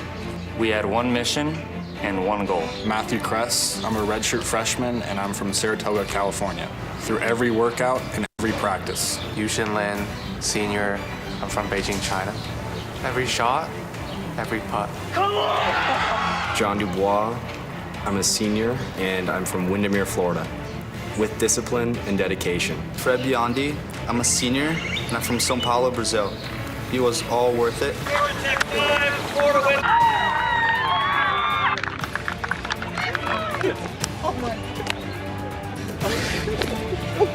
We are national champions.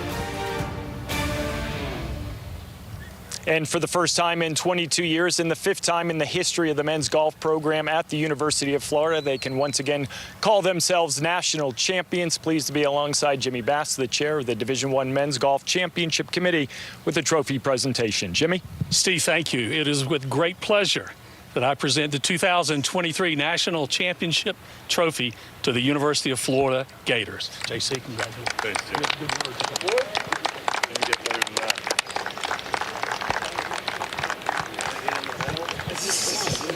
JC, you told Billy Ray Brown a short time ago this group was special. You shared that same thought process with me back at the beginning of the season. What did you see in this group back then that made this possible today?